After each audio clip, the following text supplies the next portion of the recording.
What's up? What's up? What's up?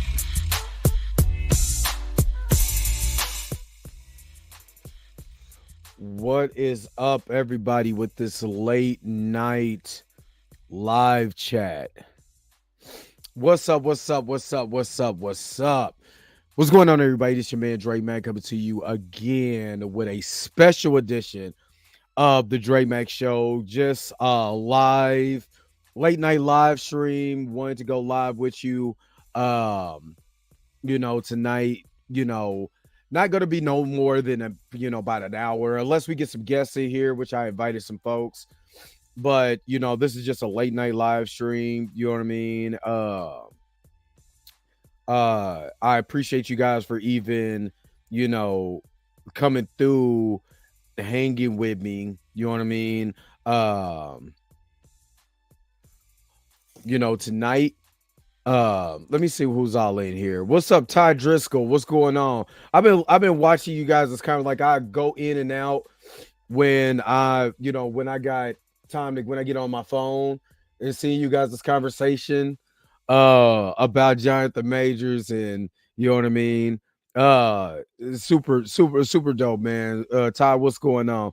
D Stizzle's in the house. What's going on, partner? What's going on? My chest. What's up with it, man? What's going on? Derpy, what's going on? You said you here for the teddy bear shirt.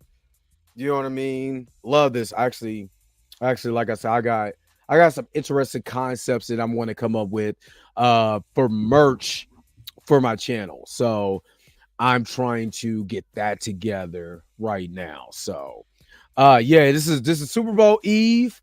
You know what I mean? So I'm gonna be honest with you, man. I grew up seeing so many talented teams from the NBA, the NFL, MLB. It is so, I cannot believe I put this on everything.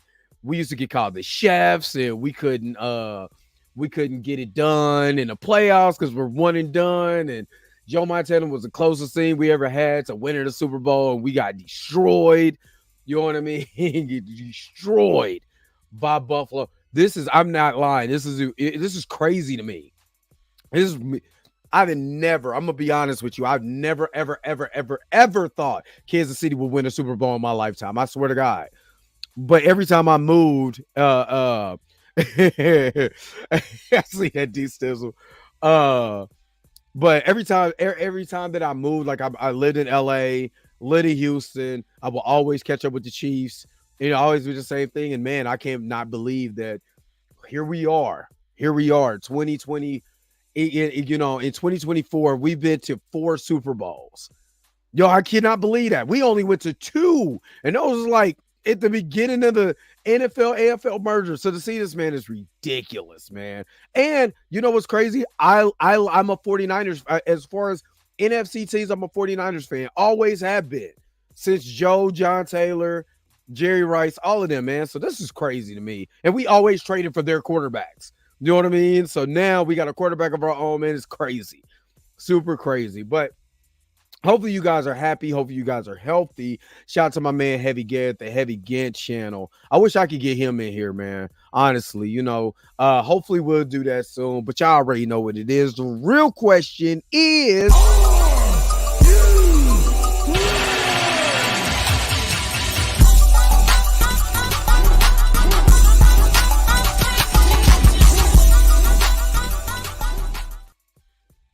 All right. So since it is snooze, Lizzo for Snorlax. Oh wow, Joe's one of my favorites, especially the 49. Joe, Jerry was always one of my favorite players for the 49ers. Steve Young. Steve Young is actually my favorite 49er of all time. I know it's gonna be weird over Jerry, all of that. I loved watching Steve Young play. Loved watching him play. Um, so super big fan. Terrell Owens, all of them. Um, also, I see his face, number 94, that played for the Niners and the Cowboys. Roger Craig. If you played Tecmo Ball, Roger Craig was the guy. But I forgot his name. Charles Haley. Charles Haley, one of my favorite players. Also, loved the little neck roll that he had. Played like a monster. Ended up getting 5 rings. Craziness, you know what I mean? So yeah, I was always a fan, man. But I was just mad we couldn't trade. We couldn't get Steve Young. They gave us Steve Bono. You know what I mean? We got Steve DeBerg. We couldn't get Steve Young, but we got Steve DeBerg. It would have been nuts if we would have traded for Steve Young instead of Steve Berg and Steve Bono. We picked the wrong Steves. You know what I mean? What's up, Jiggy Network? What's up? What's up? In my chest, you know that. You know we picked up the wrong Steves in the 90s. They wouldn't give us Steve Young. We got Steve Bono. He's best known for running 76 yards, which is still a Chiefs fact. It's still the longest run by a quarterback in Kansas City Chiefs history is by Steve Bono. I could care less who wins. I'm a Steelers fan. I'm a sacrifice time 6 Super Bowl rings in order to keep the Chiefs from winning. So, but y'all would, you know how many times y'all beat us in the playoffs, except for 1993? You know what I mean? So look how many championship rings you got. Let us get it. Like, don't hate. Let me not get in my signature. Come on, man. Come on. Especially you know what? I want us to win for this reason. I talked to my brother about this. Matter of fact, hold up. Let me see if my brother is available. Because I want to see if my brother's available so I can see if I can get him on. Hold up. See if he's available. What up, Glenn? What's up, bro? Hey, what are you doing right now? Playing some cans. Oh shit, you at work, ain't you? Yeah. Dang, because I'm live and I'm live on the show right now. I wanted to get you on or whatever, but all I hear is pots and pans in the background. All right, then, bro. Just hit me up later. All right. Yeah, wanted to get my brother on because we could have talked about football, comic books, all of this stuff. Jonathan Majors, of course. Jonathan Majors conversation is going to come up because I've been thinking about something about Jonathan Majors, but I'm gonna get to that in just a second. But it just this is the reason why I want Kansas City to win. For one, I've never seen and I'm a football fan. I've been watching the Chiefs for a long time. I've never seen us, drop as many passes or have them carry them like they did this year. It was wild. I mean, we did at the beginning of what year was that? We end up losing to Cincinnati. We had that same season kind of happen like that, where Cincinnati beat us. And Tyreek Hill having the ball carry him off his hands. You know what I mean? And the interceptions. And seeing that this year was like, oh my God, here's a repeat.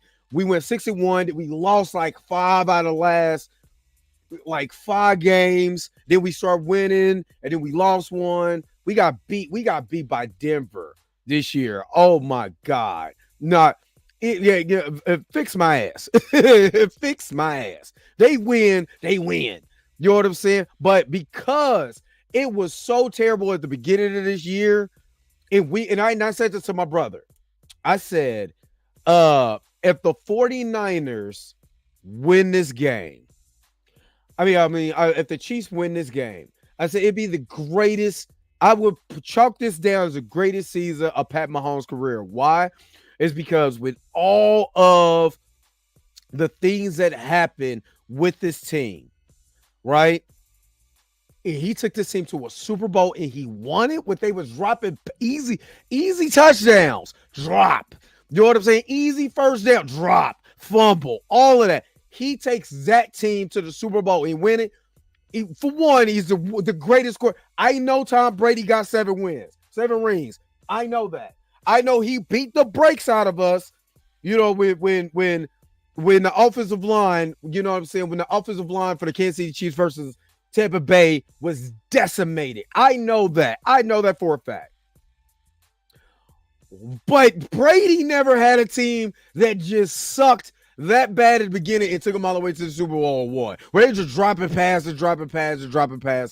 You know what I'm saying? Just doing dumb stuff. You know what I'm saying? It was 11-6. Took a team to the playoffs. You know what I mean? I never hate against Tom Brady. But I would say if he does this, he's one of the great. And I trust me, my favorite quarterbacks that I've ever watched play the game.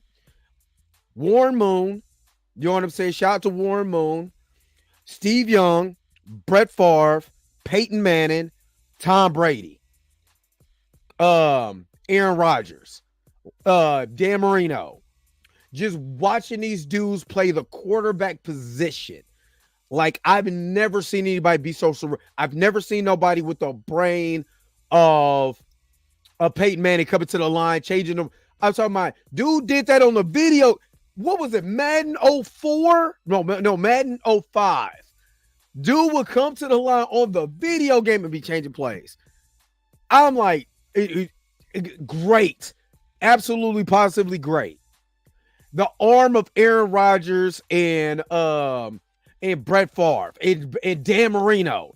You know what I'm saying? You know, John Elway. Even though I don't like John Elway because he played for the Denver Broncos. Never liked John Elway. I didn't like Shannon Sharp until he went on Undisputed. You know what I mean? Be real with this Denver Bronco. Those dudes' arms, the quick decision making and knowing how to manage the game like Tom Brady. Tom Brady knows how to cut a death by 1,000 cuts, and he don't care if he got 200 yards or 300. It doesn't matter. He'll just cerebrally kill you. This kid has all of that, plus he scrambles like Steve Young, because he runs like Steve Young. He run like his booty tight. I hate to say that because I ain't trying to look at his tush, but he run like his butt tight. You know what I'm saying? But Pat Mahomes is my guy, and I called it. I was talking to my boy at work. I was like, yo, the Kansas City Chiefs, I'm hearing the Kansas City Chiefs gonna move up and draft a quarterback. My boy, Ariane. Shout out to my man, Ariane. Ariane was like, yo, they're gonna draft Deshaun Watson. I said, no. I said, go look at Pat Mahomes. I was like, this dude is Brett Favre and Aaron Rodgers, all of that wrapped in one. This dude has 700 yards in one game. 700 yards. He was against not Johnny Manziel. What's the kid? What's the kid that got drafted to Cleveland? Jesus, I see his Baker Mayfield. Him and Baker going at it. 700 yards. Like, dude, this is what they need to draft. You know what I'm saying? And by God, they drafted this dude, and he's been a godsend ever since. And I'm sorry, D Stizzle, y'all should have drafted Mahomes instead of drafting whatever that kid name who doesn't even play. I mean, he's a third string quarterback now or whatever. You know what I mean? But Montana, Peyton, Marino, far for me. Montana, yeah, but I also see him. It's kind of like how people who didn't see Michael Jordan in a prime, they saw Michael Jordan playing with the Wizards. That's how I felt when Montana came and played for the Chiefs. I rewatched his playoff run. It wasn't good. He made some good throws when they counted. The rest of that, not good. But again, you know what I'm saying? That was Marty Schottenheimer's offense. You know what I'm saying? All of that. I think Paul Hackett was his coordinator. So, but yeah, I'm interested in the Super Bowl. I'm a Kansas City fan. I didn't go to either one of the parades, but I promise I didn't go to the one parade because I just didn't get up on time. I just skipped that, and then it was packed. And I'm not gonna lie, my anxiety. I don't want to be a brunt of I mean, it was 100,000 people in Kansas City. That was just at the Super Bowl parade. It was nuts. So yeah, definitely 49ers Joe. Definitely 49ers Joe. Now they gave me Joe after he didn't got whooped up. Instead of Steve DeBerg and Steve Bono, they could have gave us the they knew that. And they didn't. You know what I mean? But yeah, that parade was nuts. But I promised myself I'm gonna go to the parade if they win this year. If they win this year, I'm going to the parade this year. So that's my plan. You know what I mean? So I want to go. Been a lifelong Chiefs fan. But then I don't also mind watching that on TV.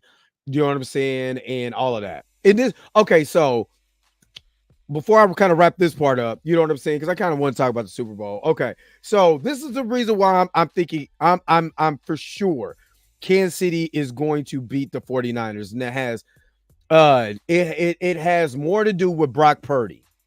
And not saying Brock Purdy is a bad quarterback or any of that, because Brock Purdy is incredible talent, even being Mr. Irrelevant, being incredible talent. But the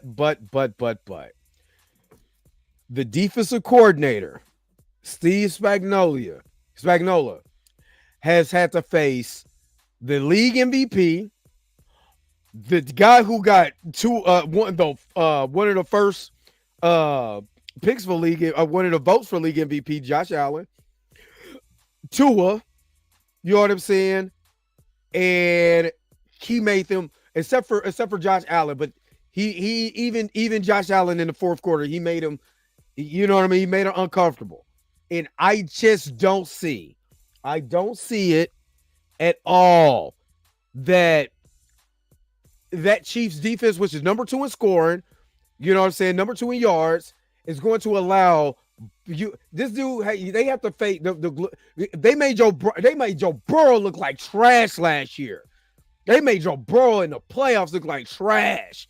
Him, Jamar Chase, T. Higgins made him look like trash. I don't see Brock Purdy looking like that. And look what they was getting smoked by the Lions. The Lions should be playing the Chiefs in the Super Bowl right now. That's all I'm saying. But that has to do more with coaching than the talent on the field. But my prediction, 31-13 Chiefs. My MVP, honestly, everybody's saying Pacheco. It's still gonna go to Pat Mahomes. It's gonna go to Pat Mahomes, but I do see what's up, Groovy Fee? What's up? It will be a classic. You said, but the last 2 teams played it leap year, election year, in early spring, just say COVID part 2. Oh, I don't know nothing about that. But yeah. Yeah, exactly. And I'm be on top of the float, riding on it. Come on. Y'all sleeper, boy. Big Lizzo said, give me that banana. And I got a whole banana tree outside waiting for Lizzo. Y'all better leave Lizzo alone so you can play my flute.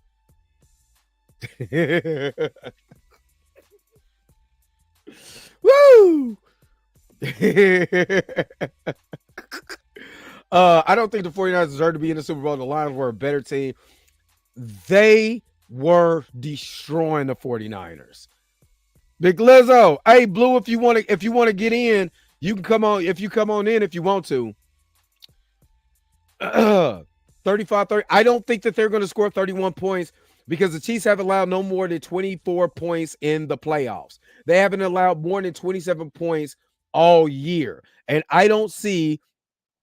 I don't see Kansas City's defense giving up 31 points to the 49ers. Remember Monchess, when when Kansas City played the 49ers a couple years ago and we beat the brakes off of them. They had the number 1 defense in the league. We beat the brakes off of them like 44-20 or something crazy. But that was the first day that Christian McCaffrey got to the team. Like he got there the day before and played the next game. You know what I mean? After that trade, but they still got their ass kicked.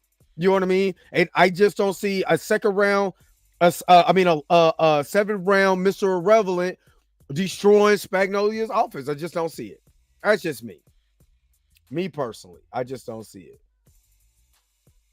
All right, let's get to the next. Hold on. What was the next topic that I had? Oh yeah. Let's get to the big Deadpool 3, that trailer drops tomorrow. So I most definitely would I would talk about that on Monday. Um there's gonna be a few trailers that's gonna drop, but yeah, most definitely um that trailer drops on tomorrow. So I most definitely will talk about it. I'm not gonna do any reaction video or whatever. I'm gonna be too especially if the Chiefs is losing. You're not getting the best of me. No, you're not getting the best of me. Encore, what's going on? Good morning. Hey, good evening. You're not gonna get the best, you're not gonna get the best version of me. So, but I will do it on Monday. Um, but let me dive into back at these. I wanted to talk about these allegations, man. I want to talk about these allegations because these allegations is crazy. Hey, unapologetic Sammer, what's up? I want to get back to the the allegations that were brought to. Yeah, exactly. Exactly. But I've been really I've been really perplexed at the coverage for Giant the Majors. I'm mad because I missed Danny's live today and all of that. And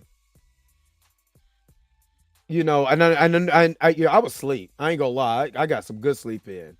But I missed Danny's live, and I wish I hadn't. This is the reason why this is perplexing me, and not a big shocker. So I'm going to show you. I'm going to pull up. I'm going to share my screen real quick, and let's go back down memory lane. What's up, Rosemary? What's going on, Mister Two? I was trying to. Yeah, I started watching it back, but you know what I'm saying. I kind of missed it then. But they said it was a great live. And it was adding people on. It was real super nice, real super nice. And what I'm thinking about doing is doing live phone calls. If you got if somebody mentioned that to me, and I'm trying to figure out how can I be able to do that and incorporate that. So if you would like, to set up a phone line where you guys can, I know you guys are in the chat that you can, either watch on another device and call in. I might have that set up here soon. You know what I mean? So where you could call in and you could give your thoughts, like especially in the morning, like a radio show. So, uh, you said, hold on, wait a minute. What's how you said? Hold on. Dang it. You notice the Giant the Major story is getting like zero traction. I don't think it's going to affect them. Nobody's really. It's you're correct. Nobody's really talking about it either. No one's really talking about it. Let me see. It was a great live. I was able to join because it worked, and I wish I could have. I wish I could have joined. J Rock, what's going on? What up? Hit the like. Yes, make sure to hit that like button. Now I don't want to do it. There we go. Hold on. Let me kind of get myself centered. Velvex, what's going on? What's going on? Wonder Woman. What is going on? Wonder Woman. 780. Nah. But this is what's perplexed to me. What's perplexed to me, and I'm gonna full screen this real quick, is that remember this came out. This came out on the 31st. So I'm trying to put a timeline together. This came out on the 31st, right?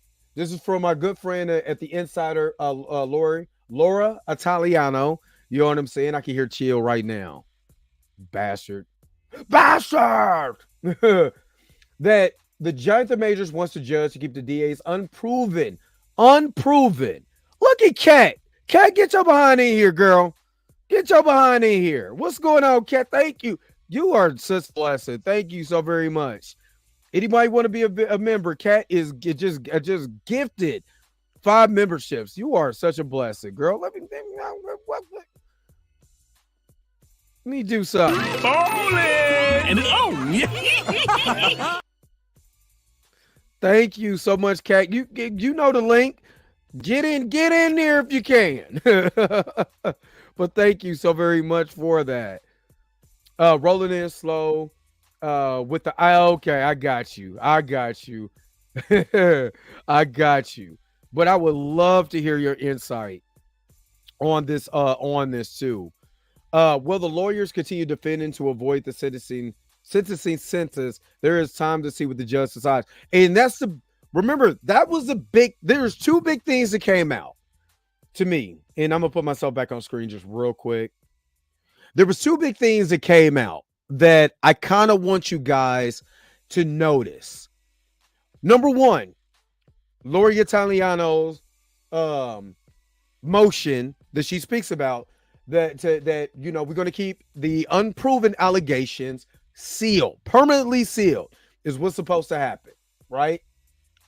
And let me just read this real quick. I'm gonna just so we can have proper context and a proper understanding of why I truly think that the district attorney did this on purpose. I believe the DA's office was like, hey, if you want to talk, do it and push this information out there. Now I'm gonna tell you why. I'm gonna tell you my theory. I've been thinking about this like literally all weekend.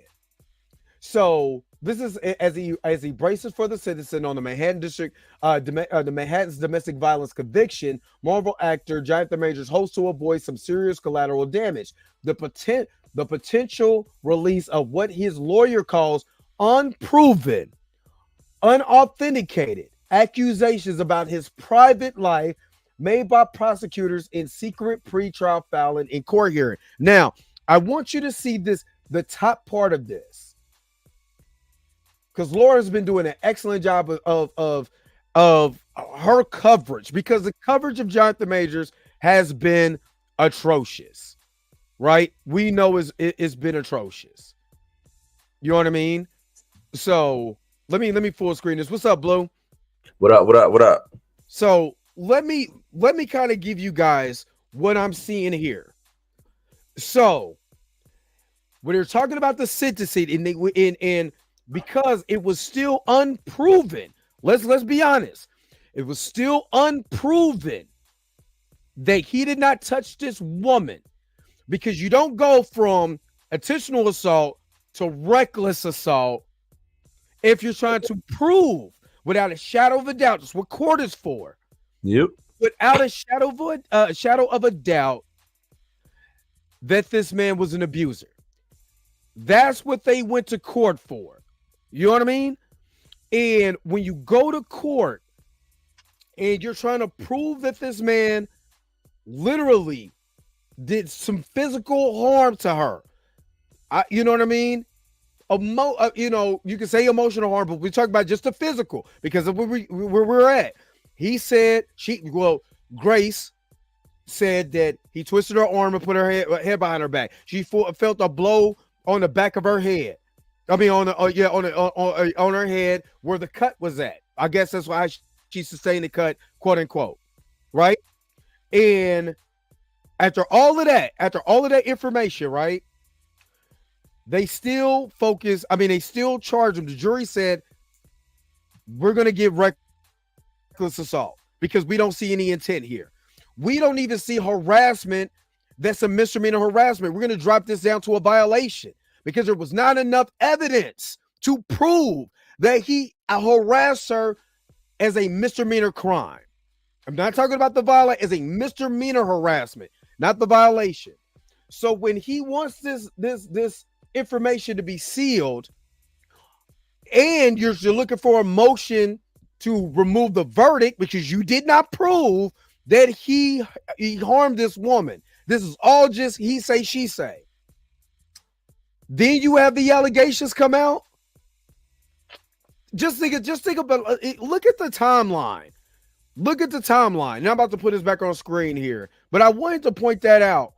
Blue, what do you think about this? Doesn't it seem perplexed that at the time that Laura Italiano And Jonathan Majors camp comes out and says, this is what we're looking to do. We're going to seal this information because it was all pre-trial. Is what they talked about. Remember, there was interviewed Manhattan Police Department interview all these people because that's what the Rolling on the Stone article. Everybody who went back to when he was in daycare. You know what I'm saying? He harmed me in daycare because he took my bottle, and then they go all the way to preschool where he took the glue out my hand, and he went all the way to elementary school where he hit me with a kickball. You know what I'm saying? And they went to middle school, and he took the trumpet out your hand. And he went all the way. It's just all 40 people. Come on now. You know what I'm saying? Right.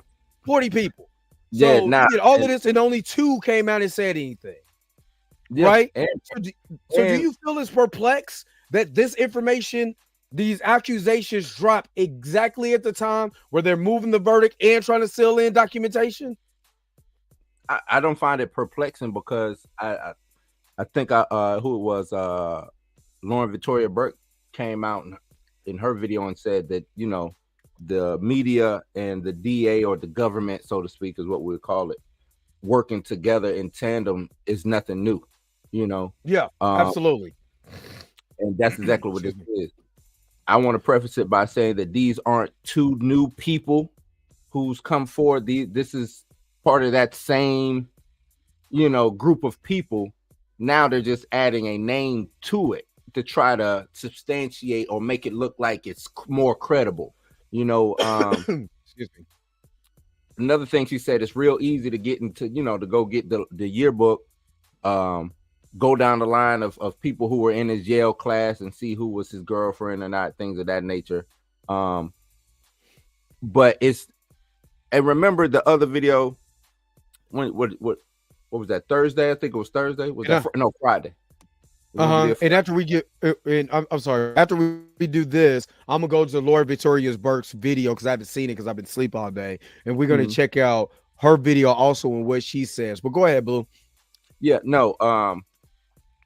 On Friday, I was talking about how long he had, so he talked to these 2 individuals in the course of 9 years, if I remember correctly. It was added up to 9 years, having a substantial relationship with both, right? Cool. Mm-hmm. Within that 9 years, didn't he not have a child? He has an 11-year-old daughter. Okay, so it's before that. So the daughter's 11. His daughter's 11. Yeah. I need to see when the daughter was born. Was the daughter born between that time period? I'm not 100% for sure. I don't know if Danny has that information. What's up, Fahim Carter? What's up? I'm sorry, real quick. And remember, guys, Kat just gifted 5 memberships, so you guys have a chance to get a membership if you don't. Thank you, Kat, for the memberships that she gifted for this month. Go ahead. I'm Mika, sorry. What's up, Mika? What's up, Mika? Go on, come in here, Mika. I know she just finished popcorning your beard, but come on in here, Mika, if you want to. If you don't have to. Myself, you know what I mean? So. Dude, I'm not gonna lie. I woke up at like 5 something and got out the house, got pizza, and came right back in here. But anyway, go ahead, man. My bad. But Wonder Woman, the timeline is just crazy that because like I said, within these 9 years, he's talked to at least, now they've pushed it down to 20. That's what New York Times, it was the Times, right? The New York Times pushed it down to 20 people that they interviewed. And within these two women, and they're trying to make it seem everything in this article or there's no way to prove any of it. They was like, oh, it's well documented. What did they say? Journals and things of that nature. Really? So none of that was used in court. None of that was brought up. They brought in some of the weakest background info. Oh, we need this background to tell this story. This would have been the perfect stuff to use because what we talked about the other day on Fridays. This was all in pretrial motion. So this was already, the judge came out and said, this is some BS, basically. You know what I'm saying? Yes, it did. that's weird with the judge because the other stuff was BS too. The other stuff had nothing to do with nothing. Exactly.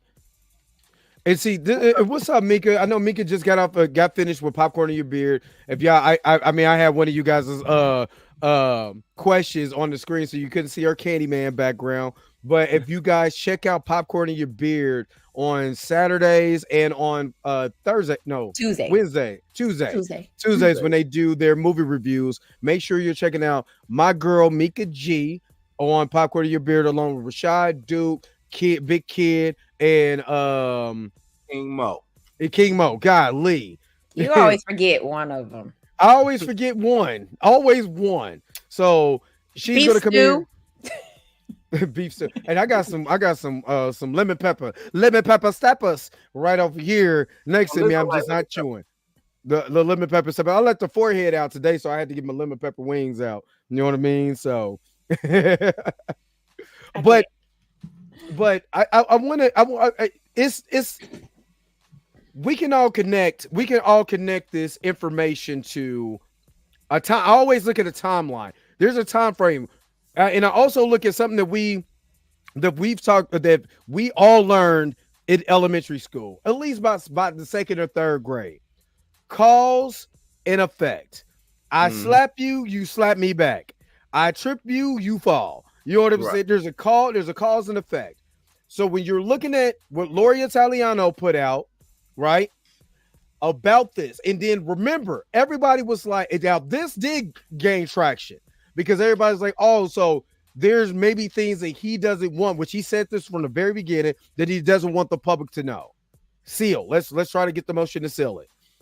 Next thing you know, it was like, okay, we want a motion to, get rid of the verdict. Because under the statutes of New York, of New York City's law, they were going to trial for intentional assault, not reckless. So when the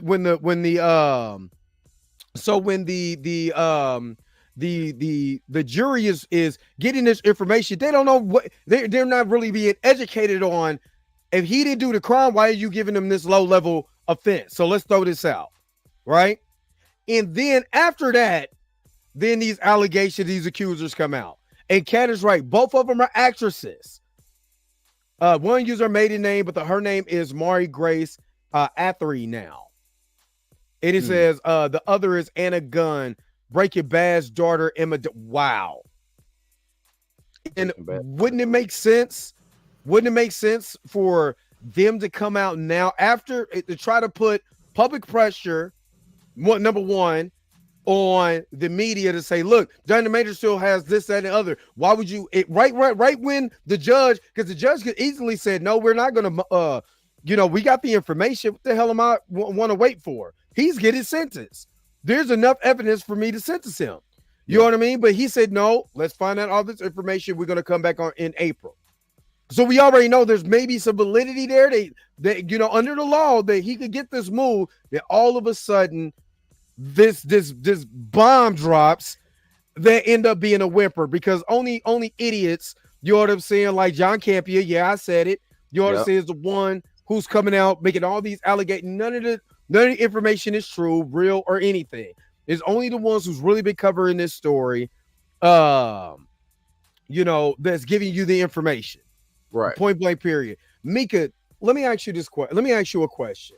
Do you think it's funny that that these two accusers literally come out literally days after he files the motion to get rid of the verdict?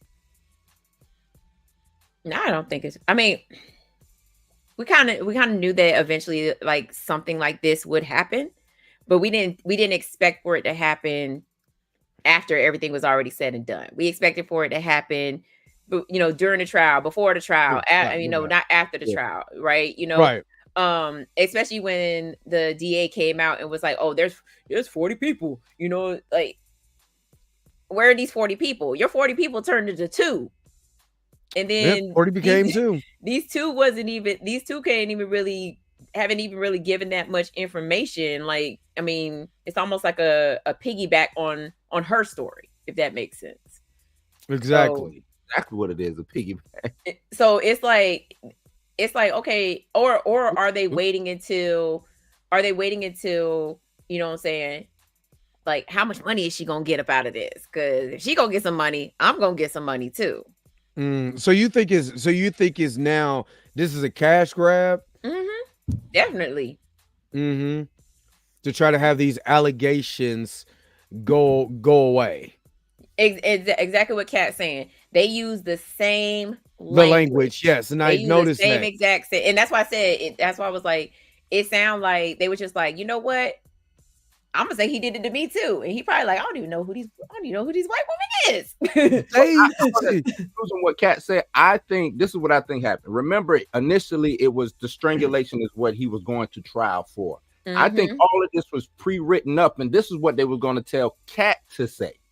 I mean, not Kat. I'm sorry, Grace to say. Dang, good Kat. I was gonna say, damn, Kat. Hey, I'm sorry, Kat. Run. This is what they had pre-written for Grace to say. You know what I'm saying? This is what they were going to prepare her to say. Because, like you said, it is the same language. All the love bombing. Remember what the lawyer said? Picked them up and tossed her. You know what I'm saying? Said, put me on the stand. Yeah, he said he picked her up and threw her like a football. Now, I remember that time I showed you a picture of Jonathan Majors. He looked like he could pick anybody up at that particular time and toss them in the mailbox. That's the who stuffs people in the mailbox now? This is not Gremlins. You don't stuff nobody in the mailbox. Like, come on. Like, when I'm reading this, I'm like, this don't even sound realistic. Like, okay, what they're doing is and I said this before, the King Kong tactic. Because King Kong, big black brooding thing, and they're using all of the pictures he has as of now. All the pictures that we use of as now, after he done gained weight for Magazine Dreams, he didn't put on pounds for Creed and for The Harder They Fall, he was in good shape. But if you go back to them pictures of Yale, nah, brother, you wasn't looking like that. Nowhere close to that. No, you know what I'm saying? He needed some protein shakes, but he wasn't in no type of shape like that. So not saying little people don't do anything, because you know what I'm saying, or slim in stature, because look at Ike Turner. But I always look at it like this. I always said, where was the allegations prior to when he was, first cast as Kane the Conqueror, or he was He Who Remains, or when he was in Harder They Fall, when he was in The Five Bloods, when he was in The Last Man in San Francisco? Where was the allegations against Jonathan Majors? Why wasn't nobody going on social media and all this stuff and like, look at this abuser, look at Ike Turner Jr. You know what I mean? There wasn't none of that. You know what I mean? And then all of a sudden, here we are. And this is the other thing that I don't even think Johnny Cochran could avoid it what the Me Too movement has done to not only just men in general, but with this particular situation. I'm explaining. With this particular situation, everything is going back to the media. The media has been the one who's been slowly but surely trying to destroy this man in more ways than one. I don't know what casting couch he said no to or whatever, because I don't care, because all of a sudden now you're the worst person on earth when Ezra Miller is still running around here getting a job. You know what I mean? Like when what's the one cat who just got an Oscar, what's the dude's name? He's a brother of you'll know who I'm talking about too. He just won an Oscar. Brie Larson didn't want to clap the dude. As I can't think of his name to save my life. About, Casey Affleck. Casey Affleck out here wilding. He wins the Oscar. And I know y'all say, well, you can't compare white to black. Why? So we can show the hypocrisy that goes on in Hollywood. So, like Bell just said, it sounds like a setup to me. And we wouldn't even be here anyway if it wasn't for the police. Let's just keep it real. Police. That's my whole situation. This all started with a falsehood. And I don't think people is understanding that. All started with a falsehood. He called the police to get her help. He ends up getting arrested because they think he choked her. Exactly. I want people to understand that. Then, what? Couple months down the line, they drop those charges and recharge him with what, the other 8 charges or whatever. He hurt my finger. She didn't even know. Remember on, and see, this is what I'm pissed off about, because everybody, we have all these accusations, but we don't have any of the audio from the body cam footage. Yep. Okay, they're not going to release that. Exactly. They're not going to release that. And that's what leak the audio, DA. Exactly. And see, that's the thing that people need to understand. I need a chair. God, this is turning my butt numb. My bad. This chair is getting ridiculous. I need to go get a gaming chair. But anyway, that's the thing that people is not really catching on to. You got all this he say, she say. You got all this run around the city and all of that. She's Sonic the Hedgehog and his brother. You know what I'm saying? Mm-hmm. All over the city. And you don't have the bite. Now, remind you, and I'm saying this to black people because it's the majority of people who's watching this show. Sandra Bland, did we not have the body cam footage in the audio? Did we not have it? Did we see? I want y'all to see something the way the media does, because when the media wants to put Negroes in their place, they will. We got audio. We got the audio from what's the brother name who got shot? Not just George Floyd, but the bro who got shot in his car. That the cop came up and shot him in his car. Philando Castile. Yeah, you got Philando. You got. Say that again, Mika. I would say that was some BS, but it was extremely. But what I'm saying is the media knows what to show. The DA knows what to. No, the DA knows how to paint black people in a bad light. Exactly. Because the only reason why they released the Sandra Bland cam audio. footage in the audio is because they wanted y'all to be like, oh, here's this black woman who got an attitude with the police. Mm-hmm. And just look at Austin Sterling. You know what I'm saying? Who, you know what I mean? Who was he was shot with his hand. I mean, didn't even do anything. And you hear the cops saying, "This is a big black guy. He looks like he could be trouble." Mm-hmm. Like, how do you know that you were in the air? This is the helicopter cop. You know what I mean? Like, but this is this is what the media does to be able to paint a narrative. Mm-hmm. And the police use the media to paint the narrative. So it's not out of the realm of possibility and I'm gonna play Laura Victoria Burks, and shout out to her for that $20 super chat. She didn't even have to do that, but she did it yesterday, and I appreciate her for that. It's not out of the realm of possibility that Alvin Bragg's team said, "Hey, go ahead, put this information out," because we didn't have it anywhere beforehand. Now we get it now. I got a question too, Dre. The paramedics was there. Was there, yes. Why we didn't get paramedics up on the stand to talk about what happened? Exactly. They didn't get a chance to do nothing. They should have been the main reason to be there, of the reason why he called 911. Exactly. Every time I do this, it just Mika's head goes away. But yeah, you're absolutely right. You're absolutely right. So let me do this. Let me share this, because I haven't gotten to watch this. Let's hear what Laura Victoria Burke has to say about this. Hold on. This is fair use. She's not going to give me for not fair use, but get him. Which story is told, how it's told, and when it's told. Of course, it's the whole ballgame.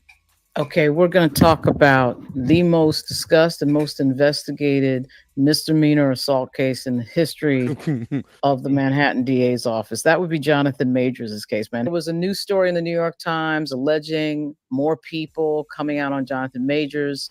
The takeaway here is, or the takeaways here are pretty interesting and obvious. One is that, traditionally in the media, the media is supposed to be the folks who are actually analyzing the government. The government in this case, of course, is the Manhattan DA's office, as run in this case by Alvin Bragg.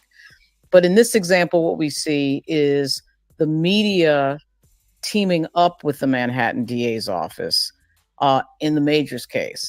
And I haven't watched this at all. So shout out to Lord Victoria Burke. This is the first time I'm actually catching this, but this is what's been on my head the whole entire time. When have you ever seen the local, your DA's office, your local police force working in tandem with the actual news source? Last time I actually seen this where it was effective towards people, black people, was, and I know you guys remember this, Rodney King. Because even though we had clear footage of him getting the brakes beat off of him. Mm-hmm. The newspapers, the LA Times and all of that, was still making it seem like, well, remember he was on drugs and they had to do this. He was on PCP, so we had to do this and other. But the cops is beating the man's brains in. Doesn't matter. He's on drugs. And you know how dangerous drugs is. And they went and painted this whole narrative about the effect. Well, when people on PCP, well, they can't feel anything. They're like the Incredible Hulk. Ah! You know what I mean? He ain't no deuce. He a mother loving sherm head. Yeah, I remember. Y'all remember South Central. Yeah, I know y'all remember South Central. Yeah, but you know what I mean? Make an OG call then. But you get what I'm saying. Until public backlash, and this is why it's so important for us to be able to still tell the truth. Because public backlash led to, after it was on film, after we seen it on the news, you know what I'm saying? But like, oh, wait a minute, hold up. I don't care how much dude is on drugs. You ain't beating the man's brains in. Right. And this goes back to the book that I have called The Black Image and the White Mind by George Fragerson. Because in that book, they took up a court case.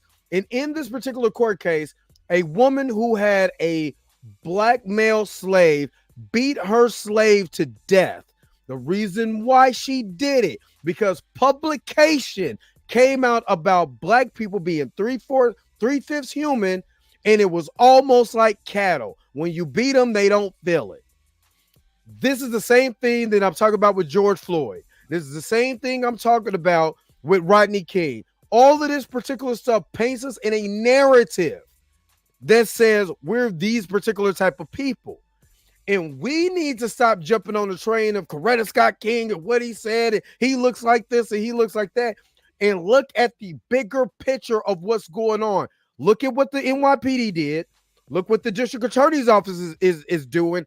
And look how the media is playing a role in, again, destroying another black man. He might not be getting his ass kicked on film, but he's getting his ass kicked because when you take a man's livelihood, it's akin to killing him. Shout out to Dave Chappelle. Because they're showing you, we'll take this dude's life. We'll take this dude's whole entire career and ain't nothing y'all can do about it. And we're not seeing that because we're so caught up in the bullshit. That's enough for me. So before y'all, go ahead. we start the video again, I gotta go. All right, Mika, thank you. I just want to jump on real quick. I just want to say, not saying that the topic is not important. It is. Yeah, she don't care. I'm joking. I know you got to go. I already knew you was just jumping here for a little bit because I knew you got to go. You got something to do, and you got church. The Lord. Thank you for respecting me in the Lord. Yeah, I know you got the Lord. So I know you got church. So that's why I'm not tripping. But I appreciate you stopping in. If it was any other time, I would stay on with you. I would talk this, but I do gotta go. Thank you for having me on for tonight, and see y'all later. I'll see y'all on Monday. Hey, Mika, make sure that they play Rough Side of the Mountain when you go to church. You know I'm going up on the rough side. Okay. And that's the only one I'm gonna get out tonight. You be showing her little videos. Her church be lit.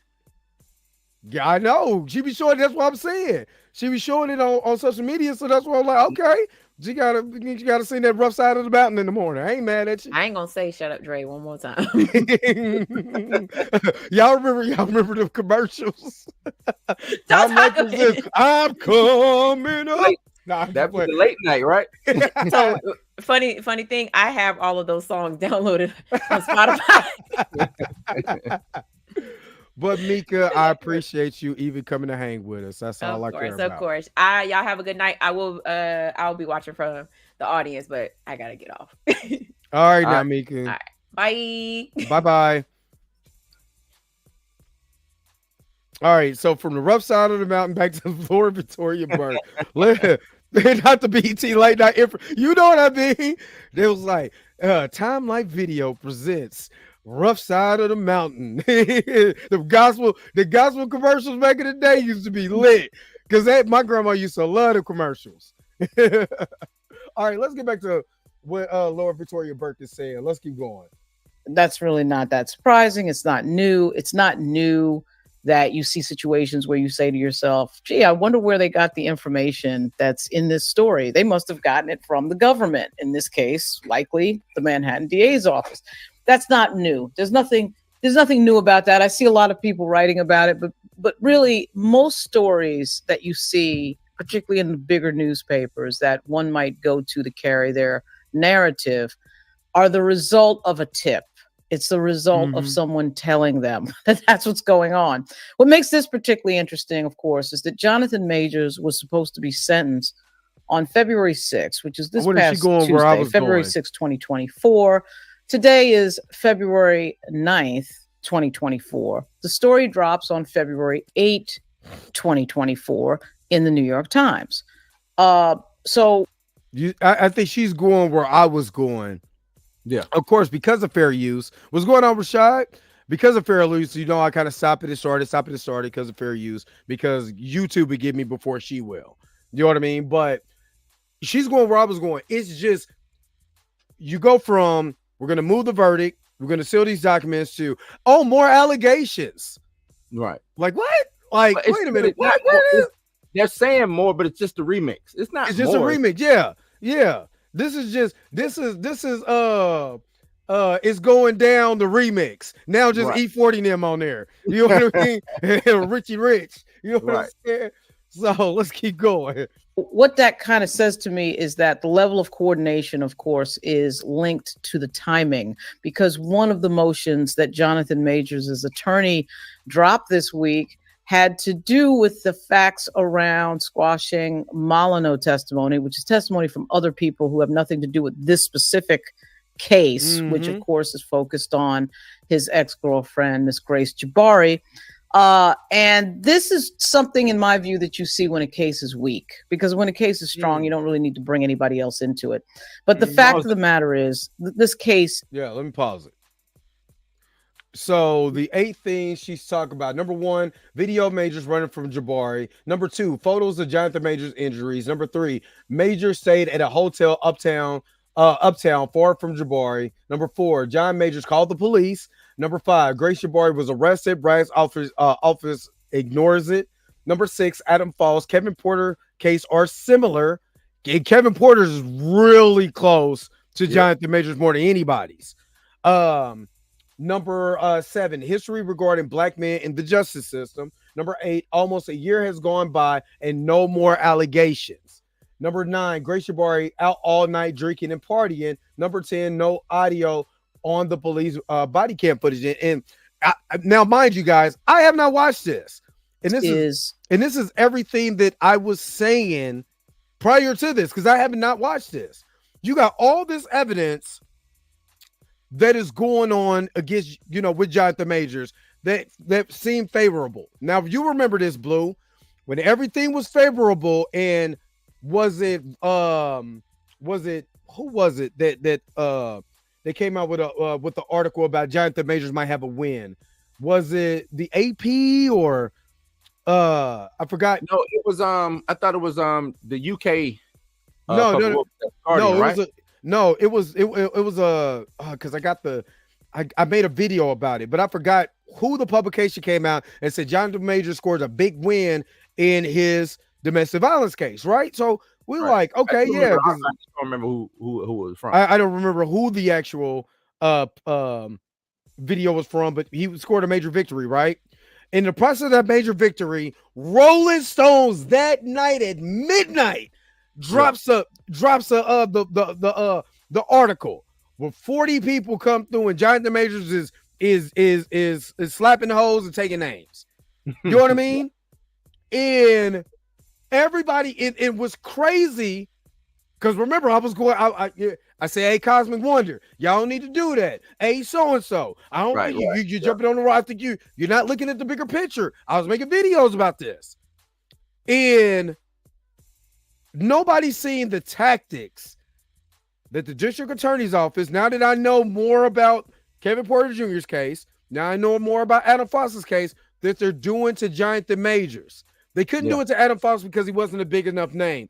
Kevin Porter Jr. was not a NBA All-Star, so they couldn't do it. You know, he wasn't a superstar in the NBA, so they couldn't do him like that. But Jonathan Majors, for political points, I could tear his ass to pieces. And this is what Alvin Bragg's office is doing. They're doing this for political reasons. They're not doing this. It's not right. This ain't justice. This not justice. It's not necessarily. It is racism, but it's in a weird amalgamation.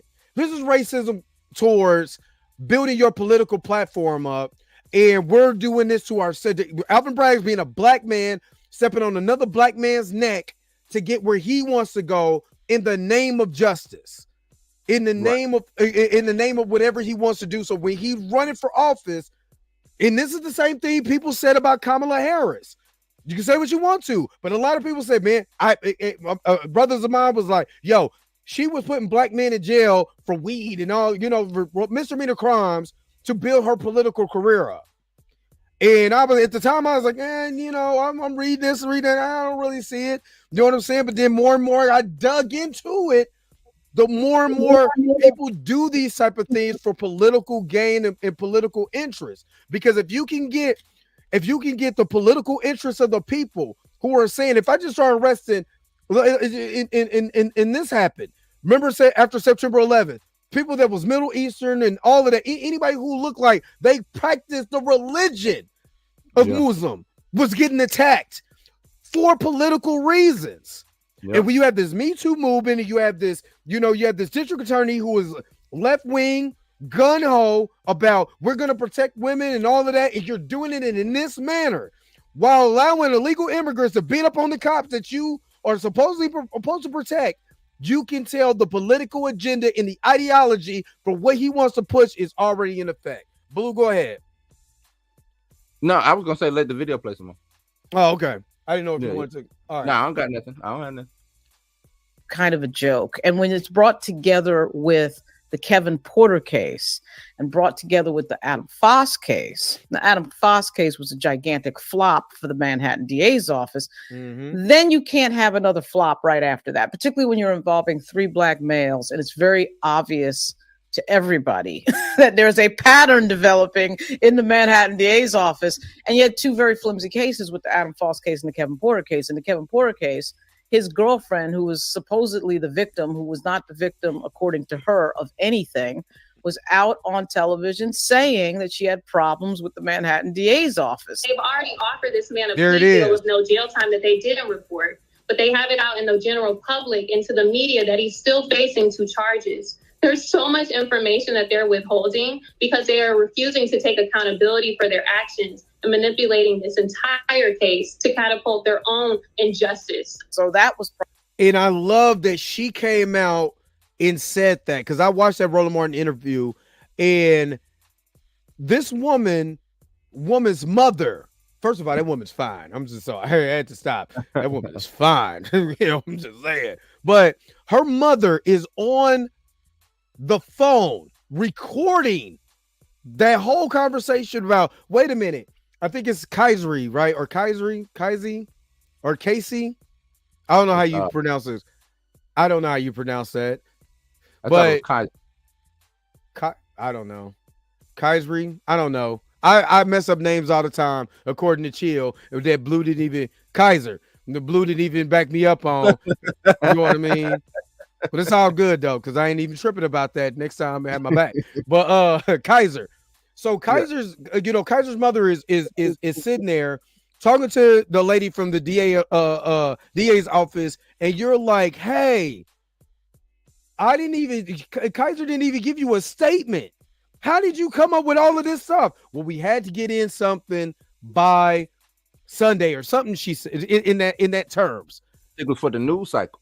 Before you see what I mean? You're destroying a man's life right in front of our face. But the only thing you could talk about is Jonathan Majors' attorney wasn't good. But what about his?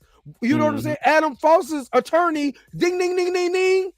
Pabra Chaudhry, or is it? Yeah, that's it. Yeah, you know what I mean. So, his attorney is good, or is the district attorney's office doing dirty tactics? That's what you have to see.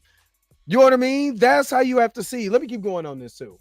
Problematic, and of course, there was a quote plea deal. There should have never been a thing in the first place with Kevin Porter.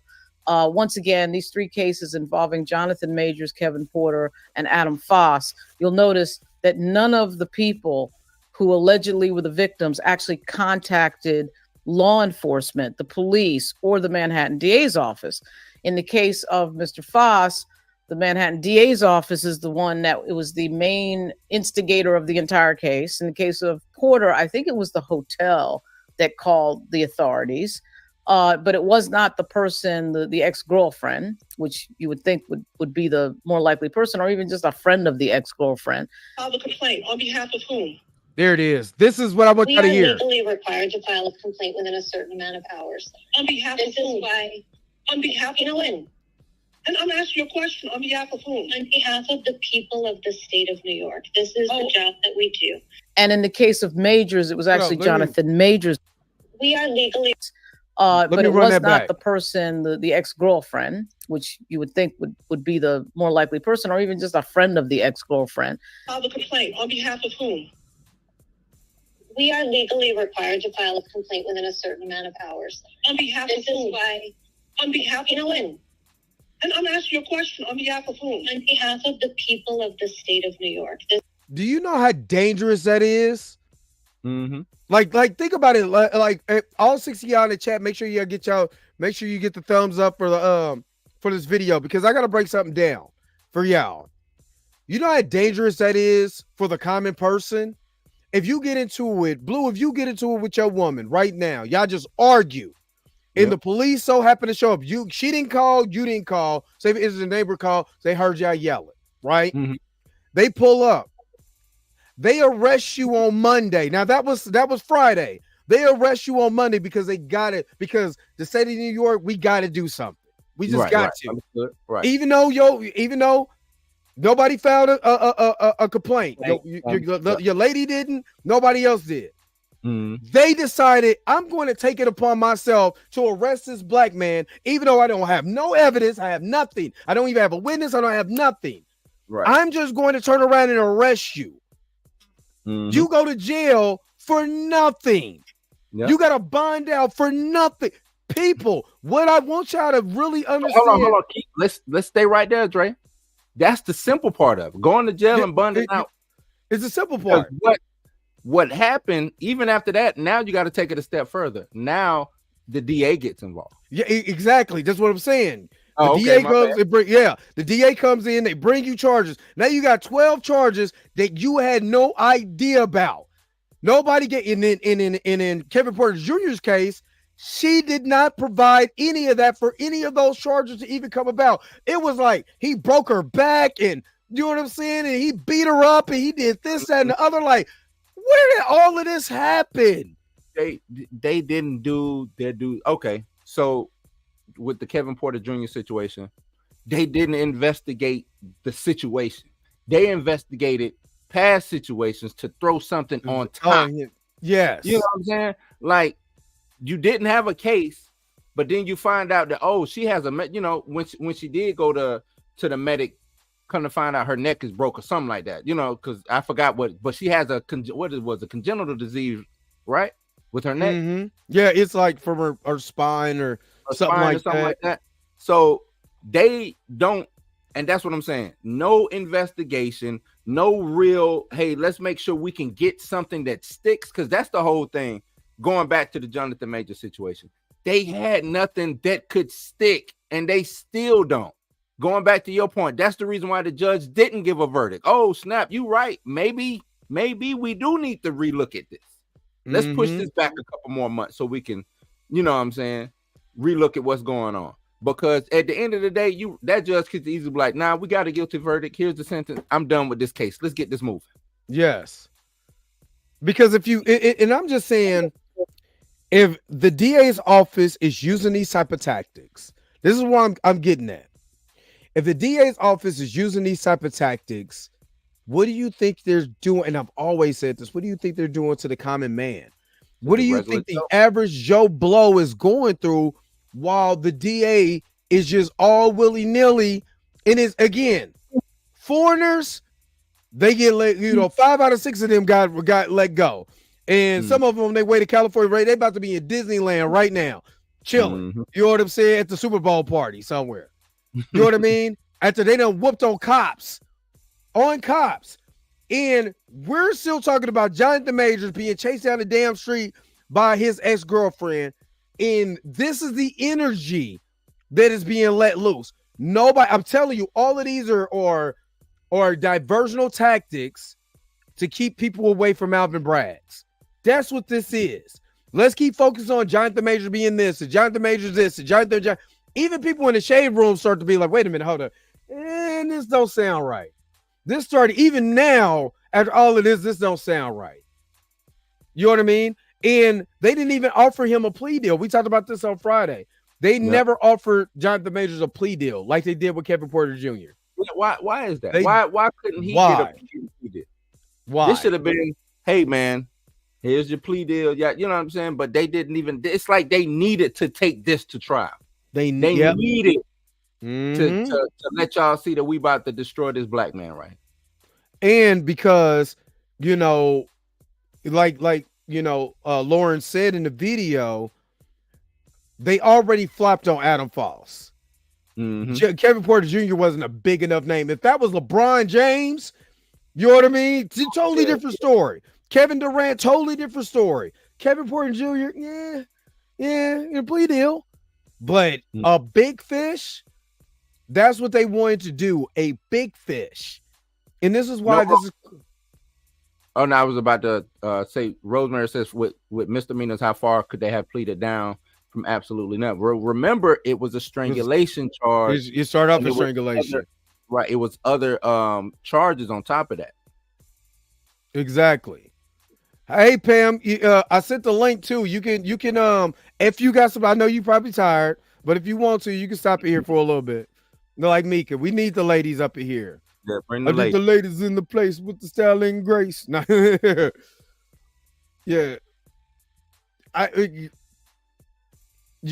can't argue with that, Fahim. That's just what do you, this is like we're watching.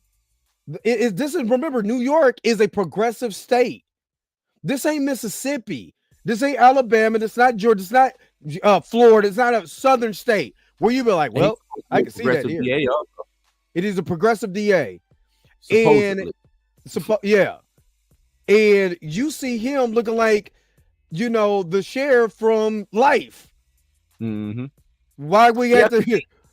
He ran on that his whole thing was, I'm trying to keep minorities out of jail. So we're gonna, we're not gonna be giving them crazy sentencing and what I'm saying for frivolous stuff. Just look like lying to me. Yep. It looked like lying. Why? Like Sheriff said, why we want to deal with bootleggers? We got a clear case of murder. You know what I mean? And this is what, and again, this is what's so scary about my brothers and sisters that's living in New York right now. Because what's going to happen when it's your people, and this is what the district attorney is doing out there. Yeah. hold on, real quick. I'm about to play this video. My committeeman in my job just hit me up. So let me play some of the more of this video. Oh, Cheyenne Roundtree is some names that I don't want to even say no more on here. But it starts with a lot of B's and it ends with a lot of wenches too. So you know what I mean? So this is the job that we do. And in the case of Majors, it was actually Jonathan Majors who called the police. And of course, the police get to his penthouse and decide that he's the villain. What a surprise. So at any rate, I think that it's clear that there's coordination. I mean, if there's not coordination between the media and the Manhattan DA's office, I would be very surprised. It's kind of clear. It's almost sort of out in the open, really. I mean, it is, because there's certain information I think that only the DA's office would know. And I'm not saying that a media organization can't call everybody's girlfriend. All you have to do is get the Yale yearbook, find out where everybody is, these people in their 30s, and call them. But there's something about some of the writing in these pieces that makes me say that there is a high level of coordination. But, you know, I could be wrong, but I'm just saying it is very interesting to watch that, because, again, most news organizations brag about how they're supposed to be the watchdog of the government. In this case, you have just the opposite. Everyone has joined together to be the watchdog of John Majors. So now we're investigating every single relationship, every single conversation he's had on set at some movie, every single encounter with somebody, really women. I mean, it's not really, notice that they're not really interested in men. Apparently, I guess he gets along great with every man he's ever met. But at any rate, it is interesting to see the level of investigation, the level of attention on a misdemeanor assault case. But I think, as everybody knows, this is not just a misdemeanor assault case. This is a high level. At the free Master Mentors live event, you'll discover why. All right, let me let that. But I'm gonna stop it just for a second, because she's absolutely right on this front. It's the big fish. And if Alvin Braggs could have took down Donald Trump, he would have did that too, because that's why I said it's not necessarily racism. Even he's using black people as a stepping stone, which is uncommon. If you ever read The Miseducation of the Negro by Carter G. Woodson, they talk about how you got the black pastor and the black politician is the same person. They use the neck of the black man to be able to build up their congregations, whether that congregation is in the political realm or they're on Sundays. And I hate to say it like that, because there's some good churches and stuff like that, but it's true. We use our people to build ourselves up, and then we destroy them on the way there until we get to a point, and then we don't need Negroes no more. You know what I'm saying? Then we up in the other brother's face again. You know what I mean? Right. And this is what we have to be careful. I'm super careful about who I vote for, what political party. I don't care if you black or white or any of that. What is your true agenda? You know what I mean? What have you done in the past, in your past before you got here to get to where you want to go to? I got to see all of that. And if I see any inkling of black people getting stepped over because you want to be in some type of political hierarchy, I'm not voting for you. Black, white, green, orange, I don't give a damn. That's just my personal opinion on that. All right, let me get back to the video. Media that People Magazine and Variety and Rolling Stone and the New York Times are writing about all the time. Now, one good thing about that New York Times piece, which I've been critical of the Rolling Stone on, at least they have named people. Yeah. Okay, so you have a named individual. Yeah, this idea that we talked to 40 people, which is what Rolling Stone did. Oh, we talked to 40 people, but none of them will give a name. And that's what come on. Hey, that's what you said, Blue. Yeah. But if you did it, put your name on the bullet. Put the name on the bullet. Put the name on the bullet. And right now, I'm gonna be honest with you, if I was a right wing, what's going on, Pam? Girl, Pamela, it is Pam time. Nah. What's going on, Pam? I'm gonna be honest with you, and this is just me personally, because I'm gonna play dirty politics. I'm gonna play dirty politics for just a second. If I was a right wing publication, or if I was a right wing political analyst, I'll be going at I would literally go at Alvin Bragg's head. And what people will do, they'll dismiss it. because this is what we'll do. Oh, it's a right-wing publication, so we got to defend the black man, even though we don't see all the stuff that the black man is doing to other men in the thing. But if I was a right-wing publication, I'd be tearing Alvin Bragg's ass to pieces. For the simple fact, I got probable cause to bring black people over my side. Why would you? And this is dirty politics. If I'm a right winger, I'm like, look, black, just like what Donald Trump did. And that's why I love when Lord Victoria Burke was like, hey, one thing you can say about Donald Trump, he always spoke whether you like it or not, he always spoke. Whether you like Monique or not, she always spoke. And with me, I'd be like, hey, black people, remember when Donald Trump said, look, you can have me or this guy. What do you got to lose? You can even point to what Alvin Bragg is doing right now and use it against him in your next political race. If you really want to play dirty politics and dirty tactics, if you're a right winger trying to get this leftist office, and if I was, I'd be eating this alive right now. Pam, what do you think about? Yeah, I know you just now coming in. I know you was kind of watching from the chat. What do you think about this part? What what's on the screen, or about what's going on? About in a political realm, the right, strong right wing side using what Adam Braggs is doing to black people to run against other leftists. You could have really good leftists out there, you know what I mean, that want progression, but Alvin Braggs is destroying that. What do you think about that? I think that the next political election, there is going to be a Republican DA in there. That's what I think about that. And the reason why is that we don't ask as black folk for much. We ask for fairness. We ask for we don't ask for much. And we seem to it's like when we ask, people are thinking that we are being entitled. And then it's so disheartening to be able to prove or to talk this point when you have someone like this DA go in there and run on the opposite of what he's doing. And the only thing that he's really doing, if you look at him as a DA, is trying to further his political ambitions, and he's doing it on the backs of the average person. And and it's sad. And then what's bothersome to me, and I think Lauren Victoria Burke had put it out there that it just clicked on my head. What's bothersome to me is like pieces like this. It is because now because you have so much news media and media in general being run by private companies. You now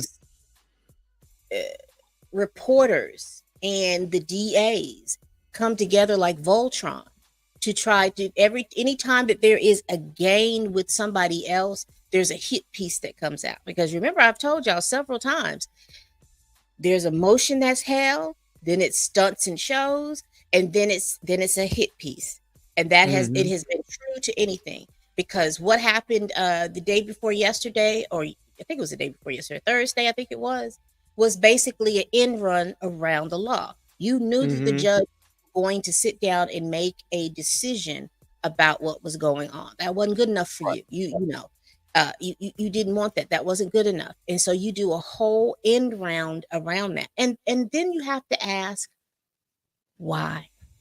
Because when you read that piece, even, I guess people are thinking that the NYT and the R is a step above RS. But when you really look at it and you read it, it is almost like that she who will not be named went over there and was sitting next to the person that wrote him. No, put this in here. Because she's independent, I think, too, right? Huh? She's an independent writer. She just was over at RS when she came up. She's not an RS writer, from my understanding, right? I don't know. She who will not be named. I could care less about all this, where she go, how she go. But this is not tactics, because I'm finding out, just because you hear the name, the people don't ran her out of London for that. Because especially when her hit pieces on Meghan Markle, and I didn't even know that. I was like, wait a minute, huh? Oh yeah. Hold on, wait a minute. You talking about Cheyenne Roundtree? Yeah. She will be named. Yes. So she did a whole hit, but let me acknowledge her too, right? She was the one who got them sued?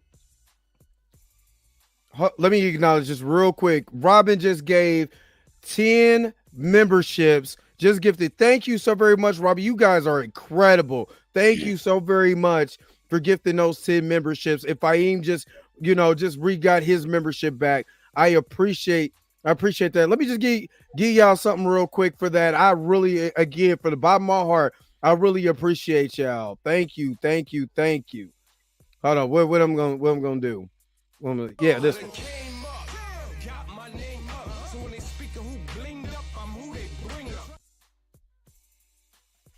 Thank you so very much. Go ahead with your conversation. I just wanted to acknowledge them real quick. Oh, that's fine. No, and so they, she put her foot on her neck until I don't know exactly what transpired as to why She Who Will Not Be Named stopped her hit piece. Then it makes sense how you have quote unquote information about something that happened. You alluded to something. You know what I'm thinking about now? She reminds me of those British tabloids. You know how they put out some stuff? That's the whole thing gives me that British tabloid type thing. But anyway, it's just like it's like and my conspiracy theory brain, Jay, it's like I want people to go back to relationships. I talk about relationships all the time. Who's having the relationship where? Because somewhere, somehow, some way, there are people who have met up that we think it's innocuous. You'll see them on the street, but honey, they are deadly when they get on those things. Because who streamed? I think it was Cat Stream. When I learned that there is a group of women who are, and this is what makes me mad, is because that Me Too movement was started by Tarana Burke for young Black girls to have a forum to be able to talk about the abuse and things that happened to them. And then you have these people who have co-opted. And now I'm hearing that there's just this big group of women online who are crowd surfing victims. So when you see somebody, doesn't matter if they are a Black man, a white man, an Asian man, anytime you hear somebody talk about a man being in trouble or something like that, and it's like it can hit with that anywhere on that Me Too agenda, you've got women literally out here online crowd surfing victims. We've been to find you all, and we're going to pump you up and push you up and you can go here. And I don't know if they believe that there's some kind of monetary gain or if some of these women are doing it for clout. I don't know. I don't care. But now I'm realizing you have to follow these relationships and see who is talking to each other, not out here in a thing, but who's going to coffee together, who's doing all of these different things, because that's where you're going to find the answer about why somebody is really truly seems like they have it in for him. Because I cannot understand, nor can I believe that if 20 people went to Yale and this man was wilding, and I did a video on that. If this man was wilding like y'all say he was, how did he graduate? With a master's. They would have threw him out so quicker to make you. He could have been getting his bachelor's. Anybody wilding like they say? Yeah, they don't play that at Yale. Him out. Yeah, and that's honestly, an Ivy League school. Yeah, honestly, the program that he graduated from is only they graduate maybe 30 or less people a year. Yeah. So that already tells me that it's a very tight thing. And you think somebody like that is rocking the boat the way you all are saying he is, and that S word, y'all, I just need for somebody that because I'm only feeling it. I just wish somebody understood and knew why this S word keeps coming up. And it comes up so innocuously. The police bring it up. Then you see it in this article is brought up. Another article is brought up like this. Then I'm always questioning the people around you, because there's one thing for y'all to be out here squabbling in the streets. right? That's one thing. But for someone to put their hands around your neck and to cease you from breathing, there's no way in the doggone world that you got all these people around you and that was okay. Right. And nobody, and you getting stuffed in the mailbox. Like, come on. I'm still tripping about that. Yeah, you shoot at me, you try to stop me from living or whatever. Like, nah, we gonna have issues. Police being called, whatever's got to be done to remove you out of the situation. Yeah, you got to go. That I'm just saying, you choke one of my sisters, you're gonna be removed. All right, you know what I mean? Well, you're gonna be removed. No, I'm talking about from me getting choked. Just my standpoint. I'm not worried, but yeah, my brothers, sisters, whatever, that's cool on them. I'm just talking about me. You not about to cause me harm and think that that's it, and I'm gonna be laid up with you. You see what I'm saying? Exactly. Yeah, exactly. It doesn't make sense to me. And I heard you say something about the mailbox, Blue, but I'm still trying to figure out, are there houses like the houses down in the South? Because I mean, I know I can go to my mom's house and she has an outside standing mailbox, but you know, that's a couple of feet from her front door. You understand? It's not on the front porch like in rural South. You know, we live in the city. So her thing, where I live at, they have pretty much phased out mailboxes like that. They did that in the late 90s, going into the early 2000s, where you have like a big community mailbox. And so I'm just trying to see, like, and then if you live in the city, when I lived in New Jersey for that brief time, your mailbox was on the inside. It was a little box area because there was some community, right? Community, yeah. So I'm trying to figure it out. And again, I'm saying, question the story, question everything that you see, because I am so glad that, you know, Dre and Blue and all, you know, I think I've said it on that last live. I'm so glad that there's just a community of people that are insisting that people question what you're reading, question what, if it doesn't make sense, point it out. Doesn't make any sense. We're going to have to stop being just reading the headline and then making dissertations about what we read in the headline. No, read the story, because when you read the story, sometimes the story doesn't even make any sense. They don't even take enough time to put any effort into the story. They just need for you to click it. And then once you click it, that's it. Oh my gosh, I can't believe this. Who wrote this? And then there you go. You're writing your dissertations. But start questioning it, because when I did my little impromptu live the other day, I had mentioned, it's interesting how this article didn't give what it was supposed to have gave. You know, even though you got all of these names, when you did hashtag Jonathan Majors or did all those things, people weren't as you had people with a little vitriol. I'm not saying that it didn't do anything, but it didn't make the impact. It didn't give what they thought it was supposed to give. And then by Friday evening, nobody was really thinking about it. They didn't move the needle. And I think, to your point, Pam, it's because, for one thing, he's been convicted. Like, y'all just trying to throw dirt. You know what I'm saying? Let this man fight. If he's been convicted, his appeal won't go through because it was a good, you know what I'm saying? If y'all got what the cops say, a good shoot. If you got a good shoot, you got a good shoot, right? So at the end of the day, he's been convicted. If he wants to appeal, let him appeal. If it was foul play, and now y'all trying to make up for the foul, you know, for all the wrongs that y'all done by dropping hit piece articles or remixing, because to me, another reason why I didn't go far is because this was just a remix of the RS article. That's all what this really was, a remix. You know, they strained from 40 down to 20 and added some names on it. You know what I'm saying? Things of that nature. Even, who was the one who worked with him on Lovecraft Country?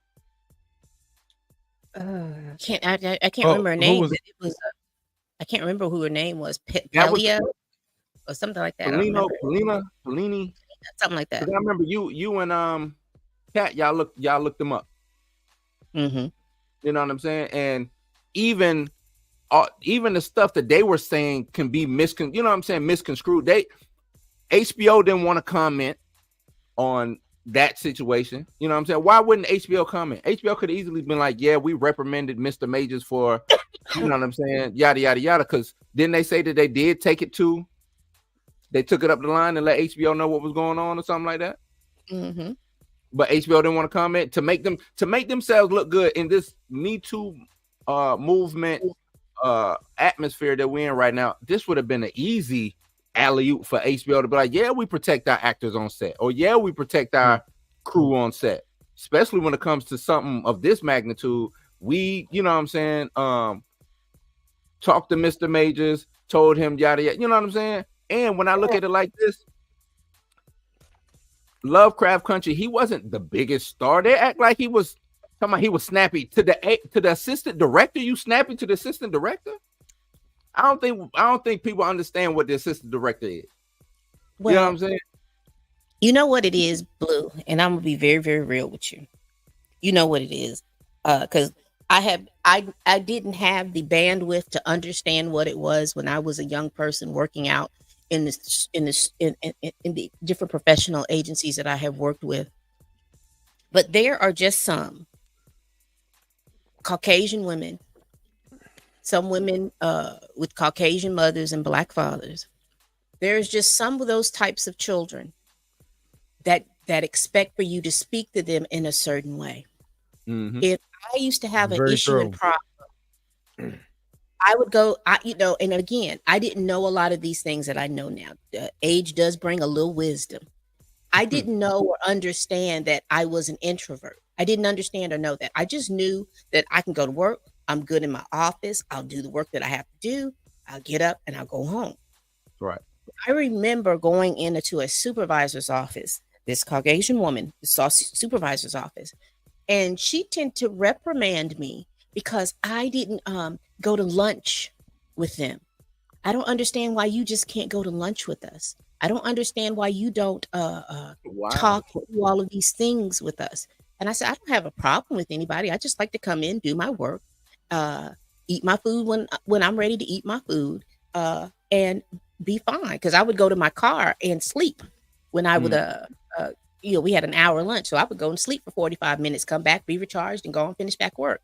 Well, I just don't understand why you would do that. And you know what? You don't smile. I used to get all this. And I think men, if you want to get the reason why we get snappy about you asking us to smile, you just won't smile. Okay, I smile when something is funny, when I'm around people that make me feel that way to do that. But right. I'm not a person. If I smile, it looks fake. See?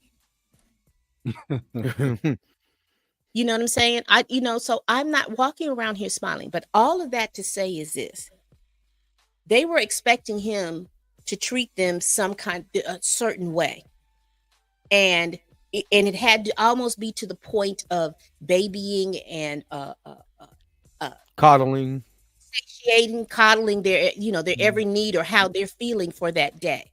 And when that doesn't happen, and I'm not that person that's going to tell you that Jonathan Majors is a choir boy. I'm not that person that's going to tell you any of that, because I don't know that man from anything. Right. But what I do understand and what I do know is that then you'll have these same people that'll turn around and say, well, he was so mean to me. He was mean to you because he said, oh, I don't think that, as far as what the character is concerned, I don't think that that's how we should roll with that. You see how he snapped at me and I took it to the higher ups and they didn't do anything about it. And see, you take that piece, that whole piece that I just talked about, you put it in an article, and it makes the person look like they're a monster and they're quote unquote difficult to work with. And that's not the issue at all. It's just that there was a disagreement about something. And instead of you handling it like the person, because you want to be in these positions, like the person that you say you are and that you have worked to get into this position, you take it as if somebody has slighted you. And that's what all of this sounds like to me. Am I saying that any of this happened? No, because I'm not that obtuse to understand and know that. I'm not saying any of that. What I am saying is, if the only thing that got you to move was because he was talking to another woman, then I'm looking at you funny. Because all of this stuff that was happening to you, that wasn't enough for you to get your tail up and leave. Especially, that's why I was making that emphasis about your hands, neck, asphyxiation. Right. If that is not enough, then where you can't breathe the good air that the Lord has given us, but only because your relationship was overlapping into another relationship, I don't understand that. And ladies, don't do that, and gentlemen, don't accept that. I don't understand understand that. I don't understand that. You can't make me understand that. Yeah, I'm with you. Yes, exactly. You draw the line at.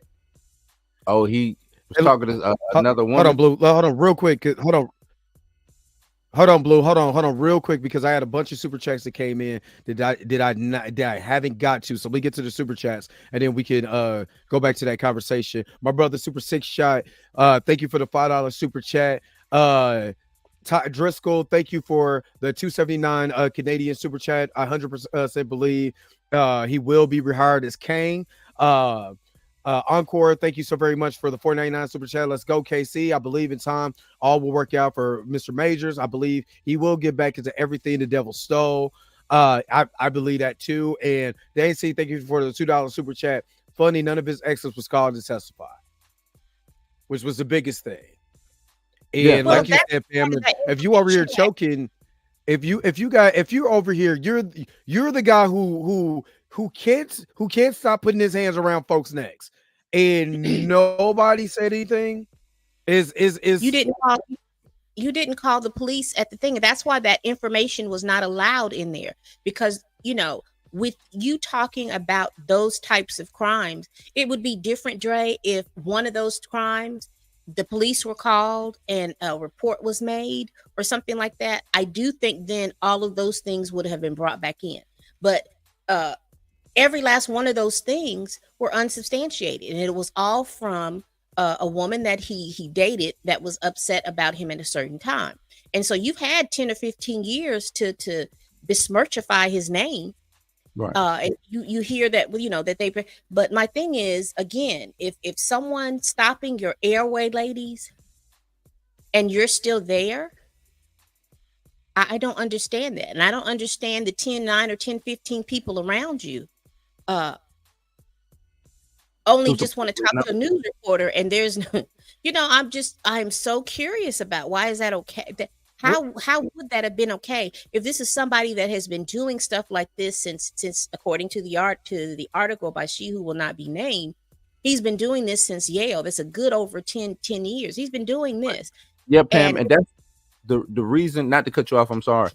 That's where I look at on the legal aspect of things, and I really scratch my head, is because remember how the trial started off was with the background information on. Correct. That's what convicted him.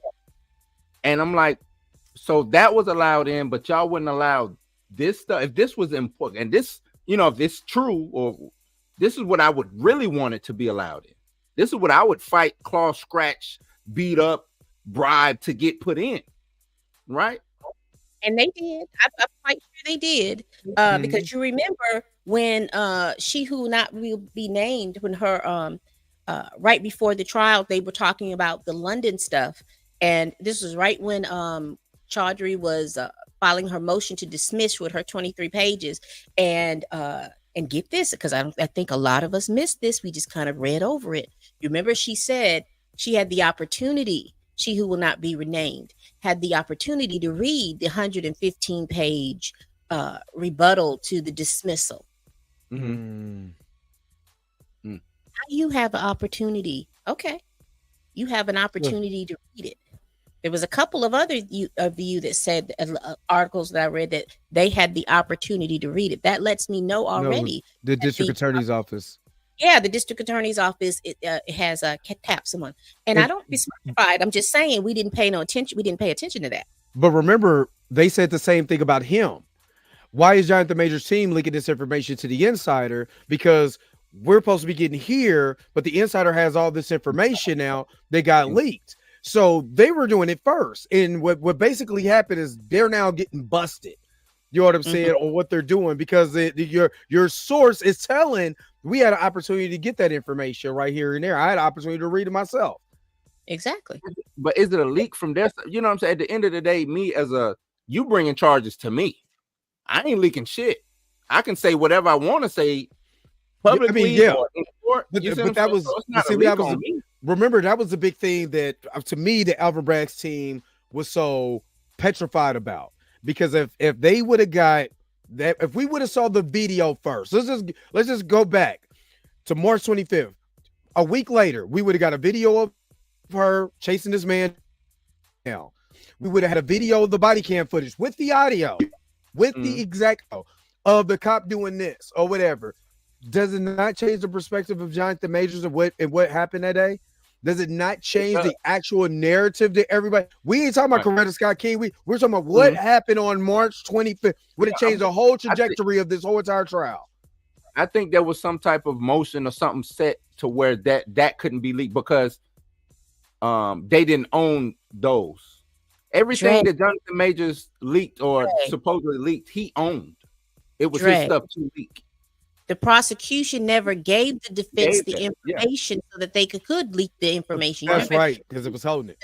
It was holding it. Chaudhry did in April, she did in May, and she did in June. She asked them for the information that they had. She even they have video evidence and they have stuff like that. The only stuff that they would give them would be the little pieces that they have. They didn't give them anything until they gave them that 2-3 terabytes of something right before. And the ones that had to corrupt the files. Right. They didn't give it to them. They had the information. They didn't give it to them. They promised it to them, but they never did give it to them because like you said, if we would have seen that man running down the street, even just a snippet of that, we'd be like, what in the world is he running for? What is going on? No. Exactly. And see, a lot of y'all talk about Pyra and all of this. She really did go get and once she found out the head credit card was used, and she went, remember, she done got her head busted, she done got the arm bar, she done got RKO'd out of nowhere. The thing was, nobody can never deny his team, Jonathan Majors' team, went to investigate where she went to go kick it with and got all that evidence. All of that evidence. You can say what you want to, but she could have been lazy. But she was like, nope, we got evidence here. We got evidence that she kicking it. How can, and it's still true to this day. How can you say Jonathan Majors even recklessly assaulted this woman when there was no injury moments after this happened? And we can see from here and this footage and that footage or whatever. Compounded if we would have got that information of her getting chased. Her chasing him. If we would have got all of that, you said what? Let's get Tina on the show. She in the chat. Yeah, most definitely. Come on. It's in the our group chat. Group chat. But the thing is that if they have, and that came out, and Pam is right because we talked about that 2 terabyte of information they withheld until almost a month before, was that October? They withheld, and because Pyra made a motion, was like, you better get on here. She dressed me. Stop playing, Tina. Stop playing. I'm gonna run your blood pressure up anyway. Stop playing now. But she did have that information. I mean, she did request all of the information, and they were playing games. Exactly. And I didn't remember. I didn't forget that. The district attorney's office has been playing games in this trial the whole entire time. And again, what makes this not any different than what they've been doing? This is just their tactics. Yeah. I mean, because I remember, and I think I still have those motions that she had written. She even sent them an email. I think we have copies of that there was an email sent that she knew that there was other information. Because once they get the information, unless the people, but usually 9 times out of 10 we talk about pop, they're supposed to give that information. And even if, and it's not for Priya to have to go back to all these people to get the information that the prosecution says they have to do, because remember, they're the ones with the burden of proof. Why not? No, they're the ones with the burden of proof, and they have a right to, as a defense, they have a right to know what you're charging and what you're doing with my client, and then to walk in on or give some information the day before the trial. That to me should have been grounds for dismissal. I'm a lay person. That's just me. I watch Law and Order, and I think, that's why they should have dismissed that, because they didn't get it. Well, she kept trying to get it dismissed for one thing. She tried to get it dismissed due to the time. Remember, they reset the time clock on them. They did. Right. They reset it. Remember all of that? They reset the time. The timeline was reset because they had to drop. Go ahead, Jay. I said she dropped all those original charges and recharge them with other stuff. That's how that timeline got reset. because when I did those videos, it was like, oh, the prosecution is about to go over time because of this, and then it was because I was like, well, why did they count the Yes, we August? did. Well, that's because the defense in A couple August days. reset the timeline because they asked the judge for more time. Oh yeah, let's hope so. I think that will be the appeal because they had to match, like she said, they had to match the stories up. And I think they went, I think it was what, 2 or 3 days? No, I think it was more than 2 or 3 days over. It might have been a week or so. If I remember correctly, because I do remember you doing those videos saying that at the time was running, that they were running short on time. They had gone over, they had when they went back, the dismissal hearing was in September. But what happened when the defense stopped the clock in August, because they said that they only had a day to look at the evidence that the prosecution gave them. I think that started that clock back over, if I'm not mistaken. It started that clock back over, if I'm mistaken. I can't remember. It's been, that's gotta be illegal some type of way, man. Because I get arrested for this one thing, come to find out I didn't do it, and then you charge me with something else that had nothing to do. You know what I mean? That's crazy to me, dude. I'm still trying to figure out how everything is leaking, not the body cam. That's what I'm trying to figure out. How everything is leaked, but not. Well, we still haven't heard. We seen body cam. We ain't heard it. They heard it in court. So there's audio because they heard it in court. It will apologize. My internet is acting a fool. It's on straight dial up is right now. It's over here tripping right now. So I apologize. Can you guys still hear me? Yes, we can hear you. You look like a little robot. You sleep. Like a winner? No. You look like a little robot. You just keep what is that? Max Headroom? Y'all might not be old enough. Max Headroom. I remember Max Headroom. Yeah, Max Headroom. That's how you All right, I remember Max Headroom. Yeah, that's how you come in and out. Internet's acting a fool right now. Yeah. But like I said, it's a lot. But it's just like you said, Blue.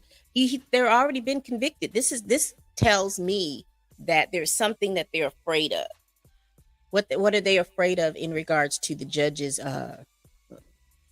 ruling? What they're going to give him? They're making sure that he gets the maximum, because I think, and whether people want to agree with me or not, I think people started to humanize him when he did that interview. I know people are like, no, he was in that interview and he shouldn't have done it. He should have just been quiet.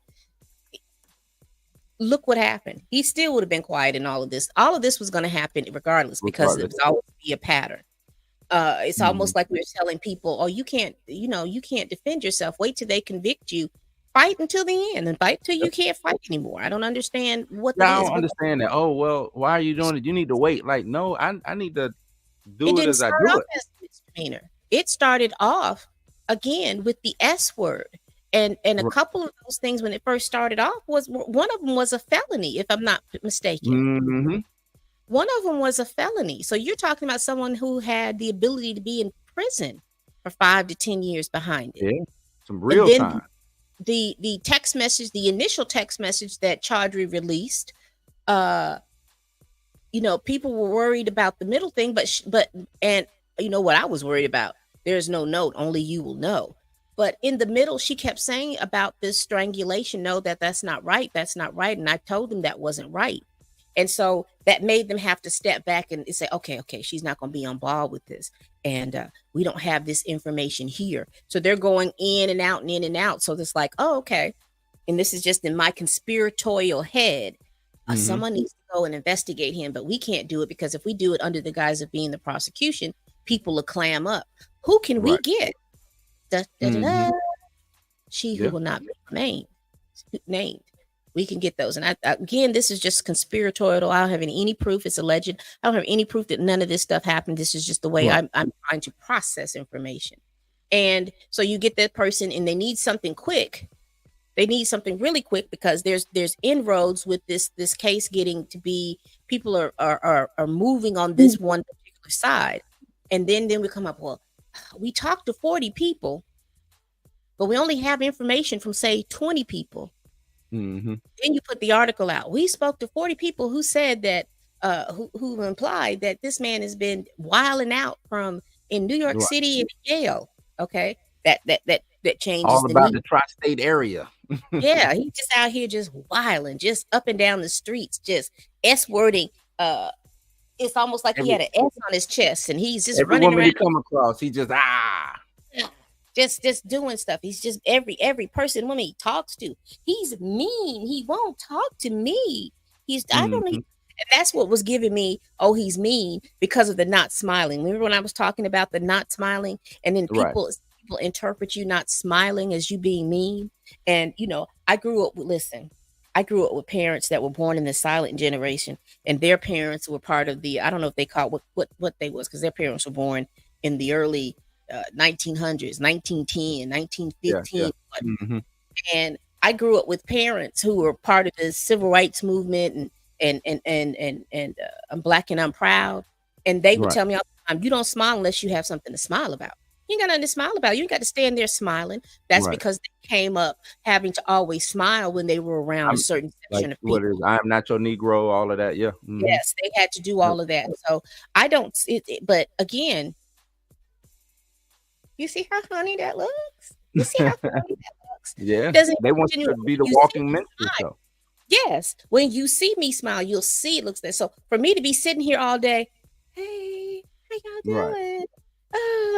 And I don't feel like smiling, that's stressful enough. To me, that's stressful. But anyway, all of that to say is I can see when people would say, oh, I think he's mean and he's this, because I've had that told to me. Oh, I didn't realize that you were this pleasant to be around. You didn't do that. You looked at my face and decided, because you interpret everything to fit you. Your feelings matter, how you were feeling in the moment. And then when you have to take the risk of getting to know somebody, then you realize, oh no, that's not what it is. But we come from two different backgrounds. You come from a background where people have told you that people that look like me are always supposed to be smiling in your face. It makes you comfortable. But I could see on those sets him not smiling to them, because they probably are used to walking to the actors and chit-chatting and all this other stuff. And he may not have been a chit-chatter writer. But I also want to talk about, and I know I'm pontificating too long. No, go off. On Lovecraft Country, again, unless you show me something different, what I remember from the information they were talking about, that there was they didn't use the word toxic, but they said that it was a very tense set. And they said that a lot of that had to do with they said with the showrunner. And then it started. Courtney B. Vance came out. Courtney B. Vance, he was interviewed. I can't remember who he was in, but he came out and piggybacked off of that, saying, what was her name? Misha Green. Not necessarily her, but the team surrounding Misha Green and everything that was going on. He said it was tense. That's what I think that was the word he used. It was a tense environment. Tense. And it didn't have anything to do that. But you see how they take that information, that there was some issues going on. And then they want to make it seem like he was the issue. Mm-hmm. And a lot of other people were saying that they didn't have these issues and problems with him. There were a couple of people that had a little run-in or anything like that, but it was all just verbal. And I'm thinking, here you got the guy that played Han Solo's son on the movie. He's out here pushing old women with chairs on the set, and no one seems to think anything about that. You've got all these other people who've been cussing people out. Tom Cruise has mega fits on the stage. On the set, mega fits, and no one says anything. That's just because he's a heated actor, and he just has everything a certain way. You didn't say nothing about all of that, right? So why all of a sudden we have issues like that? I don't understand this. No, you're absolutely right, Pam. With him, he was not John. You know what I'm saying? He just now became Jonathan Majors. Even on Lovecraft Country, he was just, who was that guy, right? Exactly. Oh, I've seen him somewhere. So. For them to act like he runs Hollywood or has some type of position of power in that setting, for them to act like if I speak up or if I say something, my job will be on the line. This is Jonathan Majors we talk about. This ain't Denzel. This isn't Tom Cruise. This isn't somebody with, years and years of relationships and things of that nature. You know what I mean? To ruin a career or to make it bad on you. You know what I mean? Like, that's crazy that y'all acting like this dude is the big bad boogeyman on set and y'all can't do nothing about it. I don't understand that. I never understood it either. You know, he just started he is one of those actors that made a big push during the pandemic because everybody was home. If you know, and I'm not discrediting what he's doing, but a lot more eyes got on him because of the fact that we were home. And I remember because when Lovecraft Company was popping, you know, these YouTube streets were ablaze with people talking about in groups and everybody talking about Lovecraft Country and how great of a show it was and all this other stuff, just to be let down that there was not going to be a season 2. But I'm just saying, he was not that, like you said, I'm just piggybacking. He wasn't that. He was just making a buzz type Argus. I think that once he did Devotion, a lot of people's eyes were placed on him, you know, because he was piggybacking off of Glenn Powell's run off of that Tom Cruise's that Top Gun 2. Top Gun 2. So you know, people were more so going to go see him versus they knew that he was an Emmy nominated actor, but they were more so going to see Glenn Powell than they were going to see because he just had to hit that summer. You know, that summer Glenn Powell was the one, like you said, riding high off of Top Gun. Welcome back, Dre. Oh, exactly. She dreads me. People are just intimidated because they want you to look at.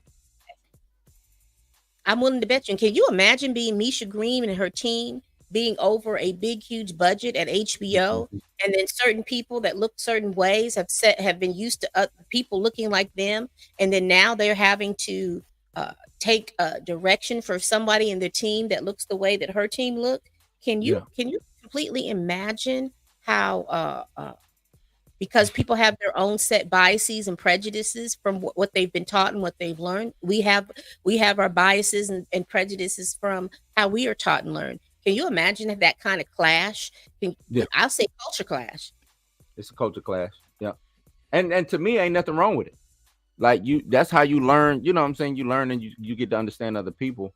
But you're right, it's a culture clash. And if you're not willing to learn or embrace another person's culture or their upbringing and the way that they do things, that's exactly what you're gonna get. Like you said, like she Dredden said, people just I've always been the biggest kid in class, black. I've lived all over the world, been in the military, so I know exactly what it is.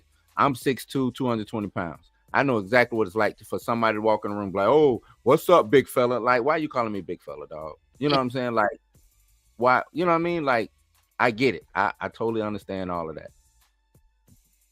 It's just I do. It must still blurred. Yeah, blurry AF. Am I still blurry? Is it your camera? Can you swipe your hand? No, it's not the camera. It's my Wi-Fi is acting a complete fool right now.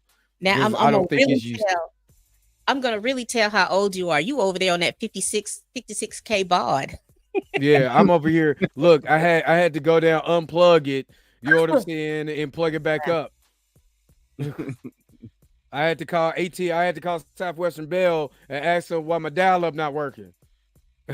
That's Southwest Bell. Dre over there working with MCI. Remember MCI? Yeah. They said Alvin Braggs was hacking my Wi-Fi. It could be using those AT&T. You remember those little phone cards that you used to have to do long distance phone calls? He using those. See, we're dating ourselves, y'all. You can tell how old we are. We are dating ourselves when we can remember stuff like that. Hey, hold up. I put the AOL disc. I think my free trial is up. You got to blow the cartridge, man.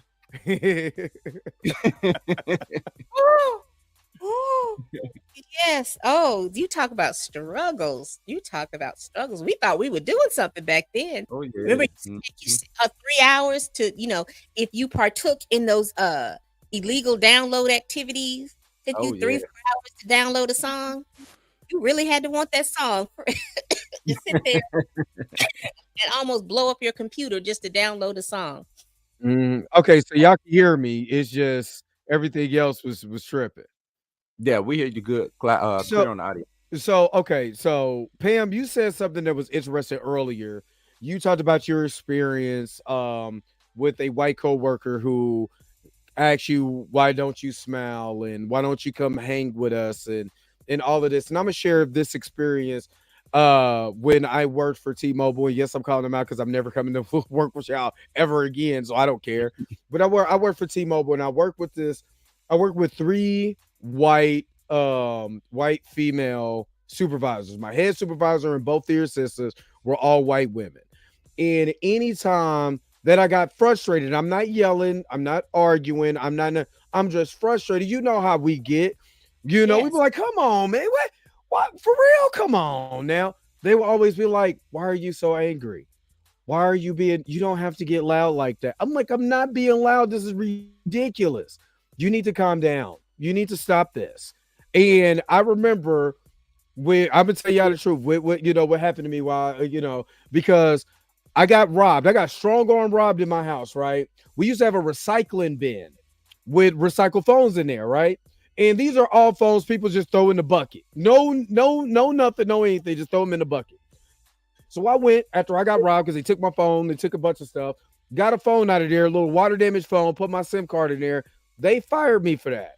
But then when I went off, because there was a guy that was in my job, I ain't going to say his name. There was a guy in my job who actually stole phones and was selling them out on the streets.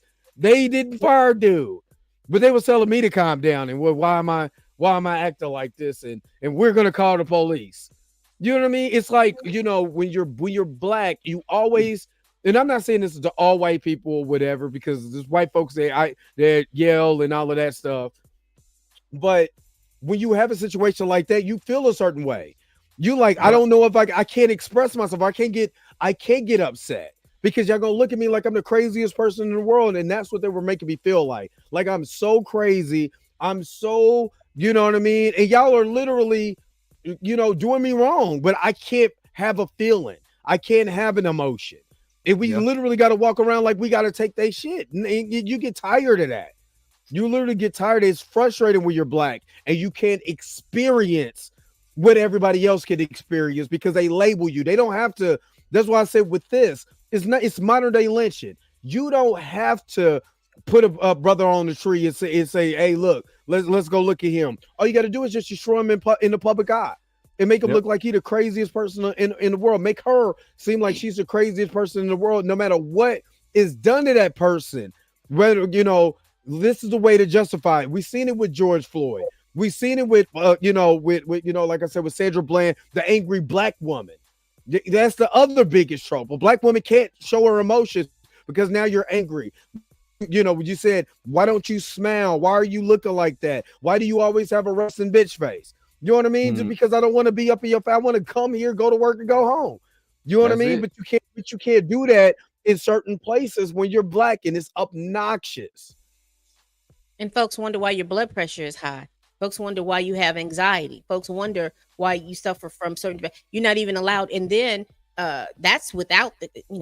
I get so confused with this within and without. That's outside of the community, because it should be. If I say it's within the community, I should be able to say it's without the. Well, anyway. Sorry, English helps me. English is wild, right?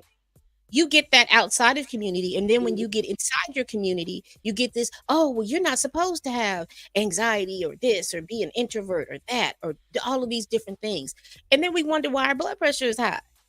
Then we wonder why we're sick, our stomachs and ulcers and things like that. Because even though you come across, because people always say, well, you got to be stressed or something like this has to happen to have an ulcer.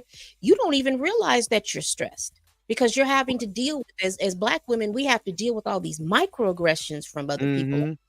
You can't even go to the grocery store with your kids. Folks, you're having to keep your children in a certain way because folks are coming around touching on your children and wanting to feel their hair and do all of these little different things. And then we find out that y'all bathe every day. Hey, you can't be. Wash your feet.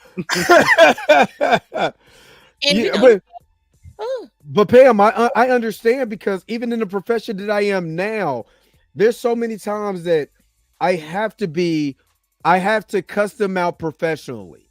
I have to talk to them in a way, because I literally walked up to a supervisor and I said, we were talking about a situation that I'm seeing that is not conducive to the overall goal we're trying to get done. We're trying to get A and B done, and you're trying to go all the way down to Z. That don't work. And I come to him and say, hey, this is not going to work the way you think it's going to work. You know, man stared at me like he don't know what I like. I'm speaking with what did you do? Say, oh, Anchorman, don't talk to me. I don't know Spanish. Like I'm speaking Spanish to him. Like I'm telling you, this is not conducive, and this is the way, and this is the why. And I'm not just saying it because I don't want to do it. This is idiotic, and here is the project. Here's the outcome.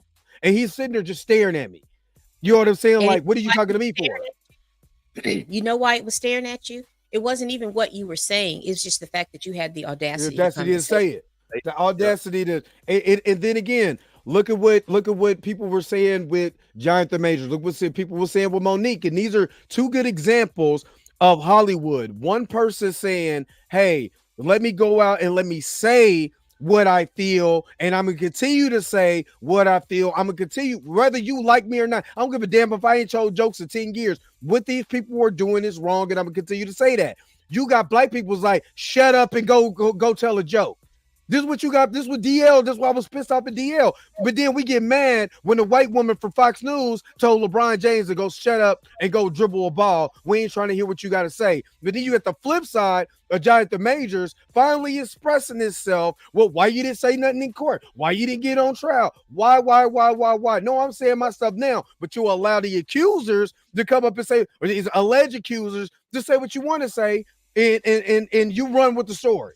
Like where is it? Where is the justice? Like I'm feeling like Martin on Thin Line Between Love and Hate when he came out, his tires was gone in front of the police station. Where's the justice when a man takes the law in his own hands? He is wrong. Where is the justice? Chillmonger's in the house. What up, Chill? Hello. Everyone is showing their feathers and what they believe just by what they are saying. The inconsistency between believing that Jonathan, you're talking now, and then what you just said right now. But it's okay for the women, allegedly, to be talking now, huh? Now it's okay to come. And like Pam was saying, it's very hard for me to believe that at Yale, that there was a man doing the S word all over the place, left, right, center, and he just wasn't caught or wasn't taken out of the school, disciplined, all these sets he's been on. But now it's time to pile up on him?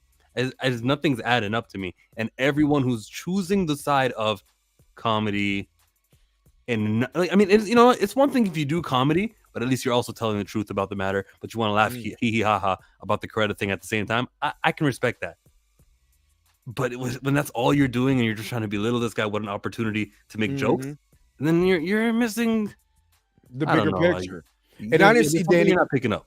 Yeah, exactly. I didn't see Danny in the chat. What up, Danny? I wish he was on today too. I wish he was in here too. But no, I understand, Chill, what you're talking about. It's like, I understand, like I said, I make a couple jokes, but my biggest thing is that I want people to know the injustice that is going on with the district attorney's office, because the district attorney's office and the New York Police Department are doing dirty tactics to be able to get arrests and convictions. The arrest, the New York PD did a dirty tactic to get an arrest. The district attorney's office did a dirty tactic to get a conviction. And everybody's still joking about dumb shit. And I want people to get off of that because there's still more to that meets the eye. Yeah. Well, it's more work to be done. It's time to move on from the Coretta Scott King. You know what I'm saying? Like, let's focus back on the DA's office. Let's focus back on the initial arrest. Let's focus back on how the timeline got reset so they can go to trial instead of being dismissed. Let's go back to all that, This tweet says, it just came out now. Believe women. No, believe evidence. And that's Carolyn Bryant, accused of Emmett Till of whistling at her, which led to his death. Kind of. I was just refreshing my Twitter, and it's very relevant to very relevant. Thank you, Ty, because he was in the chat too. So thank you for that also. That means that he was watching you guys and he's like, nah, I'm going to Twitter. So you're not doing a good job entertaining, Dre. Well, I do apologize. My dial-up was not working. And I had to call Southwest and Bell to get my dial-up back. I had to go back in the back. I had to crank the little thing. It did call the operator, and it was like, hello, operator. And I had to speak to him in one of the Bugs Bunny type of sounds. I mean, they got whatever. Fahim called it blurred AF. It got me blurred. So I do apologize. My internet is not used for me being up at these time of hours. Not they called you no chill monger. No chill monger. I'm really upset at this whole case. It just makes me angry more I think about it, and how things are being delayed again and again and just prolonged. It's getting irritating, and I don't know how to cover it anymore. Like, I obviously something came out on New York Times. It's worth talking about, but like, why give gas to this fire, right? I think it's the simple fact is that the way it's being covered, the way Jonathan Majors is being covered since the very beginning has been very alarming. And I didn't understand it until recently that I believe the district attorney, they felt like they had an alley-oop. And if I can push my political career to the moon, I could be the next vice president. Because everybody's seen, like I said earlier, they've seen Kamala Harris's rise to be the first Black female vice president. And they're saying, well, I could do that too. And I'm going to do everything I can to get in that same zone. Whether I got to step on Black people's necks, white, it don't matter whose neck I got to step on. Just in this case, Alvin Braggs had no problem going after Adam Foss. It had no problem going after Kevin Porter Jr.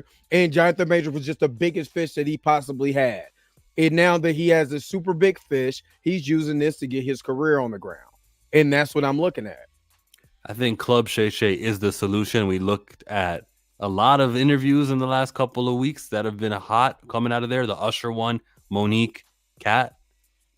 Next you go to Shannon Sharp. If Shannon Sharp gives you that approval, that should rehabilitate to anyone with a brain. And obviously, people are going to make jokes. People are going to be stupid. But I think the Shannon Sharp support, getting that rub, so to speak, will work. Yeah. I don't think Shannon will do it. Why? It's not family. Why wouldn't he do it? Go back and watch that Monique. That's all I got to say. I think Shannon wants to do it because the views he's getting right now. He ain't going to do it. I believe he would. What are you citing? What part of the Shannon Sharp Monique are you saying? Go back and just watch Shannon and listen to some of the things he said. Like when Monique is telling him to do certain things, he's like, oh, I can't do that, Monique. I can't do that, Monique. Nah. So do you think Jonathan Majors is going to tell him to look in the camera and say, hey? No, what I'm saying is he won't have him on the show because of the controversy. That's not him. I think the opposite. And the only reason why I think the opposite is because he mentioned Jonathan Majors when he talked to Cat. He did not know that Cat Williams interview was going to hit 50, 60 million. Just think, with all the stuff that he was asking Cat, you now have Jonathan Majors here. Mm-hmm. How many people? You see how many people showed up? Even just our little live streams, our little videos who showed up just for Jonathan Majors coverage. People was leaving my channel because I wasn't covering more Jonathan Majors. There was like, can this be the Jonathan Majors? I think that Shannon Sharp is independent. Shannon Sharp is not an independent. No, wait, this is what I'm saying. You seen what happened when he got on with, when he had Cat on there. If he gets and all the people who tuned in for the interview with ABC, now you get him on Club Shay Shay where he can just say what he want to say. Come on, dog. I think I'm just letting you know that ain't gonna happen. Well, clearly from this video with 1 million views where he clipped out all of the times. I love looking at views. I'm just letting you know. I think it's relevant. I think everyone Cat Williams called out, and then like I said, 1.5 million views. Everyone Cat Williams called out is getting their time on Club Shay Shay. Well, we'll see. I just highly doubt it. Going back, like I said, to the part where he says, "You won't even read a comic book." Since when? That look like my daddy. When you start liking my... No, it's a play. As soon as they get in that position and think they's gonna tell somebody something. No, you're not. No, you're not. Marvel will cancel you you won't be allowed to read a comic book. What is you talking about? That's just my opinion. I don't think it happened. Okay. And then And Danny says that he's a tool to keep us divided. The powers that be will allow Shannon Nah. to bring him on there. Don't let him go to DJ Vlad. Nobody wants to see Jonathan Majors on no goddamn Vlad. I'm sorry. I don't agree with Danny saying that he a white supremacy agenda dream country. I don't agree with that. I think Shannon Sharp is just doing the job, but he's not independent. That I do know. He's not independent. I don't see Shannon Sharp that way. I see Tyler Perry doing wrong. I see Oprah doing wrong, and someone telling people about it. We can get in that later. I listened to the Tyler Perry recorded situation. I think Monique is totally off about that, but that's later. We'll talk about that later. I'm gonna split the baby. I think he should go to an independent journalist, since they're all unemployed and laid off. I think he should go to Dre. Sit down with that journalist over a 2 to 3 day period and go over the information and allow that person to put that information out on various publications in various media that journalist who has a YouTube page put it out on her YouTube page, let that journalist put it out in a written form, and he can go from there. Because I think at that point you can have that one person, you can go over that information from the rooter to the tutor, and he can say his piece about every stage about what's going on and be through. Shannon Sharp, the only thing I think for me is Shannon's success is his guest talking, and Jonathan Majors is not that type of guest that's just going to sit there and be like, I'm going to tell you everything. Yeah. He's got to be prompted. There's got to be questions. And so I'm splitting the baby for y'all. Find an independent journalist that needs to eat. That won't go viral. It'll go viral. It'll go viral if like I said, you just need that independent journalist to sit down and to talk to him about it. Because you're going to get those people that can't, the people that can't stand it, they want to go and pick that interview apart. You're going to have the people that support him that are going to go and pick the interview apart, and you're going to have those auxiliary people on both sides of the coin going to that article or that YouTube video and picking it apart. So that's me splitting the baby. And I don't think Jonathan Majors is she juicy just disappeared. enough. She splits the baby and goes away. I don't think he's juicy enough. I like what Pam said, prompting JM to get up there and ramble. He's not a rambler, so he's very well media trained. So you're gonna get media conversation. That's what you're gonna get. You're gonna get top tier, pristine. This is the cleanest way I can say it. You're not gonna get Cat Williams. You're not gonna get Monique from Baltimore. You're not gonna get none of that. Just not. Every time you say Baltimore, I'm thinking about Vanessa and how she had big fun with the wretched. I always think of when I hear Baltimore, I can't think of anything but. Stay tuned to my channel for more on that, because I gotta highlight that. But yeah, we could talk about Monique and that situation, because I listened to the audio, and I kind of stand with Tyler Perry on this. So, all right. I don't have anything. I mean, personally, like I said, what I just want, I'm gonna just be honest with you. I don't care if it's Club Shay Shay. I don't care if it's ABC, because I still think he did an excellent job on ABC. I don't care what nobody says. After watching, when you legitimately watch that video and you watch everything that's going on, you see his posture. You can hear it in his voice. He don't want to. He'd rather be doing his job. And I gotta do all these interviews. And I gotta do all this other goofy crap. And instead of doing a job that I was paid to do that I love. So you're going to be, you're going to have a little bit of animosity or whatever, because I shouldn't even have to be here. So I don't honestly care what platform he goes to. If he goes to Roland Martin, he goes whatever, he is going to get traction, because Jonathan Major is going to go talk to these people. My biggest thing is getting him back on track. That's what I want. I want his career back on track. I don't give a damn if he goes to Chillmonger, he goes to the Dre Mack Show, Pam. I don't care who he goes. I want his career on track. That's what I want. Dre, I'm not going to bring him on track. And the 6 guys who run Paramount, Universal, Disney, Warner Bros., Netflix, Sony, those 6 important human beings are the ones who are in charge of getting his career back. Or he'll be doing independence and doing little things. Maybe this may spark a flame under him and he makes his own studio or he joins another studio, combines his talent to make it so that there's another great studio. A24 is out there. We got these smaller ones that are out there. I can't even name MGM. I guess they're a little bit smaller. There's these studios exist, and maybe there could be another one where, you know what, if you get blackballed for some bullshit with a white woman, don't worry, go to this studio because they don't think that way, and we will still use you. You can still make a living. Your movies will be seen. Here's the studio. And Byron Allen, if he can't buy, well, he wants to buy not BET. He wants to buy Paramount. Yeah, he want to buy Paramount. But he also owned the Weather Net. He also bought the Weather Network back in the day. The Weather Channel. I mean, the Weather Channel back in the day. So Byron Allen, who was a former comedian, has done a lot in Hollywood. So if he did buy Paramount, that'd be huge. So you go to Byron. Let's say for instance, the sale goes to Byron Allen, now owns Paramount. If you're Jonathan Majors, do you go to Byron Allen and say, "Hey, I'm here"? Yes, you do. And Byron Allen, I don't know, does he want to risk everything on a huge movie with Jonathan Majors with a $200 million budget just so that they can have attention on Jonathan? No. But will he cast him in a $20 million movie and he can be a supporting character? Sure, I can see him doing that.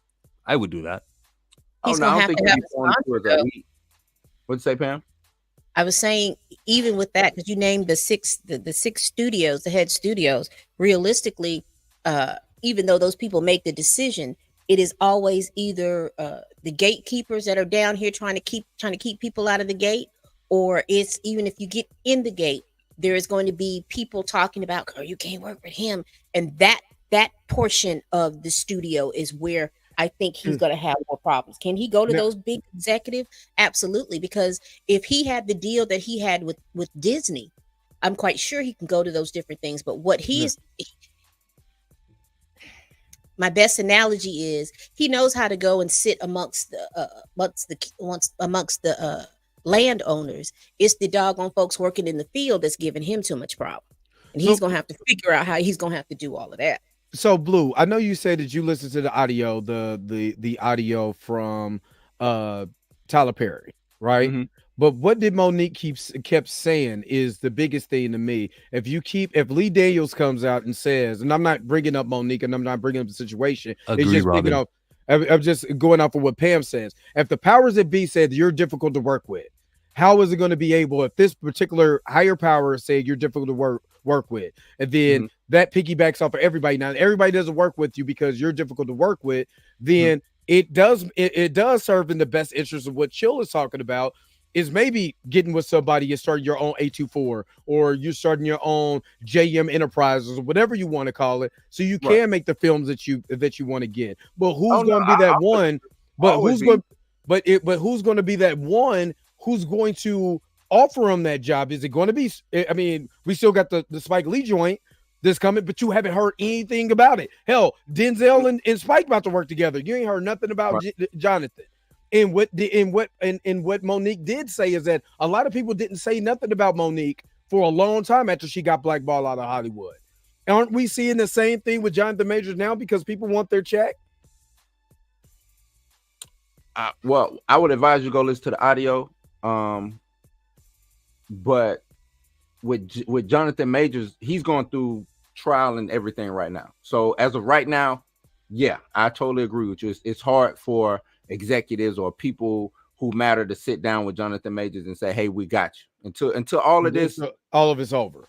Until it's all over, right?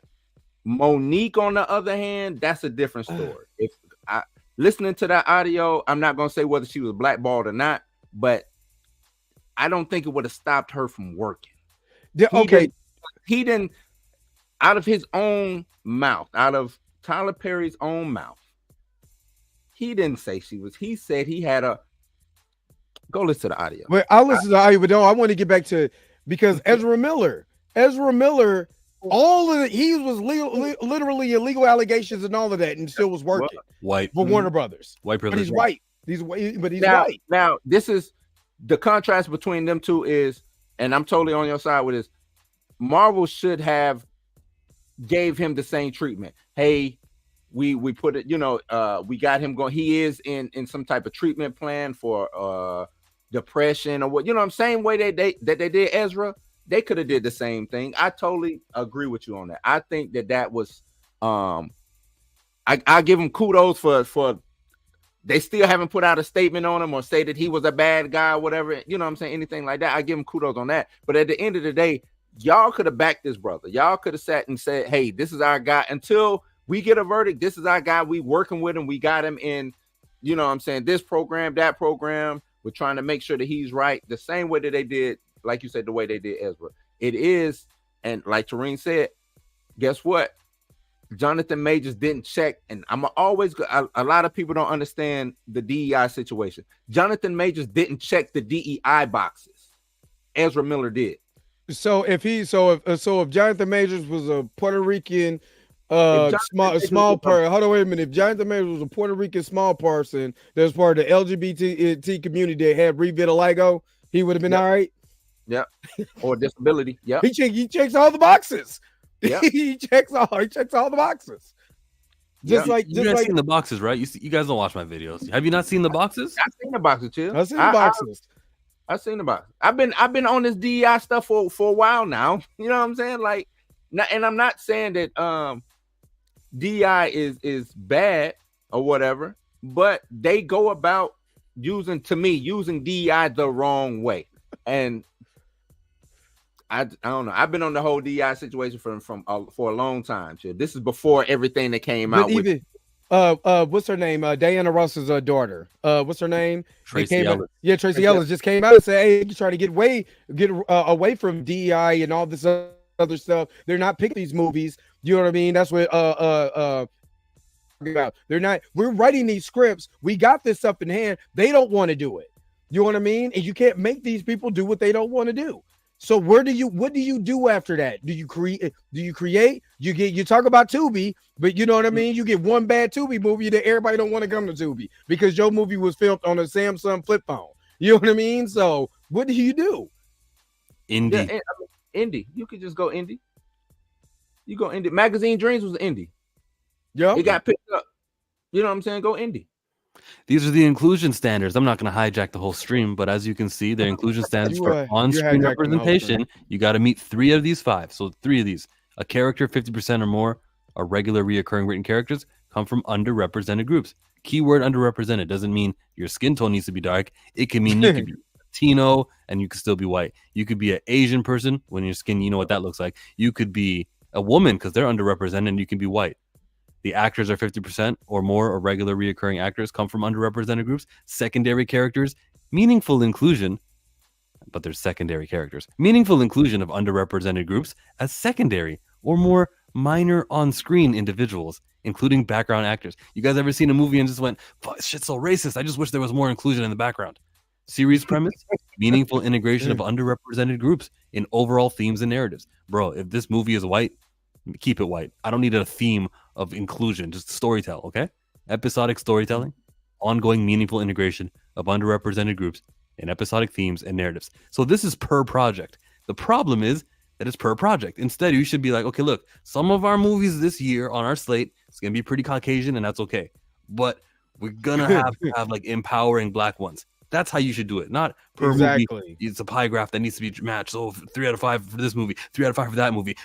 We're avoiding racism. Because I could write a movie right now, and I'll do a video on this. I can write a movie which fulfills 3 out of those 5, and it could be terrible. Because none of that has anything to do with is there going to be a fatherless character and he's black? None of that has to do with ratchet women, loud, obnoxious. None of that has to do with coming straight out of jail, a character who's just trying to find himself and he's homeless.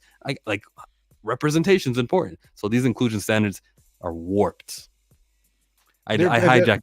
I know, Dre. I see that. That's why you got to be a 7 foot tall, a dark Latino, LGBT community, pansexual, with 1 club foot, so you could check every single box. It be in the background of a movie. That's basically it does not make sense instead of good storytelling. This is what we got. And again, Issa Rae said we have scripts, we got this stuff. Won't just put it out. One thing we can't say about like 90s and early 2000s that we've seen that in television. You know, you have for every friends, you had your girlfriends. You know what I'm saying? And we didn't have our own Sex in the City per se, but we still had our show that was similar like that. And we didn't have no problem with that. We knew that there was no black people on Friends. until what's the Gabrielle? comedian? No, I forgot the female comedian that was on there. Somebody in the live chat will tell us. Yeah, somebody in the live chat. She was also an Archer. She was also the black girl also. But anyway, we knew there was no black people on Friends. We didn't care. We will still watch Friends. Ain't no black people there because we actually liked the show. But then when it came to, I did watch Friends. I like Friends. No, I didn't watch. I couldn't tell you a single episode. I like Friends. What? I believe it. I'm not saying. Yeah, I also like Girlfriend. Name all 6 of the friends. Aisha Taylor. That's her name. That's what I was thinking about. Hold on. Hold up. Jesse. No, wrong show. Jesse. Jesse's the guy. No, I was thinking about what's the damn name of that show? Shit, Uncle Jesse and all of that. Anyway, we ain't talking about Friends. We talking about Jonathan Majors. Where's Jonathan Majors' friends? Every friend that was B. Jordan. living single. I'm waiting for Michael B. Were you talking about Full House with Uncle Jesse? Full House, yeah, with Uncle Jesse. That's what started coming to mind at first. But you look kind of strange when I said Friends, huh? You and Chill already conspired against me, and I won't take it no more. Dre, you watch Friends, bro. Like, okay. I watched Sex in the City too. Me too. I enjoyed Sex in the City. I didn't watch Friends though. You act like Friends was like some type of. I like Friends. Friends. Yeah, but I like Friends. I didn't think it. But I watched the show. But this is like Friends. Yes, you are. You're judging, and I hear it in your voice. Your voice all high. I'm just saying, you made it seem like Friends was like this. You know what I'm saying? Like, yeah, and we all watch Friends, and I'm like, Friends was bootleg Living Single. Yeah, I watched both. I didn't watch Friends because I watched Living Single. I didn't. Friends, yeah. We talking about Friends. I hear Dre's voice. It went up an octave.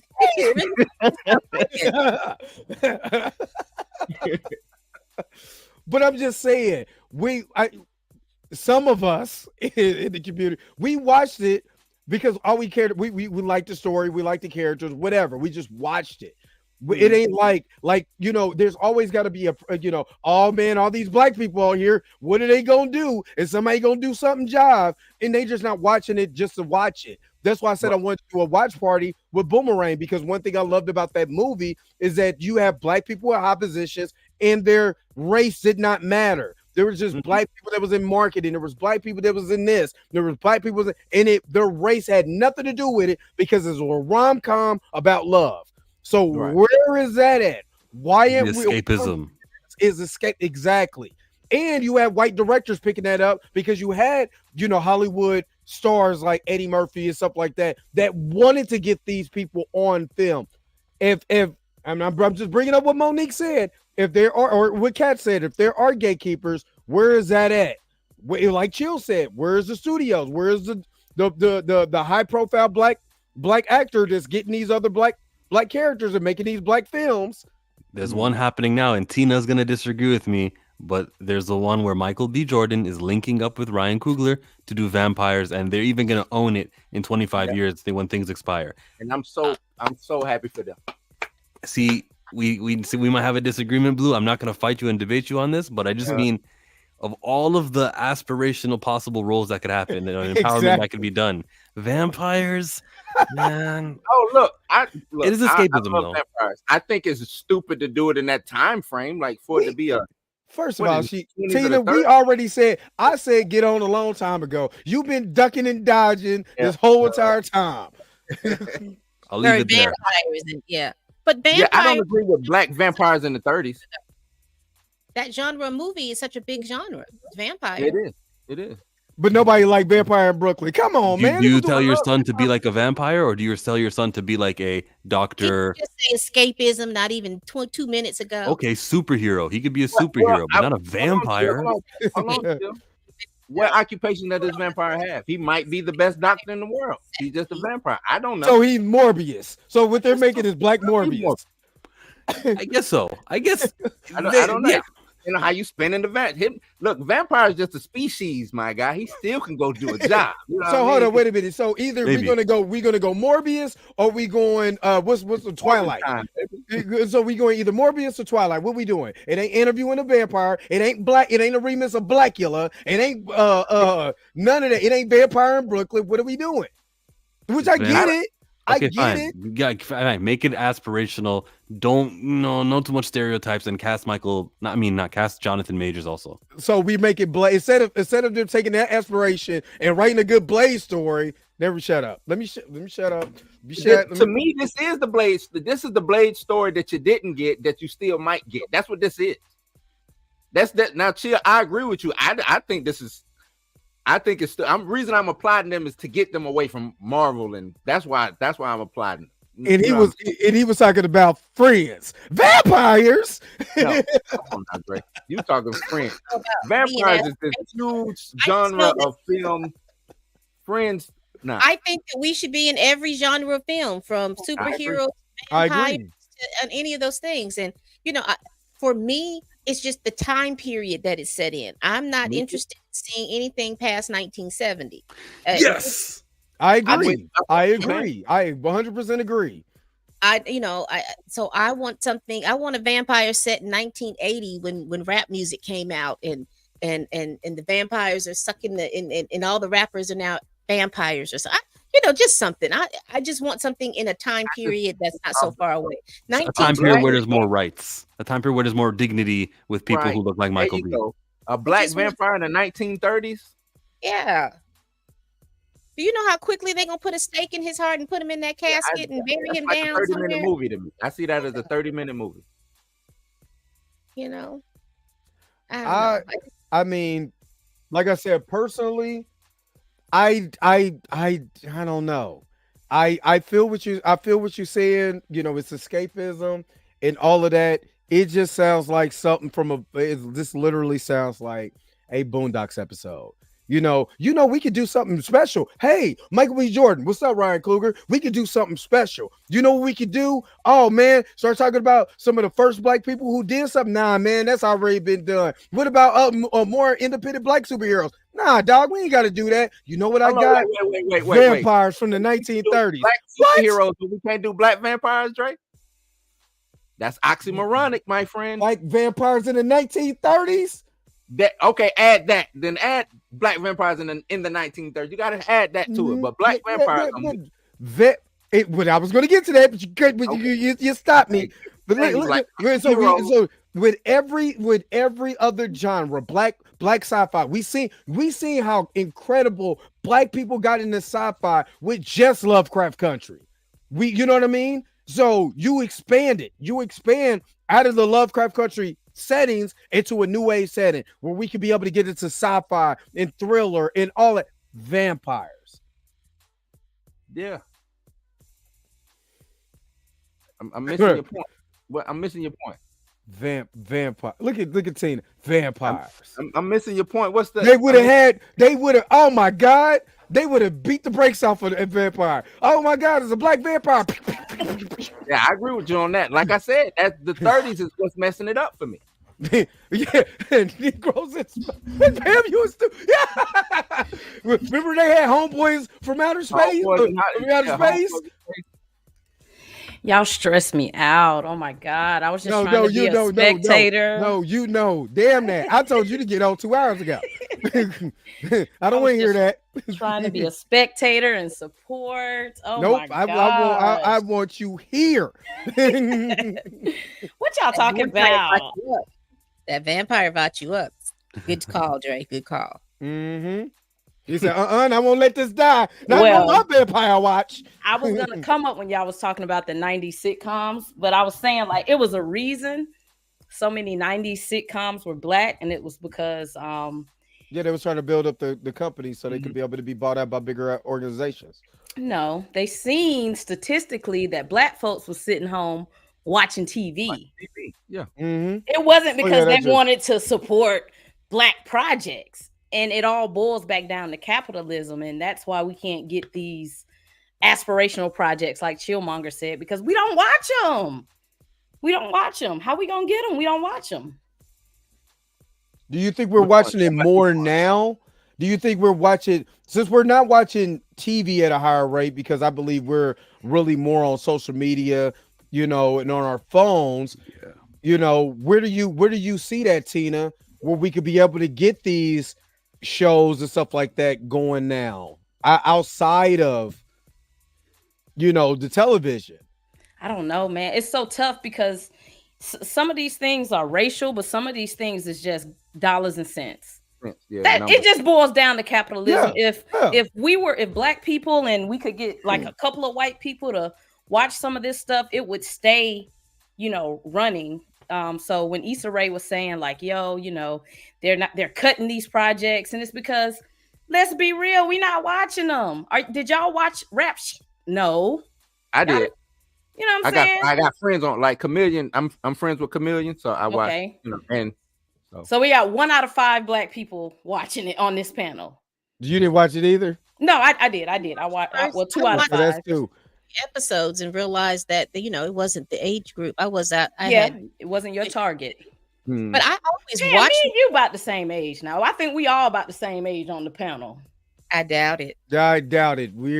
There's some of us. There's some of us. Throw mines. Look, there's some of us that can't wait to get their ARP card at Rudy Tooty Fresh and Fruity's on Tuesdays. Are you 50, Pam? Are you 50? I am 55 years old. You are a great looking 50. I would have never thought. I would have never thought that. I thought, we all rolling in the 38, 40 range. You are a great looking 50. Well, thank you. But yeah, we don't watch the stuff. You know what I'm saying? We don't watch. What was the movie that just came out with Lakeith Stanfield? What was that? You talking about the Book of Carter? Book of Clarence. Or Clarence. That's it. Book of Carter. We know you didn't watch it. You calling it the whole wrong different. The Book of Carter. That's because I'm trying to navigate the chat and talk to y'all at the same time. I apologize. Yeah, I know. Wait, watch. All Chill's gonna do is take this clip and make more clips and be flubbing up people's names. I wanted to cuss, flubbing up people's names. If I was gonna do that, I would have done it when you said Aisha Taylor instead of Aisha Tyler, but I would never. I'm a guest on your show. Me not watching the Book of Clarence has everything to do with I'm not interested in movies before 1970. Okay, I wasn't interested. I wasn't gonna be interested in it. Yeah, I think we're gonna see ourselves in the future. You know what I'm saying? Either present or future now. You know what I'm saying? Like, okay, we that whole burlap sack wearing time period. Out of that with the nappy dreads, and you know what I mean. Like, we ain't got no hot combs. We ain't got nothing. And I'm way past. I'm way past it. I like I said, Negroes in space. Okay, so shout out to Torin Reloaded for the $10 super chat. If we had a project that we as Black people could relate to, it would get our views. It can't just be because there's Black people in the project. Yeah. It has to be something we connect with, and I do agree with that, because I'm gonna watch the Book of Clarence when it hits streaming. Yeah. But when They Clone Tyrone came out, I was all over that. Right, number one, it's the setting. Number two, it's Black sci-fi. Again, that is a genre that I keep bringing up because you said it right. It can be something that people get into. It's not Power. You know what I'm saying? Is in all of that. And I ain't got nothing against Power, Empire, all of that. But we keep reinventing the wheel. But they keep doing it because that was we keep watching. It's simple. It is very simple. But this isn't hard. Hold on, wait a minute. Isn't that what they said on the Boondocks episode? Matter of fact, I'm gonna bring that up. On the Boondocks episode, was like, we can do more shows, but that's hard. That's more work. This is easy. You know what I mean? It is because it is capitalism, man. Nowadays it's reality this, reality that. Oh yeah. Because back in the 90s, we were watching the Cosby Show. We were watching A Different World. We were watching the Jamie Foxx Show. We were watching those different shows. There was a plethora of shows, so there was a lot of shows that we were all watching. I'm still pissed off the way they left half and half. They could have brought half and half back. They could have brought half and half back. But those were shows. What's happening? Those were shows that were counter. There was a balance. So you had the bellies, but you had half and half. Right. You had Menace to Society, but you had the what's the name of that man? the Steve Harvey shows, the game.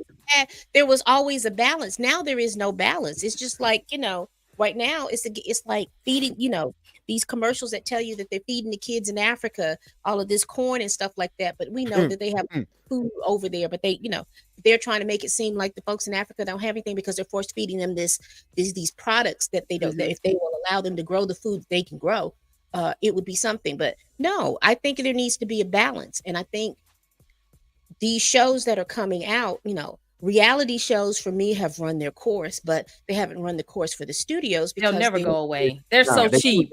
They're cheap to make. So cheap. They're so cheap. And so cheap to make. And they're going to continue to push them out. If that's all you have to watch, that's what you're going to be gearing your show. There's going to be some part of that reality genre, some show that you're going to watch that you're going to like the American Idols and all those other things, shows like that people were watching. But now people are watching you watching these ratchet shows because they're there. And once you have one, the other one is going to go and keep going. So I would like to push more shows. But like I said, I'm not interested in the shows that they're pushing that the plot line is before 1970. Exactly. This is what this conversation sounds like when we're in these studios, because this is exactly these people we want more representation. We want it split, but this is what it sounds like. And you guys said 106 in Park with AJ and Free. Yes. Yep. And I said, great, fire them. Why? Because what you call success, Reggie Rudlin calls failure, and vice versa.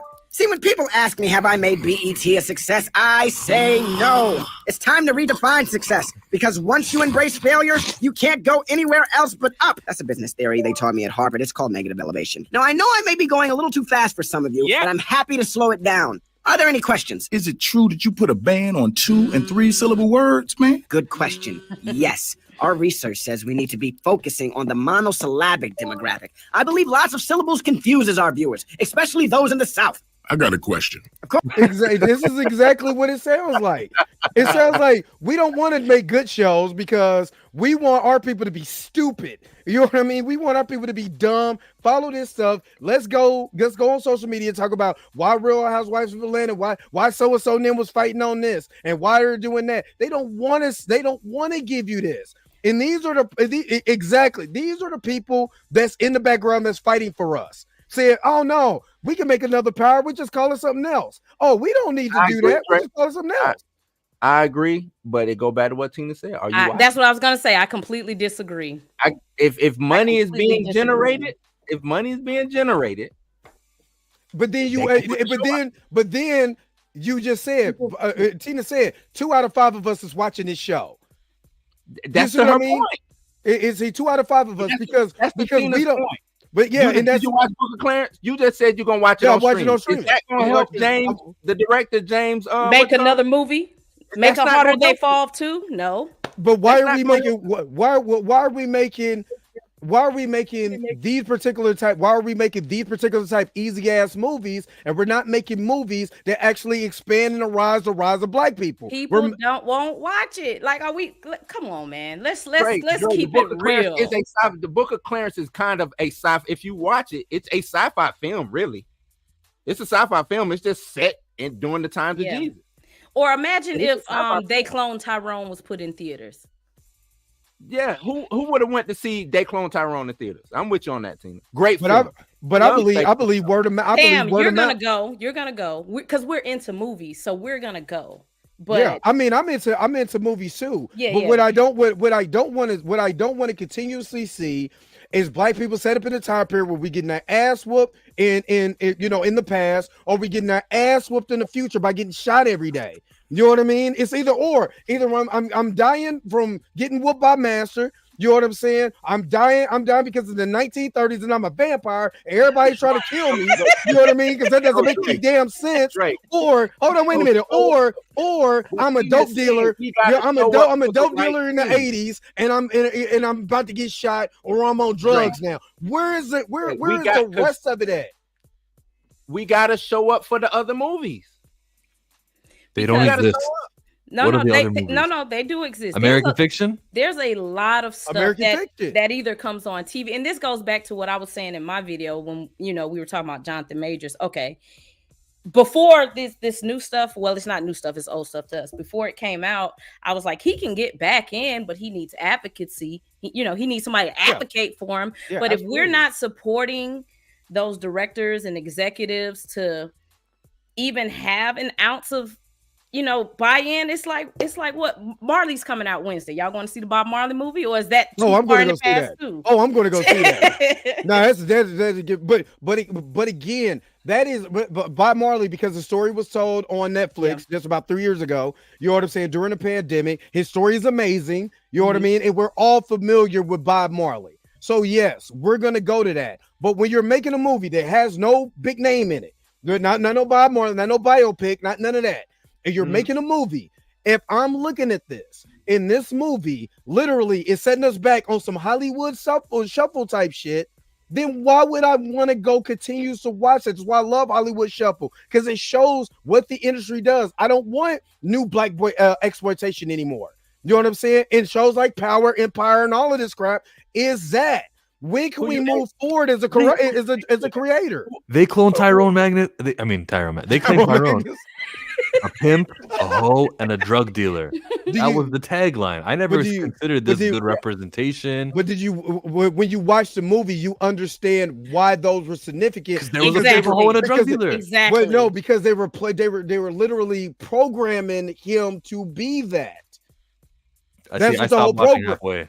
That's what the program. That's what the eating the chicken was. Eating the fried chicken and getting the perm in your hair. And I think they also pitched it that way so we would watch it and not us. Exactly. But not us on this panel. But they know the average person, the masses, the average target market. If you say this is a sci-fi movie about cloning, they not gonna watch it, bro. I worked in film distribution about 20 years ago. This boils down to dollars, cents, statistics, mathematics. That's all they care about, because let's flip it to the music industry. They don't mind supporting black people there. Because guess what? We're listening to the rap music that maybe isn't, good for our community, but they pouring money into that. Sexy Red just had a baby. It was twerking at the thing, and she had 1 million. She had 1.5 million views. On Sexy Red, man. Yeah, I'm going hard. Yeah, I said it. Yeah, I said it. But 1.5 million views on these pictures of her got her thing tooted up after having a baby. You know what I mean? But when you're posting, and you're right, Tina, I do agree with you. When you're posting information that actually enhances your brain, that actually gets you to vibrate on a higher level we don't want to do that. And it's not saying it's that we've been programmed that is the black community, and that's not. That is a microcosm of the black community. And that gets the microcosm, gets the biggest shine. And what happens? Hollywood thinks we're so stupid that we can only have 5 or 6 syllable words because we got banned, like Reggie Wetland just said. You know what I'm saying? We don't need to educate you on that. This is what I'm gonna add to that though, Dre. Package it right. Sell it. Yeah. If you can sell it, it'll take off. If it's good, it'll take off. It'll be good. Package it and sell it the right way. So where the masses, the people who with the small brains will want to watch it or listen. Well, explain. Well, okay, because I'm not one of those type of people with a small brain. How do you package that? Because that is beyond my pay grade. So how do you package that to somebody who's stupid, who's on their phone? What, you put the pimp, hoe, and thing in the tagline so Chillmonger can watch halfway through it and be like, you just answer the question. Pimp, hoe, gangster in the tagline. That's got to be the most ignorant shit. Listen. That's the most ignorant shit. Is it? Because what was the disc? Hold on, Dre. What was the discourse behind that movie after everybody watched it? When everybody watched it, everybody talked about how phenomenal it was. What's the message after the movie?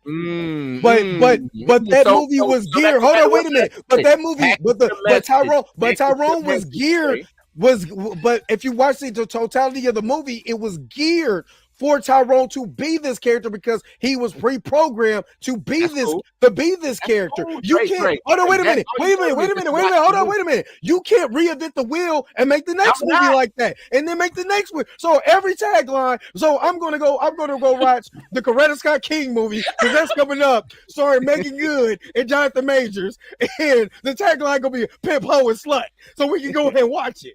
No, that's not what I'm saying. I'm saying they knew that it's like what Tina said. They knew we got a sci-fi film, and if we just put this out as a sci-fi, they clone this. This is about cloning and yada yada yada. Y'all not gonna show up to watch it. So guess what? And hold on, Blue. Let me interrupt you right quick. Not only are we not gonna show up to watch it, the white people ain't gonna show up to watch it either. So we at least got to take a percentage, and put eyes on it. Hold up, did y'all not watch Killmonger's video when he talked about Ultimate Black Panther? Who came to go sell that book out? White folks. They had a reason. I missed that video. But they had reason to. It was the buzz. It was the best creators. It was associated with something they cared about. Yeah, all you need is hold on, wait. hold on. I think y'all forget certain things.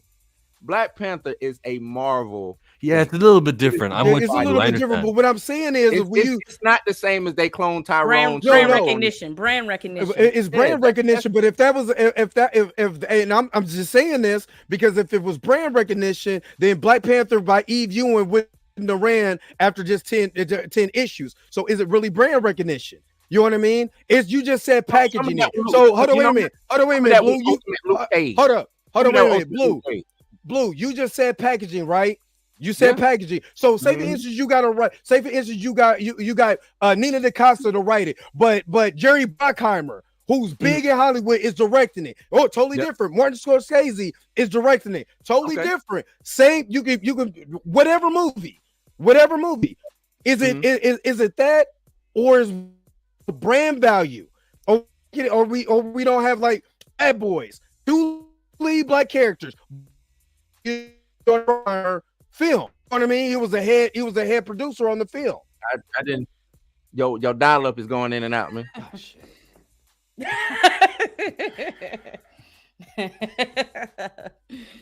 We are a part of we're a part of the problem, and racism is part of the problem, because even if every black person in America supported every movie, we still need a couple white folks. We need a couple Mexicans. We need, because if you think about like some of the bigger black movies, it wasn't just black people going to see it.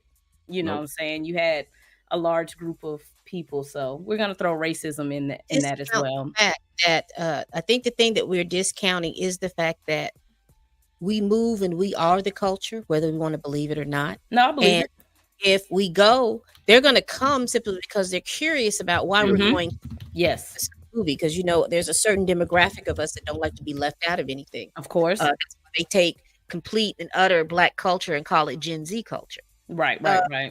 So I think even with the pimp, even with the hoe, even with the drug dealer, they cloned Tyrone. We automatically knew it was going to be something different because of the way they marketed it. We knew. Everybody didn't know. And but still, some way they showed up for the pimp and the hoe. Yeah. Because you think about how they marketed Belly. You think about how they market Menace to Society. We knew from the marketing it was going to be about some drugs and gang war and all this other stuff. This right here seemed very totally different. There was an air of something going on that we couldn't understand. And for me, that was the curiosity to go watch that movie. Because, I don't know, but I just think that if you build it, they will come. I just believe that wholeheartedly. It's the same way that we did in the 90s when they played all of these different quote unquote black shows that were out. And they weren't about pimps and hoes and drug dealers and 12 Years a Slave and Sounder I agree. Cornbread Earl and Me. They weren't all of those. Cornbread Earl and Me was good. Even when the message of the movie featuring the pimp, the hoe, and the drug dealer, or American Fiction, the message was a positive one. We still were in there embracing these negative stereotypes in both of the movies. As much as there was a good feeling towards the end or a lesson that we learned, for 2 hours, we were in the movie theater thinking about negative stereotypes. And complete escapism would be not that. Would be just, remember Argyle? Did you guys see that movie recently? Imagine if the lead, Bryce Dallas Howard, was somebody who wasn't Bryce Dallas Howard and she looked just like Tina. We could have had the exact same movie, no questions asked, and it would have been good representation and it would have been like cool. But give me another maybe white movie that that came out last year besides Argyle. Barbie. Imagine if Barbie was just like the lead wasn't Margot Robbie. You can't say that about Barbie, because I think a lot of people felt like Barbie you know, fed into negative stereotypes about. I didn't watch it. Okay, we're talking about with feminism. Yeah, what'd you say, Pam? I was saying The Glass Onion, because you could have taken Janelle Monáe's character and switched her out with the white woman. The movie still would have been as impactful. But I'm saying, like, because Chillmonger is saying we need more positive representation. I'm trying to find that equivalent in the form of a white movie. We can't say Oppenheimer. You can't say that. So I'm trying to figure out what white movie is out that you think shows them in a positive light. You know what I'm saying? I'm trying to find the equivalent of what you're looking for. I'll look for it. I'm on the website for the top movies of 2023. Yeah, Barbie was number 1, but Super Mario.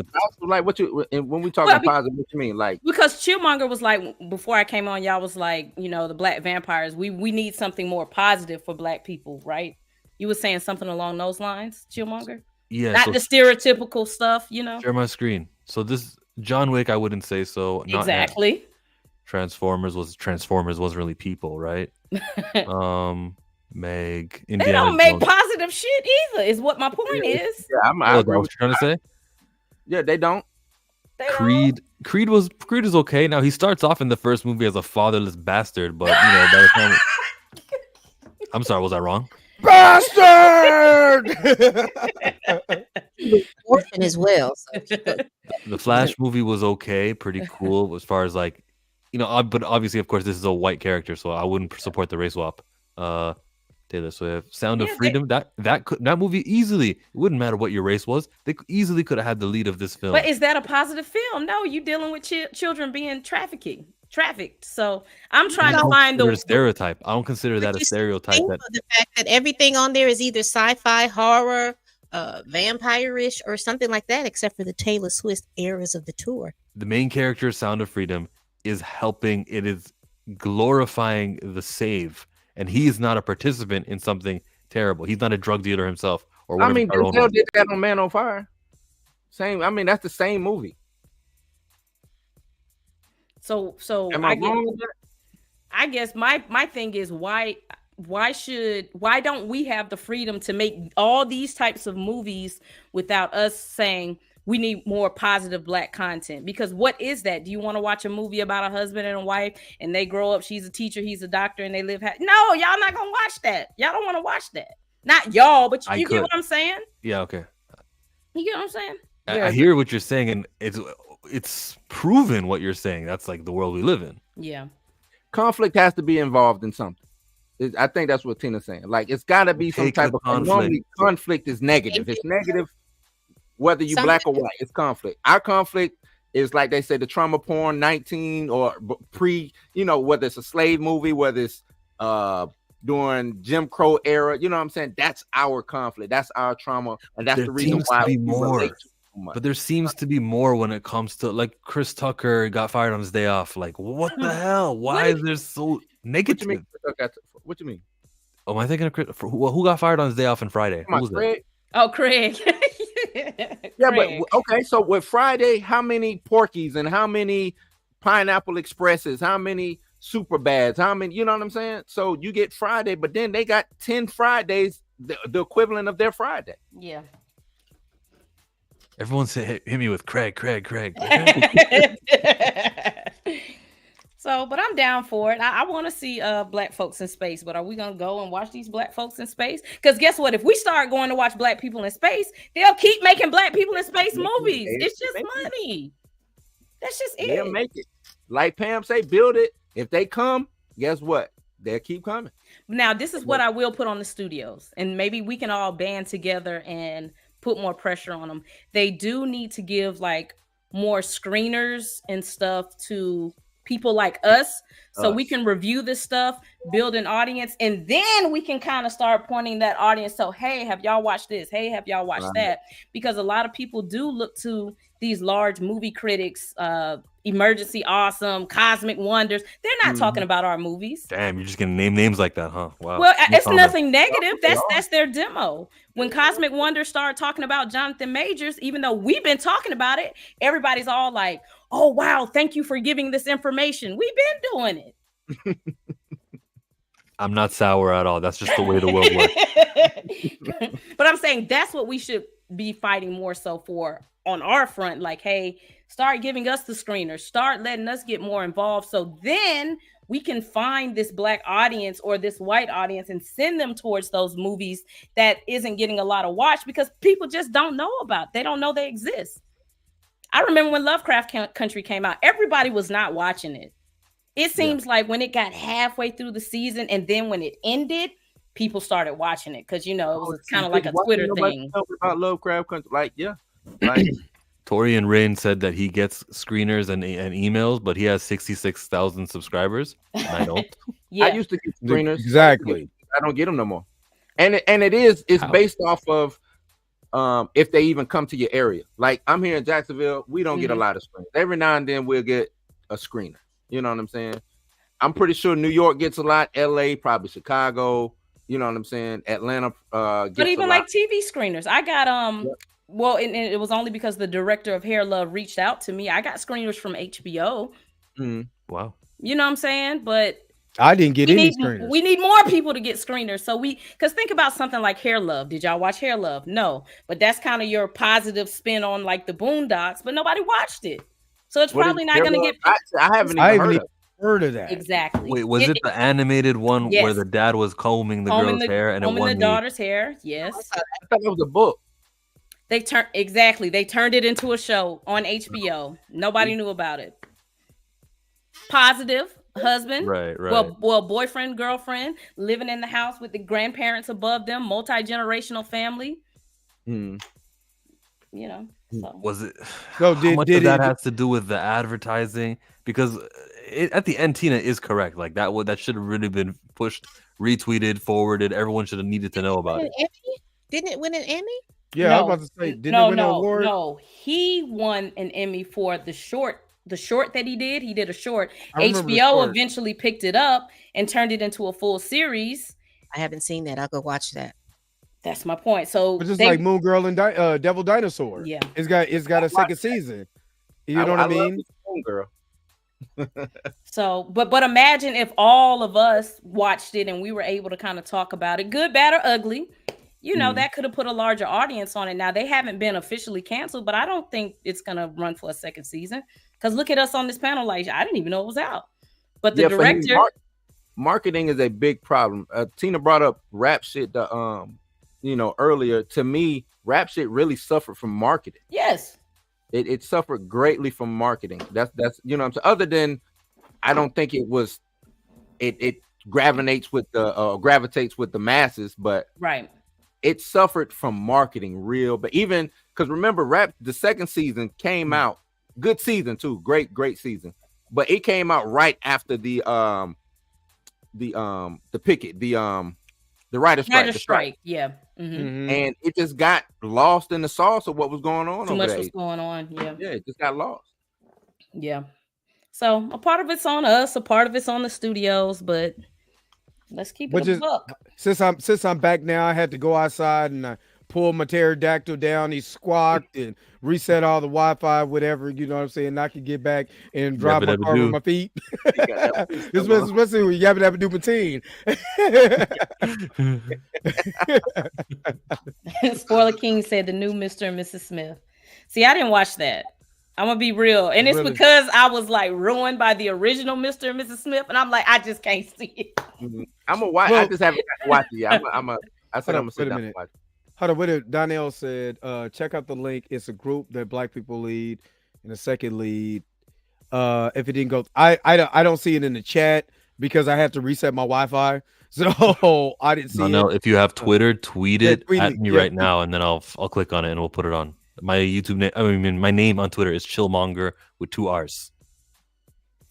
What's the main job of the producer? There's different types of producers. It depends. Mostly just a lot of it is supplying money, though. A lot of it is to get the project made, you know. Yeah. Okay, so Dr. Keisha, what's going on? She said, hey, y'all, you may have mentioned it, but I have a question regarding Jonathan's attorney. How did she respond to the allegations regarding the exes? I heard that she said that was the past. Did she confirm it? She said that something did happen at a mailbox, but the way Jonathan put it was he was trying to do self-harm to himself and she physically involved herself. Is that what I read? That's what you said on your. Yeah, you said that on the show. And I she said it, said- but am I wrong? Yeah. No, you're right. No, and you're she right. said something about he was insecure. He's already admitted to that. And that's why I know y'all are against it, but that's why I said he should have waited to do this interview. Because if these new allegations would have came out today, then in April he can sit down and address everything in full. But I digress. I don't know.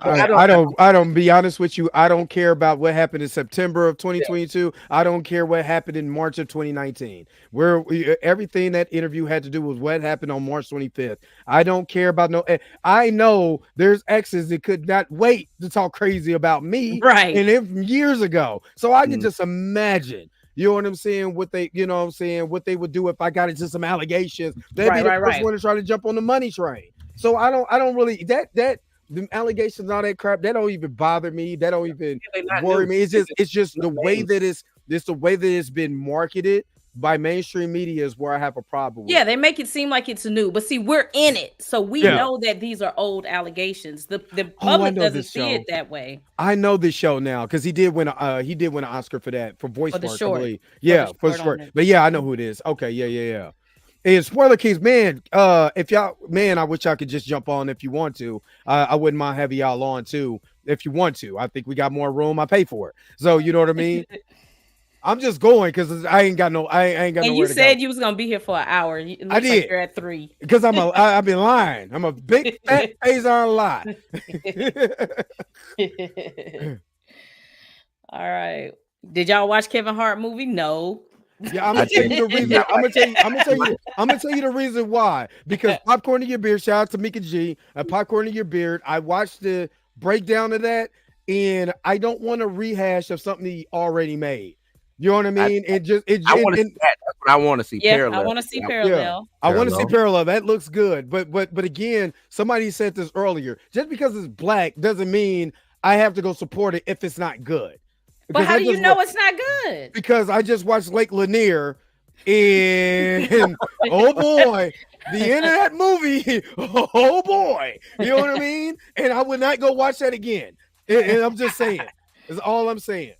And once you've seen 2 or 3 Kevin Hart movies, they are the same. They're all the same, especially since the new Kevin Hart movie mirrored what he did with what's his name? I can't think of it. No, he did the Die Hard. Oh, that was yeah. Yeah, and then he makes a movie of him being an action star. Nah, you missed me with that. I'm out. Now Shirley looks like it's gonna be I good. do want to see Shirley. Nope. Yeah. Nope. Look, why not, Chill? Is this about Shirley Let me zoom in. Yeah, Shirley Chisholm. Let me zoom in on why not. Oh, what he said, John. Hey, but we gotta. But I will go see because I'm a big fan of Shirley Chisholm. This what I will say about Mr. Ridley, right? No, he was Lord horrible Voldemort. over on this side, but on this other side of things, he do pretty well. Yeah, let me get you. Text me. Hit me up on Twitter so I can send you the link. Torrin. So he's doing what Pam is talking about, and what I talk about. We're going back in time to tell a story. Let me go to a point in time where people with melanated skin was respected, and there's no insults being or status that they're lower, and I don't like that. So, But and then there's this one. We can all agree this is. Sorry, Pam. She was in the 70s. I said she was in the 70s. I'm good with this. I see. I like 2000s. You can't say go to the 2000s. We ain't damn respected in the 2000s, or we wouldn't be here having this conversation. Reverse a little bit. Now, the trailer of that movie right here, this American Society of Magical Negroes. I'm completely off of I that. wasn't watching Hey, just Torrin, to hit that up. the trailer. This movie could have been something so fantastical and I'm good Harry on this. Potter-ish. Shirley's story is very It had important. nothing to do with the theme that they had it come on. It could have been so much different, but they just made it into this. I might still watch it, but that trailer pissed me off for real. Yeah, the trailer. It won't be in theater. I would tell you this: it won't be in theater. Not that I don't want to support or whatever, but it won't be in theater. Yeah. Me watch. What's going on, Torrin? What's going on? Hey. All right. Oh, I'm glad you got onto this one because me and another YouTuber did a nice long virtual digital dissertation on why we are not going to see that crap. When I saw that trailer, like y'all was saying, when they dropped the, you might want to be careful on that because Universal don't play. Yeah, they sure don't. I had when they dropped the teaser for it, when you saw the teaser for it, you thought you was going to get like a Black Harry Potter type of story. But then they dropped the full trailer and it was like, wait a minute, what is this? I was like, okay, I see where they're going with this, and I know where I'm not going, and that's to see this. That's not to see this.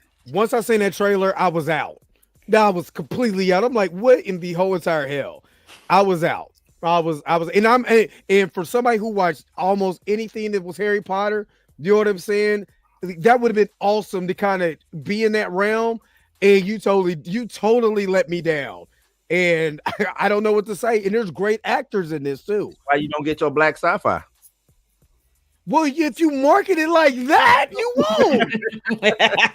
Yeah. Why would I want to watch this? Like, come on. You know what? I was okay with it until we got to the love interest. When we got to the because let's face the truth. This is the reality of sometimes y'all were talking about it earlier, respectability politics. Sometimes we do tiptoe around people's feelings. Sometimes we do talk a little nicer, make our voice a little. So I was into it until we got the love interest, and I was like, oh my God. I'm out. Did any of y'all see that movie Sorry to Bother You? Mm-hmm. With Lakeith Stanfield. Yeah, Lakeith Stanfield. Basically, now see, that's an act. Now see, that's a story that I like because one, it was an independent film, but it had major actors in it, but it also told the actual story of what Black people have to do as far as code switching inside of corporate America to come off as less threatening. That's because that's an actual thing a lot of Black people have to deal with. Exactly. That's what I thought this was. Like when I'm looking at the trailer, that's what I kind of got the gist of, that, you know, you're making white people's lives easier by not, you know, being so aggressive, being so loud. Let me help you get your coffee. And I'm like, yeah, I know people who do stuff like that. But then we got to the love interest. I'm like, oh my God. But see, that's what I was talking about, the 90s and the 2000s. The 90s and the 2000 films. We did get a variation. It wasn't just Boys in the Hood, Menace to Society. We got variations. We got the Wood, which if you take basically a Boys in the Hood story, but take all the gang violence completely out of it and not make that the story, and having a coming age of 3 young Black men that's going off to be successful. Where are those movies at? Exactly, Dre. Because how many coming of age stories did we have with white male teens back in the 90s? Oh my God, Stand by Me. I mean, we could just go through the list of all those movies. So where are those movies at? We grown now. Yeah, that's all I'm gonna say. We grown. Our kids ain't watching that. They on TikTok. That's not what I meant. I was reading the title. The title of this movie is We Grown Now. But you answered the question. We grown now. I'll give it a strike for the broken English. We grown now. But I mean, we could be good. The cast has Journey Smollett. I don't recognize Blake Cameron and James. Journey Smollett. Smollett. Oh, I wasn't even trying to be funny, guys. I know you wasn't. You just the way it rolled off your tongue. It's just all right. It's a Sony picture. All right, they got a drama. You know what movie I heard that came out last year that was actually good, but I didn't get a chance to watch it, but I still might watch it. Is 1001. 1001. That movie with Teyana Taylor. Yes. Yes, no, that was real. I heard it was good too. I haven't watched that one either though. It reminded me of. I heard she did a really good job. Losing Isaiah. Losing Isaiah. That's what it got from me too, and I was like, I don't know if I want to watch this. The Best Man was traumatic. Okay, The Best Man was a very traumatic movie. Okay, that was not a feel good movie. The best. Hold on, wait. You talking about the original? You talking about the original Best Man? All of them.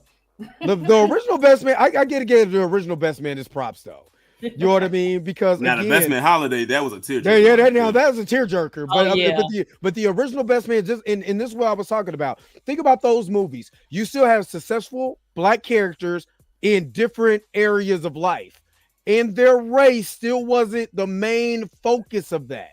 It wasn't like, look, we're the first black man in so and so, or you're the first black man here, or you're the first black woman in this. It wasn't. It's the third movie. Well, actually, it was the Best Man Holiday, when what's my collar was Nia Long's character was dating a white guy. You know what I mean? It wasn't still brought up. It wasn't a main focus. It was just a focus on characters. So again, where are those movies at? Where did we start leaving those movies behind and throwing them in the trash? And we don't need to make those no more. Let's keep making empires. You know, because black people, we really love that because we got a ban on 4 to 5 syllable words. So, you know, they can't think past, you know what I mean, those syllables. So where are we at? Like, come on now. Money. I get a theme from you, Dre, but you know what? What? I am looking forward to this. A Quiet Place Day One. As a fan of the first 2 A Quiet Place movies, I'm really looking forward to this one and seeing how it all began. I don't know about y'all, but when the first A Quiet Place came out, you could hear a pin drop in the theater because people was actually on theme. Like people was actually quiet, like the movie suggested. The only time we made a noise was when we saw the actual aliens. So do you think they're going to have a problem because now you have 2 black leads, where you have a black lead? I don't care what kind of problem they got. They got to take that up with it. Take that up with God. As far as I'm concerned, I will definitely be checking this one out. And the franchise, it's a good franchise. That's what I was about to say. It's a good, because the first 2 movies made money, so it's a very successful franchise. They said this wasn't a real movie. I thought it was a real movie. So I don't know who telling the truth. It's a real movie. It's a real movie. 21 Savage came out and said it's not a real movie. Did he do it on Club Shay Shay? Yes. He said it was a parody. Yeah, he said it wasn't. What's his name? Gambino, Childish Gambino said it was. Yeah. 21 Savage says not a real movie. I haven't done enough in my life to get a real movie. So I thought it was real. Follows 21 Savage's journey from UK birth to US upbringing, where he conquers adversity like poverty and crime. That's why he says it's not real, because they're going to talk about crime. Was he going to say this really happened? It was a parody. They're saying it was a parody. Yeah, that's what he said. I was like, y'all spent a lot of money to make a parody. Like, we could have did wasting money. So this is peculiar. December 31st. Killian Maddox lives with his ailing veteran grandfather, obsessively working out between court-mandated therapy appointments and part-time shifts at a grocery store where he harbors a crush on a friendly cashier. Though Killian struggles to reel social cues and maintain control of his volatile temper, he doesn't need this movie coming out. Yes, that's what I've been saying the whole time. Yeah, buddy. Well, if you saw it during the run of the Sundance, you knew that because, again, the S word came out of that movie. When I first heard about this movie, I said this is a dope movie right here because I can't think of a movie that they've done where they are talking from the perspective of someone who wants to be a successful bodybuilder and they will do anything to achieve that. Of course, you've probably seen documentaries and stuff like that. And where I work out, I have actually been to physique competition shows, and I said this would be the perfect movie for a lot of them to watch because a lot of them probably fit that mold. So when you're black, do they spray paint you orange also? Like everyone kind of looks the same? Well, I put it this way: if you are of a darker skin tone, you don't have to have that many coats of tanning. Now, if you are white, you might have to get about 5 coats of tanning to get the achieved look. With a dark skin person, you might need 1. Nah, they just put Mitzi. They just put Mitzi Mango on your back. They were like, "You want me to bust these bumps?" Well, that's a Boondocks joke. Yeah. I'm so Blue. What you say? What you say? I want to get back to that. Hey, forgot. Huh? Blue said you one thing I like. What's the thing, Blue? See a thing. And then one other thing I wanted to add about Magazine Dreams is I like that they're telling a story of a male trying to achieve perfection, because we've always seen movies where it's from a female perspective. It's of her trying to achieve perfection. Right. Netflix will pick it up. It'll come out eventually. Aubrey Joseph, Tyrese Gibson, Vivica, DC Young Fly. Hey, this will be well promoted. February 2nd. It's already out. Well, I got a problem with Tyrese right now. Y'all heard what he said. Yeah, he won.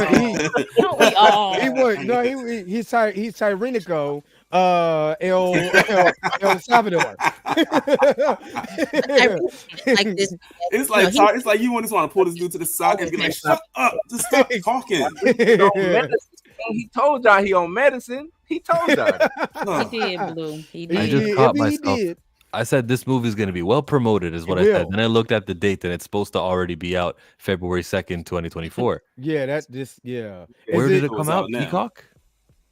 Is it? Wasn't that around the time that he said he was Latino? Yes, it was exactly. He said it like 2 days before Black History Month. I said, "Negro, are you insane?" Maybe that was supposed to be the rollout for the movie. I don't know. Exactly. And by the way, I don't know if any of y'all watched the show Cloak and Dagger, but the main character in this show is the one who played Cloak from Cloak and Dagger. Okay, yeah, that was a good show too. I was mad when they canceled that show. Dre, did you watch Cloak and Dagger? Did you show Yes, up? I watched Cloak and Dagger.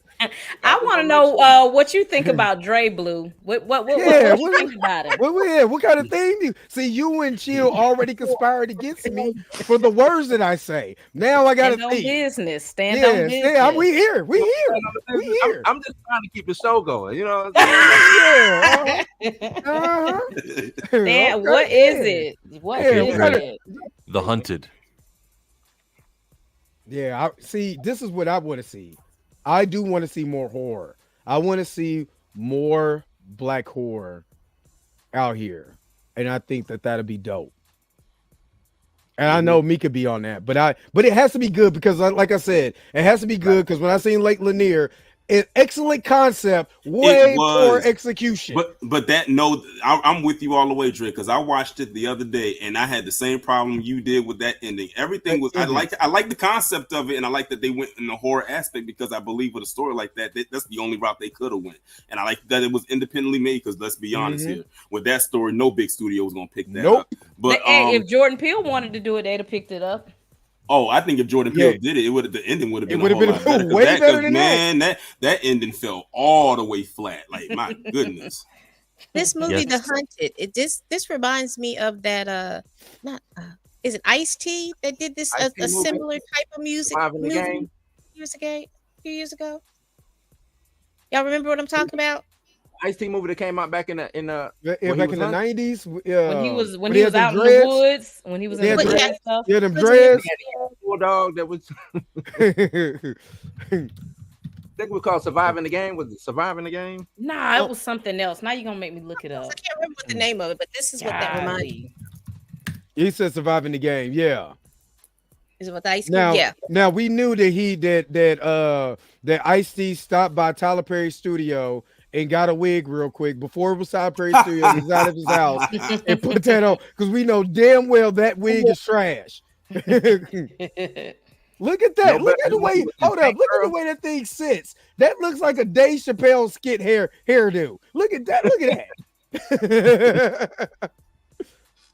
The Rock was on them. It is a good movie because it's something different. That's why I said the night is we can talk about the studios or what they want to watch and all of that. I'm just talking about the content of movies was so diverse in the 90s and 2000s that you just didn't get one area when it came to movies. You had a variety. You can see all of these. You can go from New Jack City to this. You know, you can go from Bad Boys and watch Enemy of the State and still have a good time with a black lead. Oh, go ahead. My bad.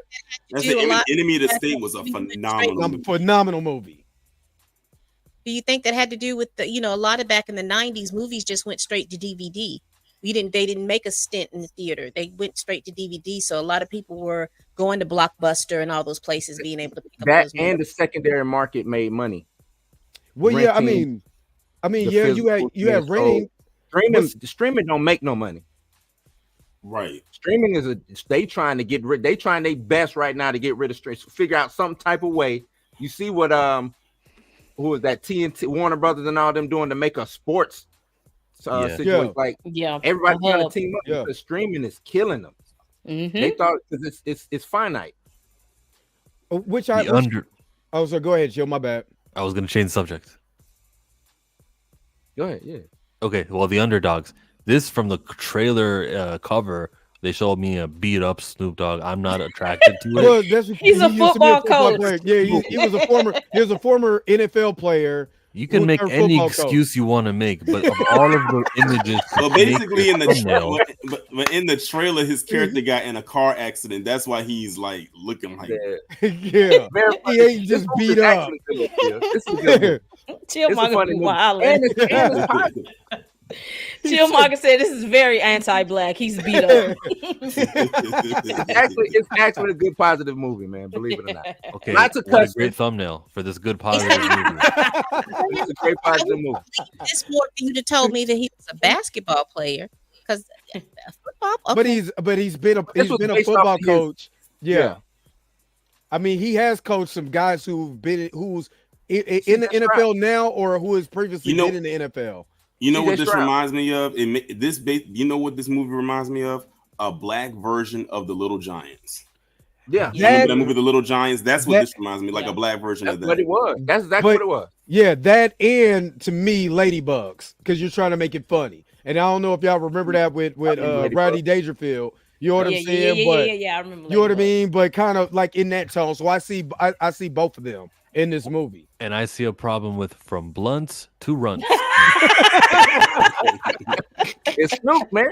But the thing, Yeah, you it's remember, Snoop. It's Snoop. already got his audience built in. His, you know what I'm Yeah. saying? You got to think. I stand next to Martha Stewart. I sell Skechers. I sell, you know what I mean? Like, I can put whatever on this cover and it's still gonna do what it do. Bunch the runs. I'm Snoop. I'm quite excited for this. First time ever seeing it. ISS. It's a thriller. Ariana. So it's already come out January Yeah, I 19th. think it's already came out. Yeah. Well, it shows how little I know. The only thing I've seen her, and you said I can't play this, right? So I'll just No, go- it's what Warner Brothers. They're not Warner Brothers. Or Paramount. Universal. Or Universal. Oh my God. So this Universal. movie is Get out out right of now. there. Abort. So I Get could out of see there. this movie tomorrow and have a review up in 24 hours. Yep. It's a thriller. Raheem It's about said that is space. good. It turns out in space they can hear you scream. Oh, so they basically they flipped the alien tagline. Yeah. I always said the alien had one of the best taglines. In space, no one can hear you scream. What? Now that's how you pull an audience in. Hey, everybody tune into Chillmonger's YouTube channel for when the review For the comes. ISS. Your homework is you must watch this movie because we're going to talk about it. It looks interesting. We can't talk about it tomorrow at 5:30. I do apologize. I know you don't watch. I know you're in Canada, so y'all got the CFL. This is the NFL here in Kansas City, and we're you're winning right. the Thank Super you. Bowl tomorrow. So I won't be on that live stream. I'm You know sorry. what? Monday, Dre, Monday. Good looking out. Next movie is The Kitchen. This is a UK movie, right? Yes. No, this is a UK movie. I've been seeing. That's the actor in that show, Top Boy. Yeah. Written by Daniel Kaluuya. In a Now dystopian. imagine if Netflix was giving this to us. We could talk about it. We don't know. We don't even know it exists. In a dystopian London, the gap between rich and poor has been stretched to its limits. All forms of social housing have been eradicated, and only the kitchen remains. A community that refuses to move out of the place they call home. He sounds like some kind of old Victorian villain. You look like you was about to twist your mustache when you was reading that. It's got Daniel Kaluuya's name on it, so you would have to think he's worked with Jordan Peele twice now. He's got something to say, and he did really good with Judas and the Black Messiah. And Judas and the Black Messiah was amazing. You already know I'm out. this panel. No, sorry. I'm sorry. we talked about this movie. Dre, you got so something give it- against David Oyelowo? Nope, I don't. It's just a movie. It was just a thumbnail. I'm sorry. It's just I'm out. you said I loved it. No, it's just because we went through all this Jonathan Major stuff, and I don't want him to get busted. You know what I mean? I don't want him to get busted, and then they pull up scenes from this movie from role play. I don't want to. Not right now. Let me get out my feelings, and then I'll be cool. During Lyft, they are criminals. They're doing some shady stuff. Man, Action comedy, fine, but I'm not for this representation. So I don't know. I'm about not y'all, trying but to be funny, folks. but that movie that they're coming out with called Fight Night has a very stacked black cast. Like they just added like 6 more black actors to that movie recently. Fight Night, and it has a like it's called Fight Night. Nah, I've heard of. I'm just trying to remember who all was in it. I know Samuel Jackson is in it. I know Kevin Hart is going to be in it. I think Taraji P. Henson is going to be. It's a lot of big names that's attached to it. And I think they just added like 6 more people. Don Cheadle, yeah. Terrence Howard. But once again, this goes back to my capitalism point. People have supported Kevin Hart. Kevin Hart now has enough money and fame and finance to make these type of movies because people supported him. So instead of making, would we be getting this movie right now without Kevin Hart with this loaded cast? I don't want this movie with that loaded cast. I want positive representation movies. Like, utilize your power. What is Fight Night about? Is it? We don't even know what it's about. How you know it's not positive? I thought we were talking about this. It's about Muhammad Ali in the 70s. It's a series. Okay. On Muhammad Ali. Okay, I misunderstood. I thought we were discussing Lyft and Kevin Hart needs to be supported for Lyft. Never mind. Oh no! we already said Lyft was a bad movie. I thought we had said that. It is. It is, especially according to Mika and everybody from Popcorn and Your Beard. I'm really not watching that now. Kingsley Ben-Adir, also amazing actor. Amazing actor. I will make sure to be in first ticket early show to go see Bob Marley's One Love. After I seen the documentary of Bob Marley on Netflix, it was just amazing. The political aspects, everything. I want to see what they do with this movie. I'm already turned off by this. I do not need to see a gun in your hand shooting. Oh, look, he's got a mask. He must be. He got a gun in one hand and a Hattori Hanzo in another. And he has a Mortal Kombat mask. I kind of more interested. He has a COVID mask. That is. He might be fighting a virus. Hold on, wait a minute. Wait a minute. Hold on. Go back to that. Hold on, wait a minute. Go back to that. Go back to the. Doesn't that look like a movie from the 90s? Yes. Yeah. I was getting ready to say with that poster design, it looks like something that's on Tubi. Letitia Wright in the Shadows tells this true story of Ramla Ali, who fled Somalia with her family as a young girl. Wait, isn't that a Houston girl? Oh, her name is Rodo, right? No, her name is Rodo. That Brick Girl. No. Young girl. Not the story of Brick Girl. I seen it seeking got people for asylum in $43,000. As a teenager, she pursued her love of boxing, but did so secretly. She knew her family would disapprove. I don't really. Okay, I mean it's a true story, right? So, but Letitia Wright boxing? She's trying her best to leave my niece alone. Leave her alone. It's positive. Testament out here. It's a good telling of a story. I hope she gets her weight up because, like I said, my issue with her. Oh, they got Latoya Luckett in the movie. Sister in the suit. Yeah, she was just too little. Yeah, she was too little for me. She got to be big? Shang-Chi's sister wasn't big. She was out there whooping ass. Who? You don't have to be big, but I would like for you to at least put some effort into looking like that suit would fit you, child. That's all. I ain't gonna lie, I used to be really in love with Latoya Luckett, so I watch her even if her acting is horrendous. This one's called One Night Stay. Obsessive Jessica refuses to be discarded after a one-night stand gone wrong. That's piquing my interest. She finds a quiet place to hide and moves in permanently. Oh, this sounds like a Zane novel. Yeah. Hey, isn't that what we talked about? When we when we had Nelson J. Davis. Yeah. What did I pitch? I said you need to do Zane meets Thriller. I'm most definitely watching that. I don't care if it's on Tubi, Free Zone, or whatever else they got free out here. I'm watching that. The Color Purple. No one's gonna change anyone's mind on what they believe about that. Right. Bon Binny Bangkok Nights. Okay, comedy. It came out in December. I think we're done. I think we're like. Yeah, in that was yeah. These are all Tubi specials. Tubi specials. No, the more we go down, the more Tubi it gets. There's a TV category also that's over here.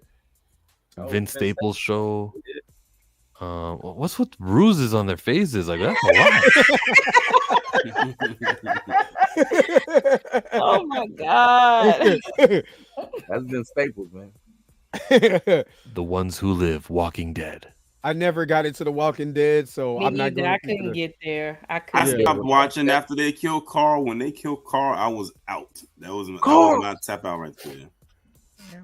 I stopped watching after they killed Carl. Already 2 or 3 seasons in. Okay. Then we got Damon Williams. He's going to be in Wayans. Papa's House, season 1, comedy. Damon Wayans? Yeah, Damon Wayans Jr. Damon Wayans Jr. Damon Wayans Jr. Legendary talk radio host and happily divorced Papa has his point of view challenged at work when a new female co-host is hired. So he was recently divorced, and now here comes this other woman challenging him. Okay. Okay. Who's the other woman right there? It's Essence Atkins. Wasn't she in Smart Guy? She was the sister. Yes. And let me just say, she's aging like a fine wine. Yeah. Yeah. Yeah. Ooh, we got Giancarlo Esposito. Amazing actor. Amazing actor. Definitely. This sounds cool. Gary Parrish is a good man with a troubled past who gave up his life of crime. Oh, you already know what I think. For life as a family man. But when his son is violently murdered, old habits return. Yeah, I'll pass on that. That's not what's needed. And he knows. What movie do you want to see? But Giancarlo Esposito can play that role though. He's so much of a fantastic actor. He can play. He can do that. I don't know. If Denzel can still be, if Denzel can still do it, he can too. Man.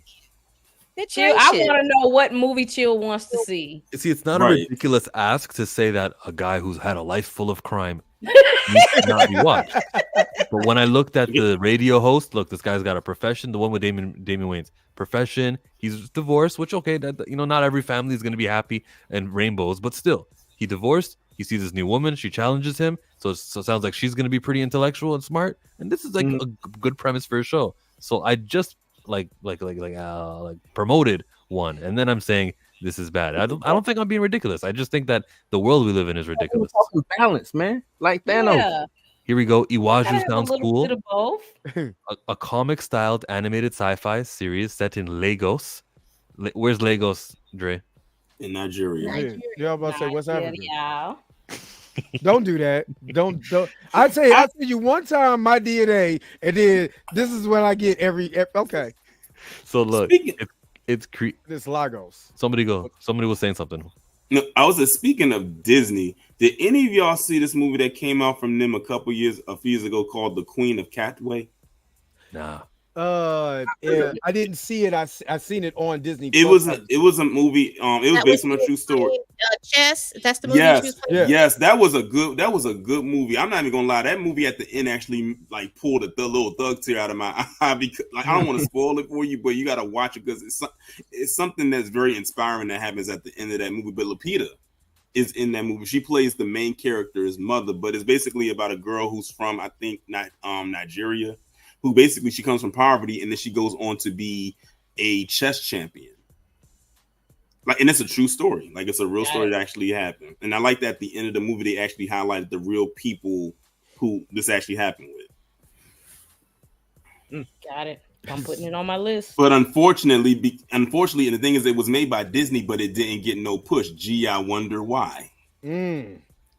Hold on, let's dig into it. Why do you think it didn't get any push? Because it was a positive movie, starring black people, and it was a. So y'all don't think Disney promotes positive movies about black people? They didn't promote that one. I didn't say it because I'm trying to get promotional material from Disney. Trust me, y'all. I didn't say it. They'll give it to you. They'll give it to you. Bring me some promotional material. Keep it real. Nah, don't joke like that, Dre. Please. Do you really mean that? Because you really mean that? Disney, what's up, y'all? Whatever everybody else do, I'll do it. Give me a check.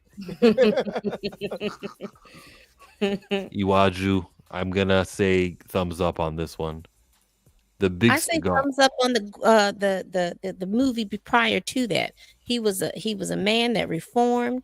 And Chill now he's said having he ain't trauma. with it. Chill don't want a redemption story. This is No, this is but the this one too. he was Melvin from Big Boy. I mean, for Baby Boy. He said he wanted to change his life. but little Negroes like you is the reason why I'm on my third strike. Exactly. Oh no, dog! I'm not doing that. Oh no, boy! that dress. Oh no! No, I'm good on that one. I'm straight. Yeah, I want to see my legs in no. No, I'm good. We got the big cigar. Automatically, I don't like the title. We can see that they're riding a low rider, so They're that's riding in the 6'4". Come on, I'm dog. about to go. I cannot do Now, this Killmonger. And are they? But hold on, they wearing berets. Yeah, what this looks That like look like this the Black Panthers. That's what I said. That is the Black Panthers. Look, the Panthers. Yeah, that's the Panthers. Look, that might be too traumatic for y'all. Y'all don't want to see nothing from the past. No, Y'all I gotta wait will. for y'all Hey, no, mind. Look at this. I will. Follows About Huey P. Huey, When he go Newton. to when he go to Yeah, Cuba. no, That's why it's called a big cigar. yeah. Now, anything with the Black Panther Party in it, yeah. Because the Black Panther Party, and the reason why is because the Black Panther Party gets so much of a bad rap because of the media, and people don't know the actual things that they actually done for the Black community, and why some of the government things that we have now, like the free lunch program and all of that, was stolen from the Black Panther Party. So anything that talks about that, I'm all for. I just don't want to see us getting beat. You know what I'm saying, and all of that, and you know, and we got to fight for our freedom because we got to get away from Master. I don't want to see that. So from the way it's being advertised, it appears just like they clone Tyrone, like what you guys were saying. This will get people in the movies because of Maybe. the low rider and the glamour and stuff. Yes. Which I think is problematic. But if this makes people watch a movie about I mean, but Huey P. Newton, that's not so I bad. think that's an actual picture, though, Dre. I don't think these are actors. I think that's an actual. That don't look like Huey to me. I think that's the actors. I don't think that's the actors. They don't look like Huey, brother. I mean, but if it got you, then that means they did a damn good job casting. Exactly. That's what it is, Daniel. I just don't want the trauma porn. Like even though Judas and the Black Messiah is a good movie, because I know that story, because I've read so much when I read Geronimo Pratt's book about the Black Panther Party and what they did to infiltrate the Black Panther Party, it was hard to get to that scene, especially when you see the actual pictures. You know what I'm saying? It is very, very, very triggering for me. Shout out to her name is Danielle Fishback, right? Yeah, Danielle Fishback. Yeah. Yeah, shout out to her for playing that. I feel like she should have got a nomination for that. Yes. Yeah, Dominique Fishback too. Dominique Fishback. Yeah, exactly. Well, Dominique Fishback. I feel like especially that scene when they actually put that last bullet into Fred Hampton, and she just had to stand there and she didn't shed a tear. Like her facial expression, like she sold it, like that she had to hold it all together. So that's when I catapult her career, though. I can say that. You know. Oh yeah, she did a hell of a job in Swarm. My goodness, Swarm? she was I like that. Swarm. She was batshit crazy in She that. should have got an Emmy nomination for Swarm. She did. I think she did, but I don't think she won. Oh, the Emmys haven't came yet. Then that's in September. Let me see. Did she? Emmys came. They already did the Emmys, but remember they had to rearrange it because of the strike, so it didn't air in September. It aired in January, but she didn't win though. But shout out to Storm Reed though, because she won for her little part on The Last of Us for that episode. Yeah. So shout out to Storm Reed. Moon Girl Devil Dinosaur, we said. And that show was actually really funny. That show was really awesome. I like Moon Girl. Mr. and Mrs. Smith. I think I am going to check that out. I am going to check that out. It's out now. Criminal Record. Are you already out? Let's keep going. The heart of the title. I don't want to jump to a gun because this made me go, what the hell, until you guys told me look close. Oh, God. You had to give you a little history. Criminal Record. I've seen like the first couple of episodes. Yeah. It's slow, but it's still good. It's real slow. I'll take your word. Good, I mean, I'm just agreeing with it. It's slow, but it's good though. Did any of y'all watch The Changeling? Yeah. I feel like the ending kind of fell for me. I watched all the way up in, I think 6 episodes. I didn't get all the way to the end. I just liked it, but then I got caught up doing some other stuff. But well, I will say that Lakeith Stanfield was indeed. You know what? I take that back. Lakeith Stanfield and the actress who played his wife, she really sold it as a woman who was losing her mind. Yeah. Whoever that actress was, like, she needed to be in more roles. Let me see the Changeling. Let's see who. What she went down? She went to where she went. She went to Jamaica. I forgot where she go. No, I forgot. It was a Spanish-speaking country, but I can't think of where. It was somewhere in Latin America, but I can't think of where at. Yeah. You notice the thumbnail for this? It's about Anderson Silva, who's a UFC fighter. And look at him beat up face. What is going on? Because he's a UFC fighter. If his face ain't beat the hell up, well, he ain't fighting. And they decided to use that in the trailer's thumbnail. I just cannot. The third time it happens, then we need to actually address, okay, something's being pushed here. Bye, Robin. Good night, y'all. You know, I'm the old lady on the channel, and I got to go to bed, you know. So, good night, people. Bye, Pam. Good night, Pam. And this wasn't supposed to go this long. This is supposed to end 3 hours ago. You said only an hour. I said, but Dre, like I said in the chat, you probably missed it. I said the night is young, but you are not. Yeah, exactly. But see, I literally, because I work overnight, this is the normal times I'm at work right now, so I'm good. You know what I mean? And now these old folks around here, I don't know. You know what I mean? I'm still trying to find out hold on, wait a minute. I'm not done.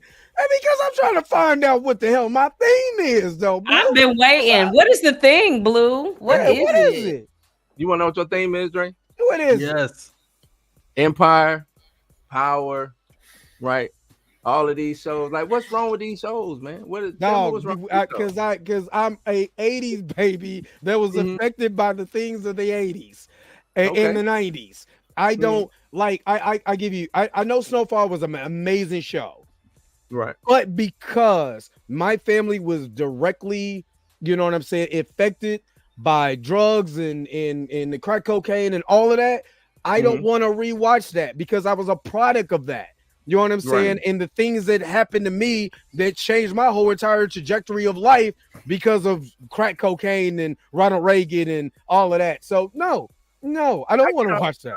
I'm just saying the vitriol that you have for it. because I'm not saying you didn't want to watch it. Saying, man, I'm good on watching that is one thing, but every time it's time to bring it up, it's Power, Empire. No, I don't because the way that I look at it is that everything is a visual, and right? Like the Boys in the Hood is dope. No. but you're not playing. There's not a series called Boys in the Hood that's on the 7th season, and we ain't got to Ricky being killed yet. Hey, but Empire wasn't about drugs and stuff, right? Was it? But it was about Empire. A black man who had an empire. That should be right up your alley. Successful black man, successful family. We're doing what? Pushing this rap music, and I don't. No, he had a whole variety of people on the label. He had a down-ass black woman who went to jail for him. But this is what I have a problem with. I have a problem because we think that this is all black culture is. That's the problem that I have. When those type of shows get pushed to the stratosphere, because they did, people think and they emulate what you saw. Like I said, I swear to God, I was the biggest night. Hold on, wait a minute. Let me explain. I'm one of the biggest Knight Rider fans you will find. Even trying to make my car look like Kit, I'm halfway there. But what I'm saying is, you start to think that is life. You start to think this type of culture is black culture. You know what I mean? So you want to try to, you will do anything to try to get a record deal now. Whether you know what I'm saying? You would do anything, you would do all this scandalous stuff to get to where you want to be. And this is what they're showing. What is power and empire about?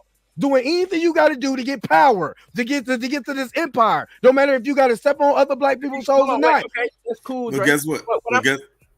What I'm saying is, and it's kind of like what Tina was saying earlier. I think it was either Tina or Pam. For every power that we have, they got 10 shows like that. But I'm not watching those shows either. That's you. So I'm not. But I'm personally not what I've never seen not one episode of Breaking Bad because I don't care about a white man making drugs because this is the reason why we got drugs in our neighborhood in the first place. That don't What about entice billions? Hold me. on. What about billions? You ever heard a show called Billions? Nope. What about I know what's about that Victor show Bone. I based know on about all Victor those Bone awards? Jr. Damn, what's the Junior. name of that damn? With Succession. What about Succession? Now all they did on that show was cut each other's throats for 7 seasons. Look, all the white people shows is like that. I watch Game of Thrones; they kill each other every week, and I'd be like, "What?" And I've never seen a white person say this is too much violence for the white. Now you want to talk? Now you want to talk about the ghetto? Look, watch Game of Thrones. I mean, Yes, man, it's very ghetto. It that is very ghetto. Yeah, and we know why, because we attracted to drama. We attracted to that stuff, so they know we couldn't stop. I mean, House of Dragon was good too, and I can see why because of the. I guess is that just people though, Dre? People was just attracted to drama. It's human nature. It's dopamine spikes. We can get real scientific on this. Okay, so let's say it like this: how many black women would tune into a crime show to watch real life crime that happened? You know what I'm saying? Don't what a lot more black women watch that than anything else, right? I don't know about that. No, with True TV, they play all these shows about how these people that got murdered. Most black women talk about that, right? I know a lot of You black see, women who watch.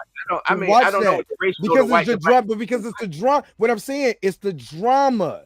You know what I'm saying? Most people watch soap operas because of drama. Your grandma was watching soap operas because of drama. She watched Dynasty because it's drama. She watched Dallas because of drama. Yeah, all of that stuff.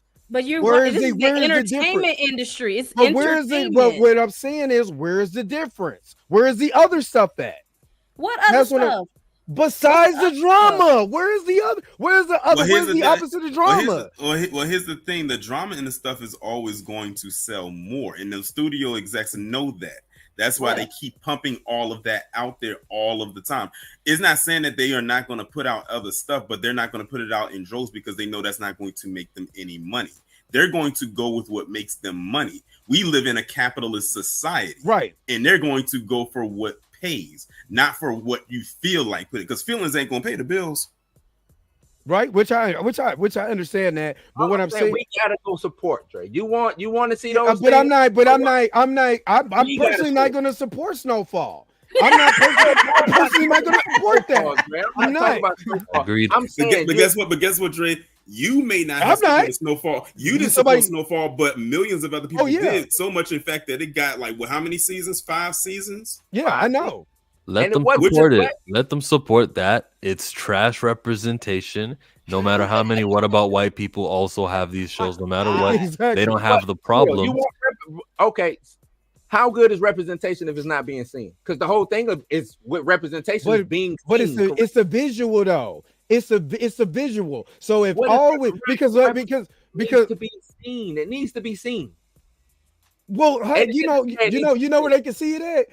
It's instead of us watching here, you know what we can all be doing right now? Reading a book. You know what I mean? We could be reading. Books ain't no better. What are we talking about, y'all? Hold on, wait a minute. I give you this. There was a book called by Mark Webb, the guy who they said who shot himself in the back of the head because he leaked all the information out about Nicaragua and how they push drugs and stuff like that. So the black community coming in from LA, we could be reading that. We could be talking about that. We could be watching a documentary that educates us, not glorifying the crap that we've been through. Dre, I watch documentaries all the time. They everywhere. Yep. What are you talking about? It's documentaries every day. What I'm saying, when you do a show like that, it still glorifies the crap that we seen. No, but that goes back to what Blue is saying. There's educational documentaries everywhere. Yeah. If nobody is watching them, that's not on the movie studios that people rather watch Power. I can put out a documentary about all the conspiracy theories, but if I want to watch Power and that's where all the eyes are, that's where the advertising dollars are going. That's how we keep producing. Are y'all saying that the studios is making people watch Power? I'm saying that, no. What I'm saying is they're promoting, producing Power. And they're not producing the happy version of what Power would be. I think they are. We just don't watch it. So then that's our fault. We rather consume. We rather watch the car. Hold on, what you're really saying is we'll watch the car accident when we're not concerned about the people that's inside the accident. Or every it's day, ain't people, or it's people who are creating those type of shows, but the studios don't greenlight it because they feel it will not sell. Yes, but isn't that what Issa Rae just said? What Issa Rae said is that we have these stories, but we can't make the studios create it. Exactly. But why? So now we're just okay. I think you should take yourself out of consumer mode and put yourself in CEO mode. You are the CEO of the Dre Max show. Right. No, I understand. I understand the marketing. That's what I'm saying. That's where I'm coming from. I understand the capitalist marketing side. And I'm saying we still consume the bullshit, but complain that there's nothing else out here. So we'll consume all of this stuff, all this good. Let's get more rap songs out here that's destroying black women and all of this and all of that, just in the name of diversity and getting black folks out here. But then we don't have a counter to that. Even in the 90s, we had a gangster rap music, then we had fun rap music. You had a variety. You had this type of rap music, you had that type of rap music. So you had a variety to come from. In the 90s, you might have what I'm saying, there's lack of variety now because the way the studios are pushing. The way the studios are pushing. I think Blackish did success on ABC, and it was positive, and I can support that. What is Tina disagreeing with that, or are you just saying? No, I was disagreeing, saying that there is variety. We just don't consume it. Right. It's a variety of music. Matter of fact, it's way more variety now than it's ever been. But look what's being pushed. Music? They're pushing because that's what there's literally analytics. Oh, there's not. That part I understand, but I'm saying, don't you see a problem with that? Where all that they're doing is pushing that. That's what I'm getting at. It's not that there's no variety. Look at what they're pushing. Wait, let me ask you this: if they pushed Christian music the same way that they push gangster rap music, do you think Christian music is just automatically just gonna start selling the way gangster rap music is selling? No, but can we stop music and can we get back to the TV shows because they're kind of different? No. It's the same world. It's a product. A product is a product. It's the same thing. A product is a product. Whether I'm pushing Pepsi or ramen noodles, a product is a product. So we're consuming our own detriment. That's what I'm saying. We can say we are, but I think it's just across the board, kind of like what me and Blue was saying. Game of Thrones is violent as hell. It is the biggest show in the world, and it's not that we're pushing it. But Tina, who's out here? Who's white emulating Game of Thrones? That's the whole history of the world. I can say one part that's being emulated and is still emulated to this day, but I'm not going to say it on here. But it begins with the letter I and rhymes with insect.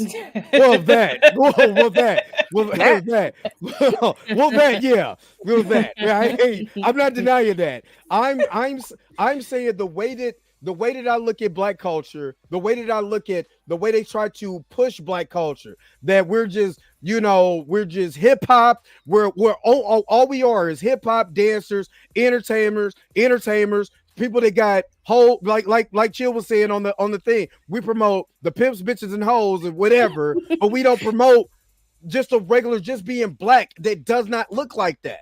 Most of us cover comic book movies and all of that. So do you think I'm out? So do you think I'm out here? And guess who the biggest consumers of hip hop music is? White folks. There you go. White folks. There's also more of them in America. Exactly. And at one point, they weren't the biggest consumers of it. It wasn't until it became more mainstream. It wasn't until it became more mainstream.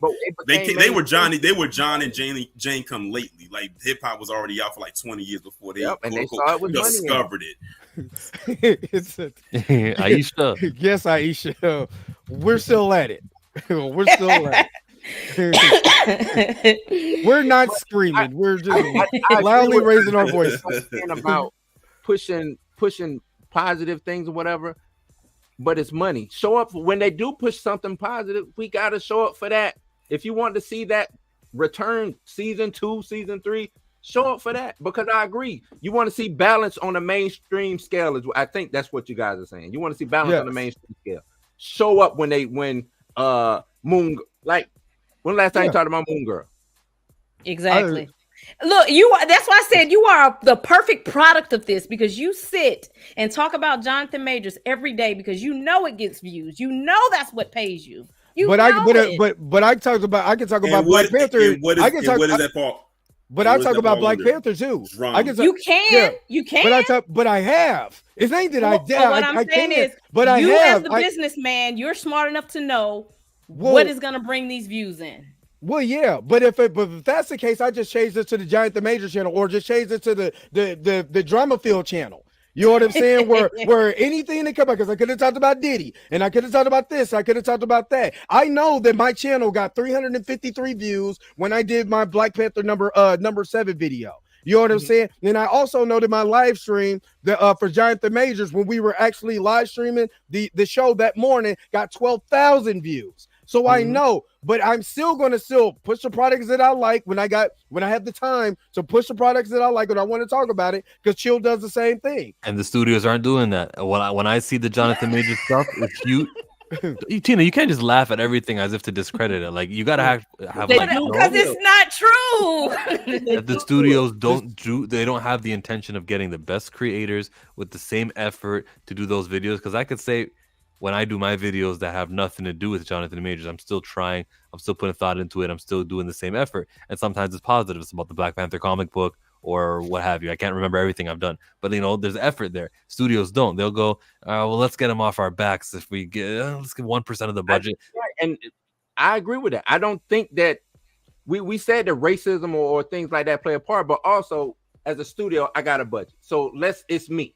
I'm Blue. I say, hey, whoever the studio head is, I got this idea. I got Chill, I got Dre, I got Tina, I got Torian. I got a project going. I need money.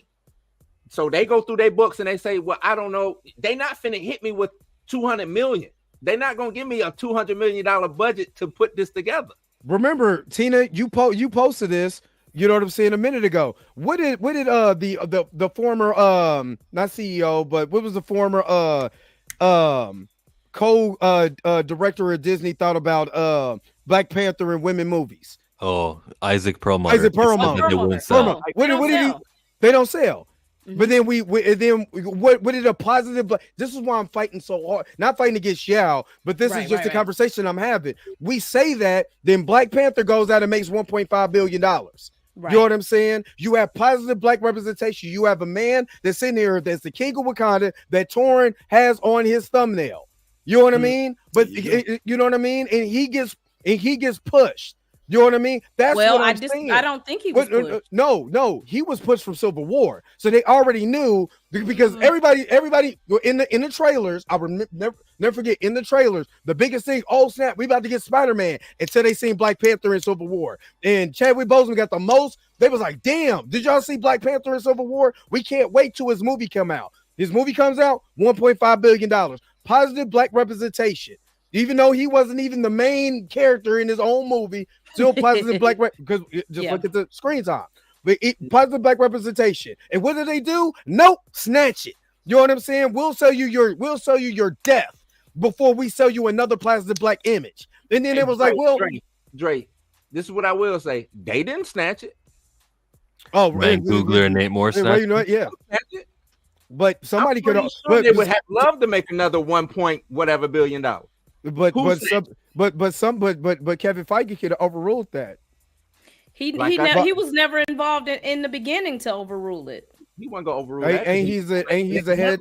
He's the CEO. All he did was give the announcement of whatever they decided, and which is what he did. He said was. You can tell when Kevin Feige is involved with stuff and when he wasn't. He was hands off on Black Panther. You could tell they got away with too much shit in that movie for him to be involved with it. That was kind of edgy. Yeah, the first one. Yeah, I think the first one was very edgy. Like, it was completely different than anything we had seen in the MCU. The cookie cutter stuff we saw from the MCU. Yes. I mean, it's not a real good Black Panther story. If I'm looking at story comic book to movie, it's not, because the whole Oakland angle and all of that, and he's not even being. But see, the thing is with Black Panther, it was more than just a movie for a lot of people. It became a cultural impact. On a not even just on a domestic scale, but on a global scale. Right. This movie was number one in the box office for so long that they had to pull it out of the theaters just so it would not run into the deadline for their Blu-ray release. That's how long it stayed in the top 10. And it made over $1 billion in a month. That's phenomenal. It's the first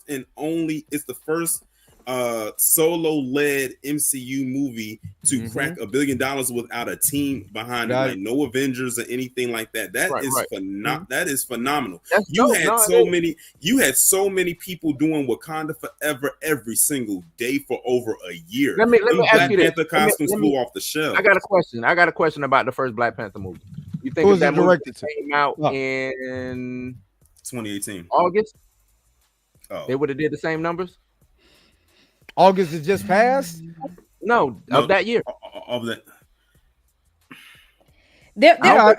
I still believe. Them releasing it in Black History. Them releasing it in Black History Month was a smart year move. of that time. We talk shit about Captain Marvel, the first movie, right? We talk shit about it. Why did you do? I like it.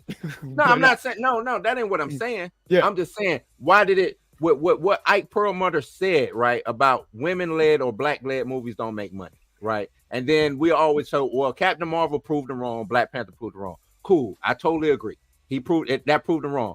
But did they market they put those movies in the right spot so they would sell? Right. Even if you would have put it in August during the summer, July and August is summer blockbuster films, action movies. So you still would have been able to get I still think you would have still been able to get the same numbers, especially with word of mouth. Two things worked for Black Panther. In February, doing Black History Month was the smartest. Well, yeah, that's smart. I'm not saying that that's not smart. And on top of that, it was in February. January and February are considered dump months. Down months. Where people don't go to the movies like that. So it was not released around anything like any major movie. And it was in Black History Month. They didn't believe in it. And if they put this out in the summertime, it would have been harder because that's when you have not just like comic book movies coming out, but all their other action movies coming out around it that it went to compete with. That's what I'm getting at.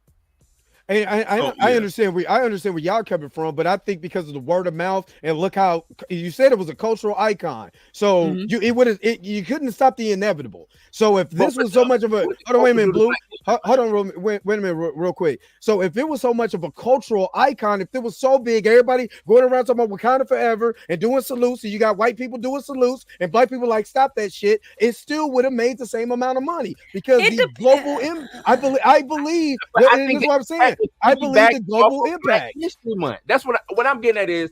But we're still 13% of the population, but you still have white people. Look, I'm gonna tell you like this. I literally was in the store. Wait a minute. We were still 13. We were 13%. 14, baby. Oh my god. Anyway, I was literally at the store yesterday, and there was little. I swear to God, there was a little white kid that was like, "Well, Black Panther was played by Chadwick Boseman. Is he still alive?" And his daddy was like, "No, the Black Panther is dead, but he's still Black Panther." Right? Literally, I'm in the store like, "Oh my god!" They're literally thinking. How long Chadwick been going? They're still talking about him. So I'm telling you, I believe if it was August, September, July, March, May, I think they still would have been talking about him. Okay. It was a perfect storm of a lot of things. My friend, Frederick Joseph, I don't know if y'all know him. He's the one who started the Black Panther Challenge with buying out movie theaters. I think that played a major role into it. Like E-Man did that. Yeah, so they can take kids to go see it.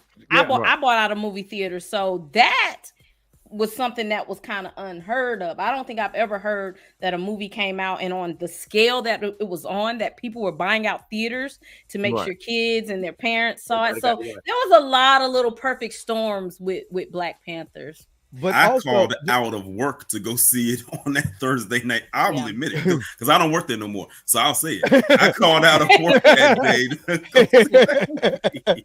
This was my big thing. And I'm saying this because when you look and I was talking about visuals, and this is why I was making this so important, because in marketing, everything is about visual. When you play a commercial, it's the visual. When you play a trailer, it's the visual. So when you see black people in there with African garbs and all of that in the trailer, and you see this black superhero jumping around, kind of rubbery, but he's still jumping around and all, because the CGI wasn't, in certain spots, but he's still jumping around. He's doing this, he's doing that, and the charisma of Chadwick Boseman. You wanted to go see it. You was like, you know what? How many times have we seen a black superhero that's a king? Not Blade. I'm not nothing against Blade, because Blade was awesome. Nothing against, you know what I'm saying? Captain Falcon. There's nothing against him. You know what I mean? But a king. I'm saying Black as American, a king. Black Black America. Captain Black America, God. I call him Captain Clarence, but that's my own personal. Yeah. I think it was the perfect storm. You had the Chadwick Boseman took a pay cut to make sure you got some of those awesome people on the cast. Like Black History Month. It was a lot of stuff going on, but I don't know. Yeah, I could only imagine what it was like working on the set of that movie. I just wanted to wish. When I was looking at little behind the scenes stuff, I said, I bet you it was a lot of love on that set. It probably smelled like cocoa butter. Cocoa and shea butter with a little minty mango. They had somebody playing drums the whole time. His name was Mari. And I know y'all wanted a recast, but it was just, I think like y'all said, Coogler and everybody was too personal to it to just go ahead and just recast somebody. But Tina, when we said recast, we didn't say immediately in that movie. If Bucky was frozen for a whole damn movie, it came out with a brand new arm, then we could have got, you know what I'm saying, him going out into space. It's just don't kill the character. It wasn't That's all we're saying. We could have still pivot moves.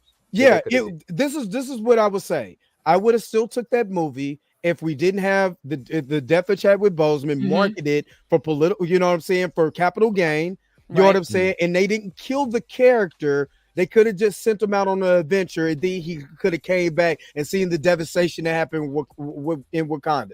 You know what I'm saying? No, back as a recast, as a new character. And then he came back as a recast with a new actor. You know what I'm saying? And I would have been all for that because of the significance of the character. Because we see, if everybody's seen Black Panther, we've seen this month, we've seen this, everybody's seen Snowfall, and see that we can have that's a balance. You know what I mean? That's what I mean by balance. If I can give me this, y'all can have that. Y'all can have your Snowfall. I can already see the premise. I can already see the premise of what the third I mean, I think they're gonna recast. It's gonna happen. If they made a third movie, I already like laid out a premise in my head what that third movie would be about, just based on how the undertone things were going outside of what was going on with just what's the name of that place where Namor is at? It's not Talakon. Based on Atlantis? That, and then also, well, I was getting ready to say Atlantis, but I had to realize they had to change the name. Talakon. But no, because I said my premise of it was going to be that it was going to be a conflict from the outside world because they were going to try to infiltrate Wakanda. And then remember what Namor said, that they're going to be coming back to us because she's not going to be able to fight what's coming on her own. Right. So she's going to come back to us again. And my thing is, I said it's going to be a thing where it's going to be a war between Wakanda, Talakon, and the outside world all at the same time. You know what? I think honestly, if Jonathan Majors wouldn't have gotten in trouble, I think they kind of had a vision on this. I think he has thrown a lot of stuff off, and I think a lot of things is up in the air now, honestly. I think they feel like thrown off their pivot. Like, God. Hold on, wait a minute, because I know why. But no, explain that, Blue. Why is good for him? Oh, for one thing, he need to get away from that sinking ship. For one thing, like that's a sinking ship. Marvel? Yes, I'm think not about gonna it. lie. After rereading that Variety article, I think him getting in trouble was the best thing That's for a good him. thing. Get him out of there. Everything And good. wait a minute. Let me say it like this: well, all those Get him out of directors, there. when I put that montage on my last video of the montage of every single director or writer saying we don't have no idea about this character. I didn't read no comic books. Where's the comic books? We don't know about these comic books. I didn't read no. Did you read a comic book? I didn't read no comic book. Literally, the MCU. Tina, answer me this. What upcoming MCU film besides Deadpool, that's not an MCU film, coming up is worth your watch? Movies Thunderbolts. only? Movies only? Or TV show. Well, Ironheart? I take it personal to me. I do want to see Ironheart. I do want to see Agatha. WandaVision? I don't care about Deadpool. Oh, don't you? That's blasphemy. Don't you do that to Deadpool. Don't you say that around. They dropping the Deadpool 3 trailer today. I'm gonna react to it. I'm just being honest. I've never been a big Deadpool fan. I like that. But keep going. What else? So my you name favorite comic book character, just to let y'all know. I do want to see Blade. Yeah, I want to see Blade. If they ever make it with a good script. But you asked me what I want to see. Those are the three things I want to see. No, I'm talking about that we know that's currently finished. That's ready. That supposedly is ready to go. Ain't nothing finished. There you know what? You answer my question. Ain't nothing. Yeah, nothing is finished. Nothing is done. But Deadpool. They listen. The MCU gonna have to bank on nothing Deadpool is done to be a success because Look this at is the you. only Marvel based. That's the only Marvel based movie they have coming out. Well, I don't count Craven. Okay, that's Sony stuff. Yeah, that's I ain't talking Sony. Sony stuff. I ain't talking Sony. There's no other finished projects. I sure do love Deadpool. Tina, Black America went back to reshoot the whole film. That's what I'm all saying. over Nothing again. is finished. Nothing is Black done. America. Black America. So you already know Black America's not gonna make no money. I was just mad you called it Black America. And he cheesed on the set. Destiny, whatever they call in that film, is not gonna make no money. Yeah, I don't want to see any of the upcoming movies but Blade, honestly, movie wise. I mean, I'm gonna watch Thunderbolts. I'm gonna watch Cap 4. But you don't care about you don't care about Deadpool. Boy, you a cold piece of work. This is why. Because I don't like that type of comedy. I don't like his. You don't like raunchy comedy. I just don't like Deadpool humor. I don't love it.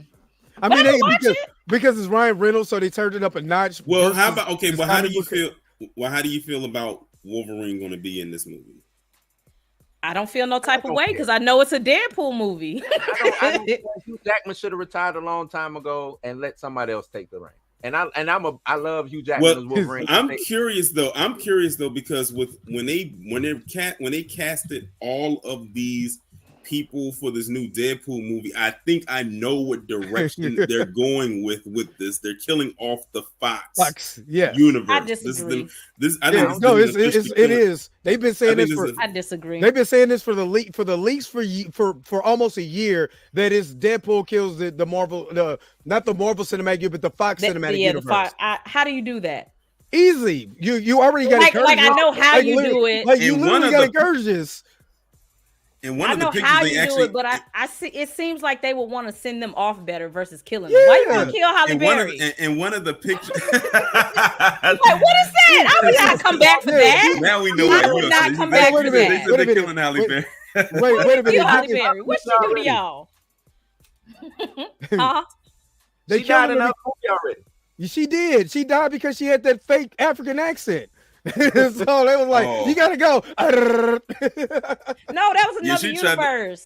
She tried to do it in that first X-Men movie, and then she went right back to her American accent. They was like, Halle, don't even try to do the African accent. Just she shouldn't have an African accent in the first place. She shouldn't have one.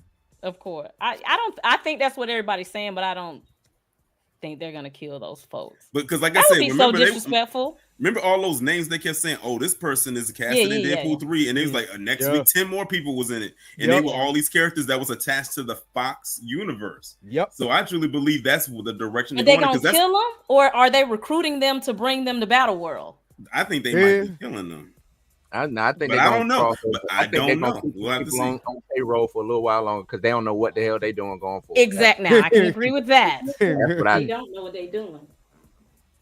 Wasn't that a Deadpool storyline anyway? That he I got both of them. Deadpool kills Mhm. the Marvel Universe, and it's amazing. Now, part 2 is kind of but it's that first one is amazing.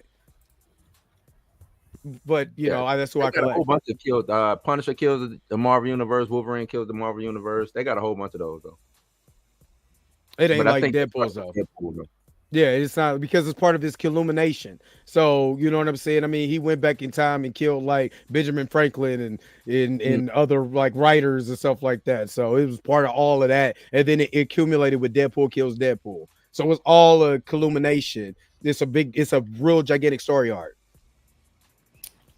From what I heard, you know, I think we've all heard the same leaks. They were supposed to be arresting Deadpool. The TVA is supposed to arrest Deadpool. And what he did at the end of Deadpool 2. Yeah, and he's supposed to go out. Now, he might be killing variants of the Fox universe, but I can't see him killing that main core. That's not Nelly gotta go, Tina. Let it go. No, she Nelly does. go. She She does. gotta Not die. now. All I know is this. She All I gotta know is die. this. Not One of the now, main though. One of the main reasons I want to see Deadpool 3 was another reason I wanted to see Deadpool 2. And that was because of Zazie Beetz, aka Domino. Domino. I like Domino. Yeah. She I not like coming Domino. back. Hold up. Oh, Did you they say gotta which? bring, they gotta bring Domino I thought she back. wasn't on Deadpool 2. I didn't see if she was on the casting for Deadpool. She's 3. in there. She's in there. I saw she's on there.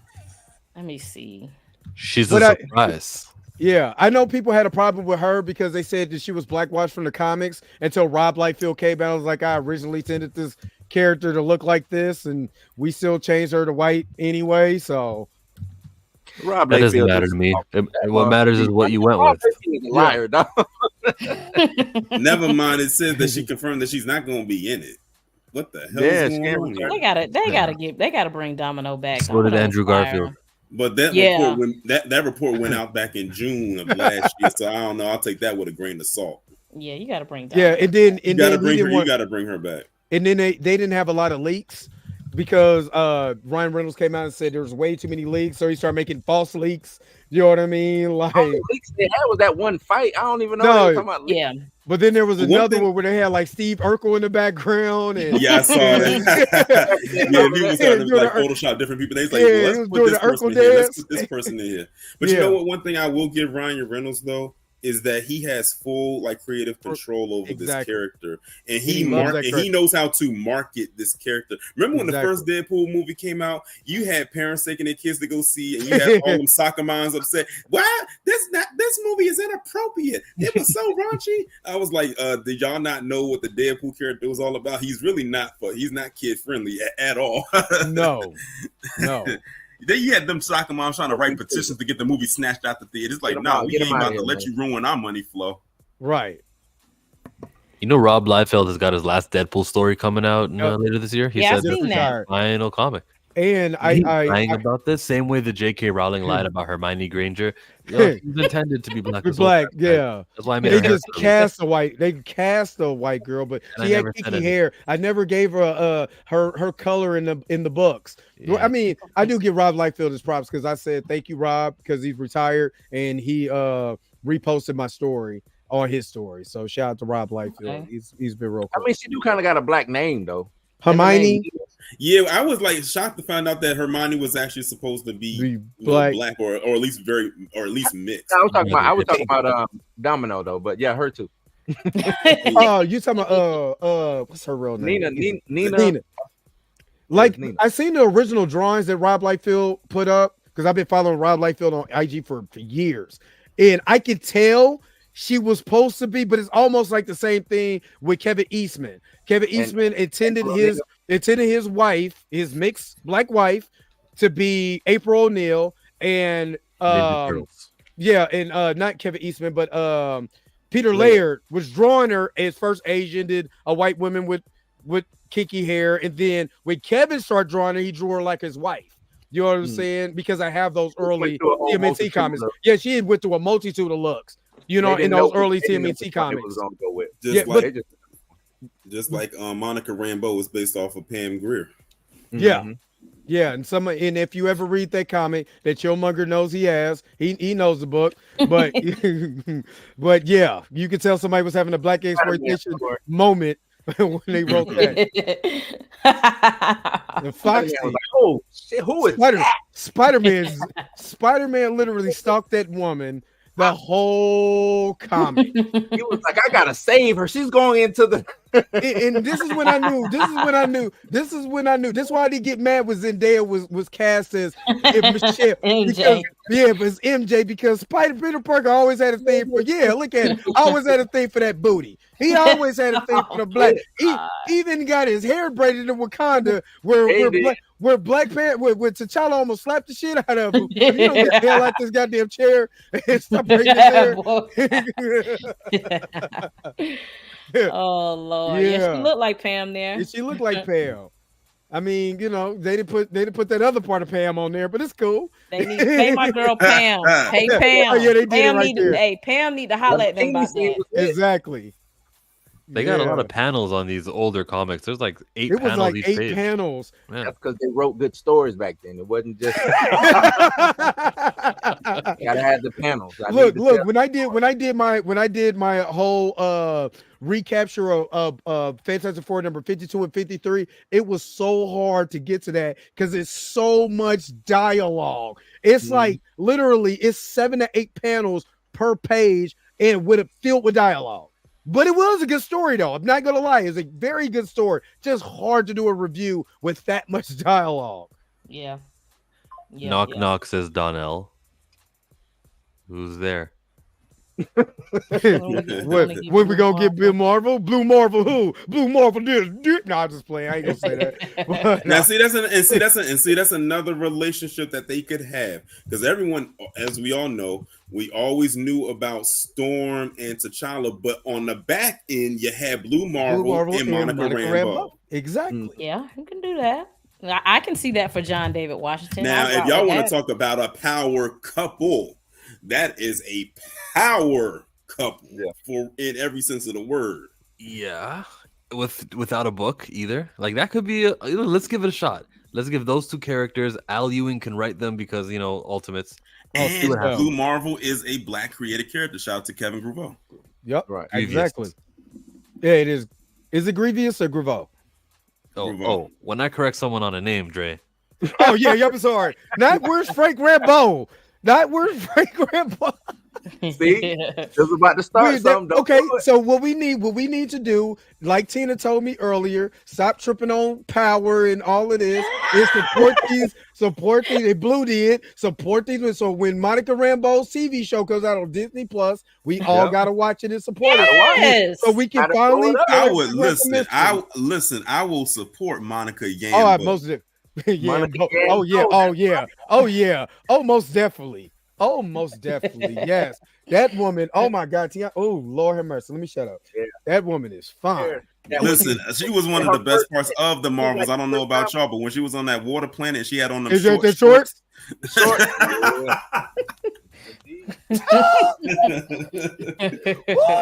turned around. I was like, good Lord. I'm loving this. Don't you tell me I can't go watch this movie. I'm sitting down and watching this. Man, I want to hang upside down, but let me get a closer look. That is a married woman. She is a married man. I do married woman. I meant. I do not care. But Lord bless, God bless him. That's all I'm saying. God bless him. All right, we've been on here for like I've been on here for 4.5 hours. I was only supposed to be on here for 56 minutes. According to Chillmonger, we don't cut off like Chill. You got to we don't go past an hour. We don't go past an hour. Chill on that though. She'll be talking. He'll be like, she'll be killing me with that. He said, we had an hour. We gotta go. Chillmonger could be in the middle of a conversation and literally cut himself off. He said, we almost at an hour. We're done. Goodbye. My audience knows, and there's a fear of missing out. They're like, oh, Chillmonger's live. We know he only does this for an hour. So if I really want to talk to him and write something, I need to get. That's smart though. That's actually smart. And I respect their time. If I didn't say anything that I wanted to say in the first 60 minutes, I'm not going to say it. You're so well thoughtful. I know. That's great. I didn't have nowhere to go. So I was jumped on live because I was at home bored. I was supposed to go to the gym. I might still, but I don't know. Hey, so you still gonna get those Marty Jannetty pants that Grace Jabari had. Can I talk to the people who are watching right now? Because a lot of time we're talking about representation, getting it right and everything. Chillmonger in the future, obviously not now, but I have plans in the works to release a comic book. It's on my Instagram page if you want to see this, but like the character designs have been made. Thank you for wanting to support. Character designs are out here. That's a watermelon cloak because it's red on the inside, it's green at the pattern. We'll make sense out of it, but we're definitely going to stigmatize or destigmatize the watermelon. Go to my Instagram on that. I don't know, Chill. The It ain't like, hold on, wait a minute, Blue. It ain't like he got a watermelon cape and a fried chicken in his hand for a weapon. Come on, man. And why are those things offensive? Why does the oppressor get to say what is a stigma? I'm just saying. So I got these characters. I got everything planned. I got the artists. I got everything. And issue number 1, I want to make released for free. So that no one can be like, oh, okay, just let allow the most amount of people to see it, and then we'll see what happens. If I take the loss, I take the loss. As long as it's good, as long as you write it good and it's a good story and you're not Eric Julianus, boom. Why you gotta mention names like that? Like I don't do names. Like, I can't even finish my sentence anymore. I can't even finish the pitch. Thank you, everyone. I'm sorry, this was my bad, man. I'm sorry. Y'all are racist as hell in this comment section. I'm not reposting any of that. Yes, reshaped it. Thank you, Donnell. Thank you, reshaped it. I'm not repeating or putting up with you. I don't know why when I saw Grape Drink, I literally thought of that scene in They Clone Tyrone when they was in the church. When they was in the church, all I could think about is them switching up the song from a gospel song to a hip hop song, and they like trust. Shout out to David Allen Greer. All I can think is Reverend Leon Lonnie Love. Yeah, basically, yeah, that's who he was. Oh my God, y'all are with the. Oh my God, I'm thinking of. Let me shut up. I'm thinking of other caves, and let me shut up. I don't want to get into that conversation either. Tina says that she lost audio. She lost. I had dial up. She lost audio.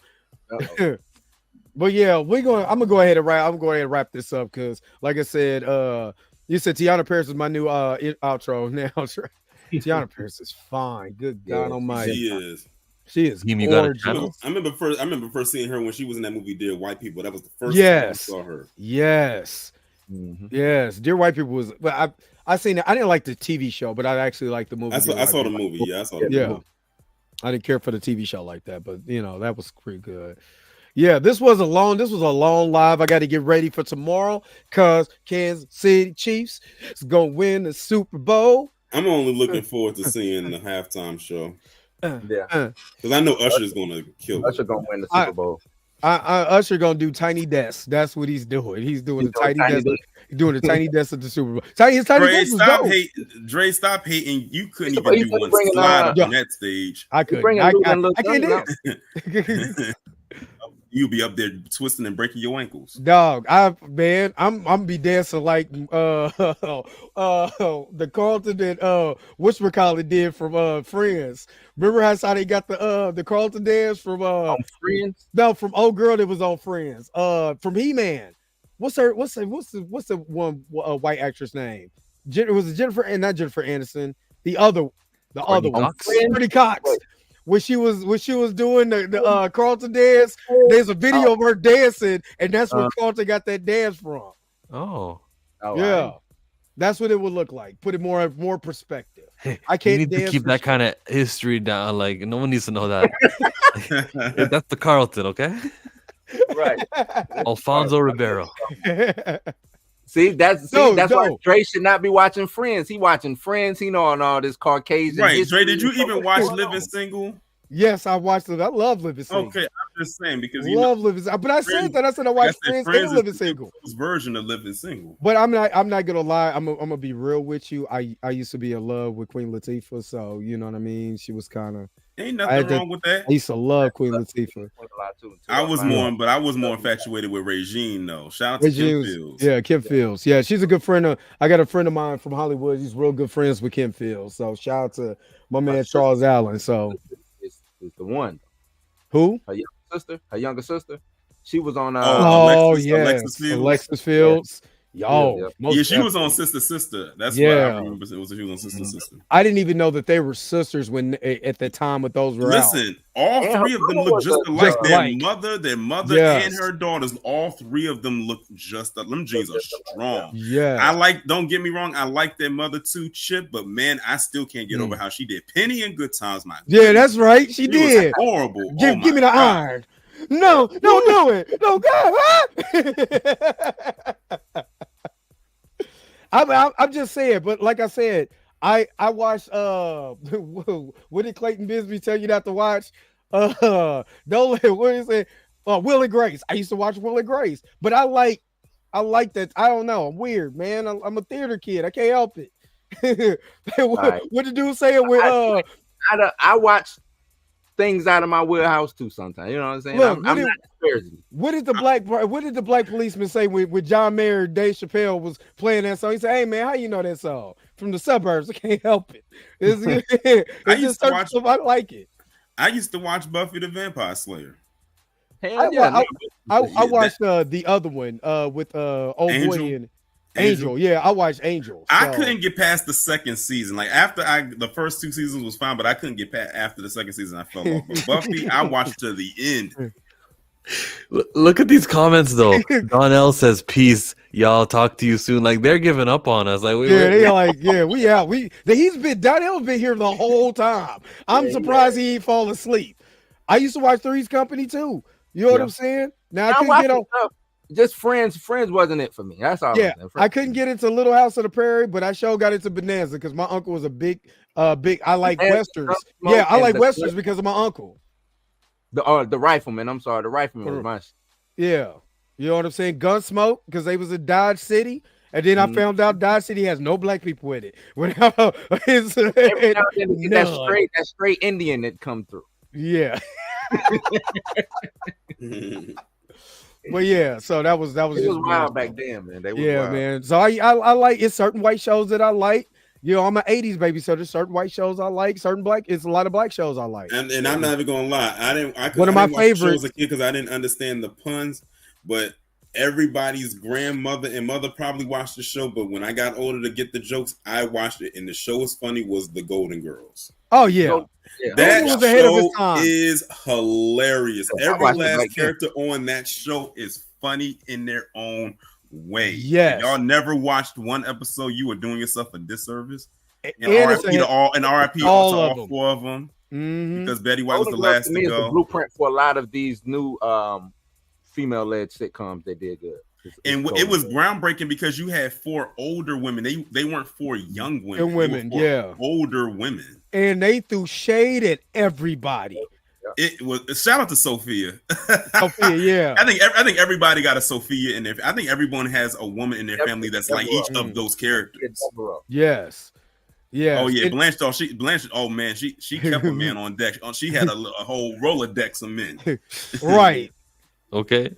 And it was Sex and the City for senior citizens, though. It kind of was, you know what I mean? But but it also was ahead of its time. The writing and everything was way ahead of its time. You know what I'm saying? And that's why it was very progressive without having to promote we're progressive. You know what I mean? So that's why I really like that show. So, you know, thank you for being my friend. Yeah.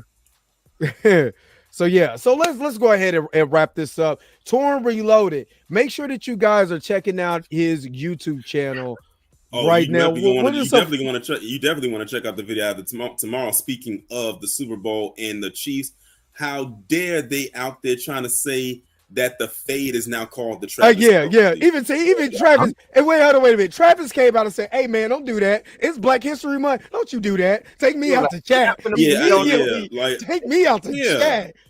Because I said I'm gonna definitely be talking about that. Well, I guess you can say later on today because it is after 12. Yeah. I said, and the thing is, I wasn't gonna initially upload that video today, but I said since they going to Super Bowls today, they're in the Super Bowl. Why not stay on theme and talk about that? So yeah, that's what's up. That's what's up. So make sure you're checking out this video. I mean, I'm not like I said. I mean, my Chiefs is in it. My Chiefs used to suck, so I'm embracing all of this. all of these Super Bowls, all of that, because I swear to God, I thought I never would have seen the Super Bowl or even a playoff win in my lifetime. And you know what I mean? So we're getting that. I'm enjoying every moment of this. So Chiefs 49ers, Usher halftime show. I know it's gonna be dope. Oh, definitely. Man, they got beat 30-13 against who? Against who? Blue. You know what I'm saying? That's why I'm relishing these victories that we've been getting the last 3 playoff victories. I'm starting to sound like Cat Williams for a little bit because you're not going to do it. I ain't going to let you do it, Blue. Besides Deadpool 3, because we know they're going to drop the trailer for Deadpool 3, and I actually called it. I said, I bet you they're going to drop that Deadpool 3 trailer during the Super Bowl, which would make sense. But I also heard that they're going to be dropping the trailer for that Twisters movie. Are they? That's what I heard. That they're supposed to be for.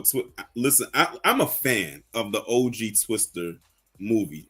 R.I.P. to Bill Paxton and Philip Seymour Hoffman. That's one of my favorite movies of all time. It is a really good movie. It is a really good movie. But why? So I don't know what direction. I don't know what direction they're going to go with this new one. I don't know either. You know, back then, chasing weather was a big thing. I remember they used to have that shit on like ESPN and you know what I'm saying, like Discovery Channel. Oh yeah, the Storm Chasers. Storm Chasers, yeah. Storm Chasers. But I just don't see that getting over the way. Twisters, Twister opened up the door for a lot of the modern disaster movies. Yep. Yeah, but that's what I'm saying. Do disaster movies sell? What was the last good disaster movie? Not anymore. What? I would say 2012 was probably the last successful. Yeah, I was about to say San Andreas. But listen, the Day After Tomorrow is up there. Yeah, for me, the Day After Tomorrow is really up there for me. Isn't that still the stigma that the black man can be a president only in a disaster movie or the end of the world movie? At the end of the world, might as well let the black man be the president. Go ahead, dog. Do your thing, man. We're gonna die anyway. The Dr. Carpy, we ain't gonna talk about that. That movie doesn't exist. Oh, Madam, I am gonna go see Madam Web. I don't know about y'all. I'm not gonna see it on Valentine's Day, but I am going to go see it after, you know what I'm saying, that weekend. But are y'all going to go see Madam Web? And John, and I'm thanks for subscribing. Yeah. Facts. Good morning, Elisa. All right, so you guys going to get right because I think she's in the UK. So top of the morning to them. So are y'all going to go see Madam Web? If I get bored, y'all going to see that on bootleg. That's probably not even then either. I looked at that trailer one time and I didn't. You know, and usually what I like to do is I like to go look at people's trailer reactions to see how they feel about it. I didn't even do that when it came to this. That's how I just because I knew how I felt about just looking at the trailer, and I could look at people's thumbnails and I can tell every last person was just disgusted and uninterested with what they watched. I said, I'm right there with you. I laughed at watching that trailer was They wanted to put Spider-Man in it so much that they made Ezekiel Spider-Man in this movie. That was wild to me. But he is a virgin. I'm talking about the costume. That was the costume. Yeah. Oh, it was not his power. I know his power set is. Yeah. I'm talking about costume. It said Madam Web is not good. You already watched the advanced bootleg copy with the not done CGI like they did for X-Men Origins. And based on what I've heard, because like I'm gonna be honest, I'm not like the biggest like comic book head, but based on what I heard, Madam Web is like supposed to be a huge character and a huge connecting character. I don't see that when I look at this. Especially because I know the studio stuff, so no, it won't be. Yeah. The studio side of it, yeah. Mm-hmm. So yeah, she won't be a huge character, and yeah. But I'm gonna just see it just to see, you know, maybe I can't wait to see you trash it too, because I have a feeling it's going to come down. Because if I see it, Spider-Man version. You said it's the Terminator Spider-Man version. Yeah, that's what it is. Yeah, basically, yeah, that's basically what it is. But I'm gonna see it. I'm not gonna lie. Some of the costumes, I ain't gonna lie, I busted out laughing when I see them costumes because they look like so fake. Like, they literally look like they went to like the Halloween party shop and got them costumes. They do, and the CGI looks cheap. I want to know what the budget was for this movie. It don't look like they spent $100 million on it. $30. It's a CGI budget. This is $30 and some Lunchables with 60-hour work weeks. Sydney Sweeney is expensive now. Like after her little romance movie, like people want her. Who, Dakota Fanning? Not Dakota, Sydney Sweeney, the Euphoria girl. Oh yeah. Oh, okay. I think this was done during that time period, so I don't think she got paid that much. Yeah, you're right. So she probably got a reasonable thing. But now, like, people say, look, me and Glenn Powell. I used to stay going to Spencer's back when I was younger. I mean, every time I went to the mall, I made sure to go into that Spencer's store. Got to go into Spencer's. Oh yeah, Spencer's. Yeah. Even if I didn't buy nothing, it's just the aesthetic of it. It just drew you in, especially that back area with the glowing stuff. Yeah. Oh yeah. When you go to the back wall, it's a totally different story after that. Yeah, it's a totally different story. You got all the nerd stuff up front. That back area, boy. You're like, that back area was like going into a adult store. 100 million. Oh, you got it up, Dre? Yeah, I just posted. Wow, I was actually pretty much on it. I was like, I said it couldn't have been 100 million, but it was.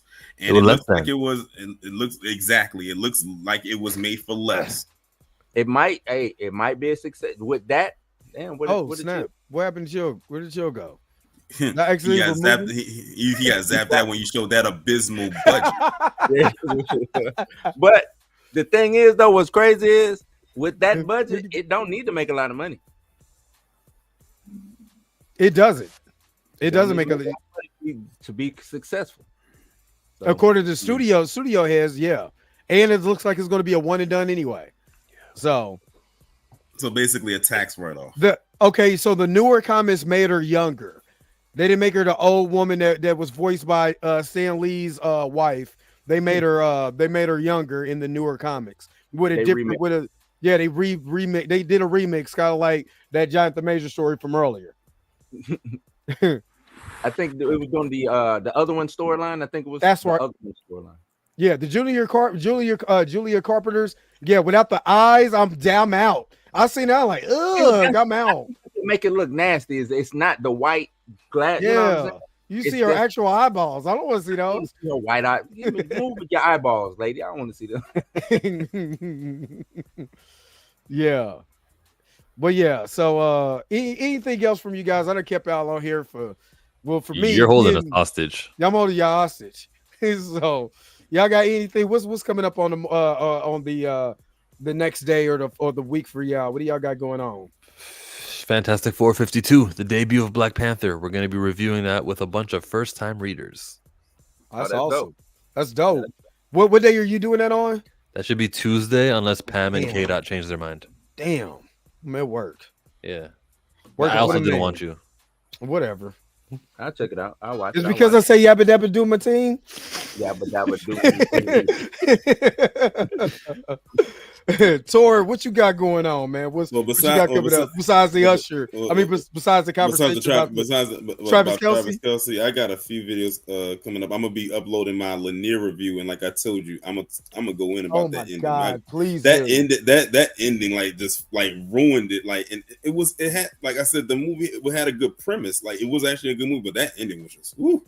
It started off so well. I think that was my only critique for that movie was the ending. Everything else I was fine with. But I'm gonna also be talking about like a host of other different things as well throughout the week. But just stay tuned is all I'm gonna say. Most definitely. Blue, what you got going on? I do this show on Mondays called Blurred AF. You do? I didn't even know that, man. Tell us more about Blurred AF. Dope show, man. got these two guys on there and this girl. They just talk mess, man. They just get it in. Real dope show. I like it. With two guys and a girl. We Ryan Reynolds show now. It's Canadian show. I know. Chill. You watch that? It ain't no thing. It aired. It aired. All right. And of course, tomorrow, Super Bowl Sunday. I was thinking, will I go? No, I don't want to go live because I will be snapping off on this. So no, I'm not going to be blurred. I'm going to get the internet. You see, the internet got fixed. What you do? I went outside. I pulled the pterodactyl. And you know what I'm saying? And then somebody came out and they fixed the internet. We got it good now. What's up, Eliza? What's up? So yeah, so we're gonna do the Blurred AF on Monday. Of course, every day morning show. I might go back in the summer. In the summer, when my kids are out of school, I might do a 7:00 start time so I could be able to do phone calls. So that's something I'm trying to work out. I forgot who said that in the chat the other day. Was like, hey, you should have somewhere where we could call in and and say certain stuff. Chill says no, because as soon as they say something that could strike you, and then I click. Oh yeah. I just realized yes. too. I just realized too. I am doing a midday live stream on Wednesday, and it's going to be so much fun. I'll go ahead and tell y'all right now what it's going to be about. And it's because it's Valentine's Day and all of that. But I said, what better way to talk about love than talk about white people's love affair with Lady Welfare over the years, since they want to talk about how much welfare we on. Let's talk about your history in the welfare program. And trust me, I've been doing some research for the last week, so y'all might want to lock in with that one. Y'all, it's gonna be some interesting stuff. Live on that? I'm gonna go live on that on Wednesday. Oh, because I know about welfare and how it all started and who is the biggest proprietor of welfare. I want in if you're doing a live on that. Yeah, I'm gonna be going live on that probably around like 12 noon Eastern time on Wednesday. I'll be knocked out. 12 but noon. I'll watch the replay because I'll be asleep. I'm not even gonna lie to you. I might hit you up and try to hop in on that. I might be at work. I don't know. Oh, I like to do it at that time because I know a lot of people will be on their break. One time I had a live at 12 noon. It was almost 1,000 people in there. I couldn't believe it on a Wednesday. Man, that's what the biggest misconception about YouTube, and because when I first started my YouTube channel and I changed it over to start talking about comic book movies and stuff like that, I'm looking at the times that they're telling you to post your videos. That is some as long as you got a following, they'll come and watch. Right. Because I've been no matter what uploading. time it is. You're right, because I've been uploading my videos at 11 a.m. Eastern time for the longest now, and I get traction, and then YouTube will say some other time on the analytics. I used to go by that, not anymore. Yeah, I stopped doing that. I was like, you know what? I'm gonna do 7:30 in the morning Central Time, 8:30 Eastern Time. I do it as a morning show. I do it for about 45 to 50 minutes, and if people will watch, because I learned that from Country Wayne. Country Wayne will upload his skits literally at like 8:50 in the morning, and there's thousands upon thousands of people that's watching it live. And the premiere, I was like, what am I tripping off of? Just do what you do, build your audience, and it'll come. So, right. It works for you. Yeah. It does work for me, Chill. They like the morning show. I like it. Stream the Super Bowl. I want to say, no, you don't. No, the hell you don't. No, you don't. Because the Chiefs do anything stupid, I'm out. Nope, I won't do it. I won't Chiefs do it. lose, I'm going to be like, someone go check on Dre. That man might have to go check in the rehab. Especially if we get demolished. Oh my God. I'm not coming on no blurred nothing. I'm out. I'm out for the week. I'm out for the week. Nope, I am not. Right. I showed up. You got to show up, man. Nope. It's different. We in the big game. We in the big game. Then ain't This ain't the divisional. You know what I'm saying? This ain't the wild card. It's the Super Bowl. I showed up. You got to show up, man.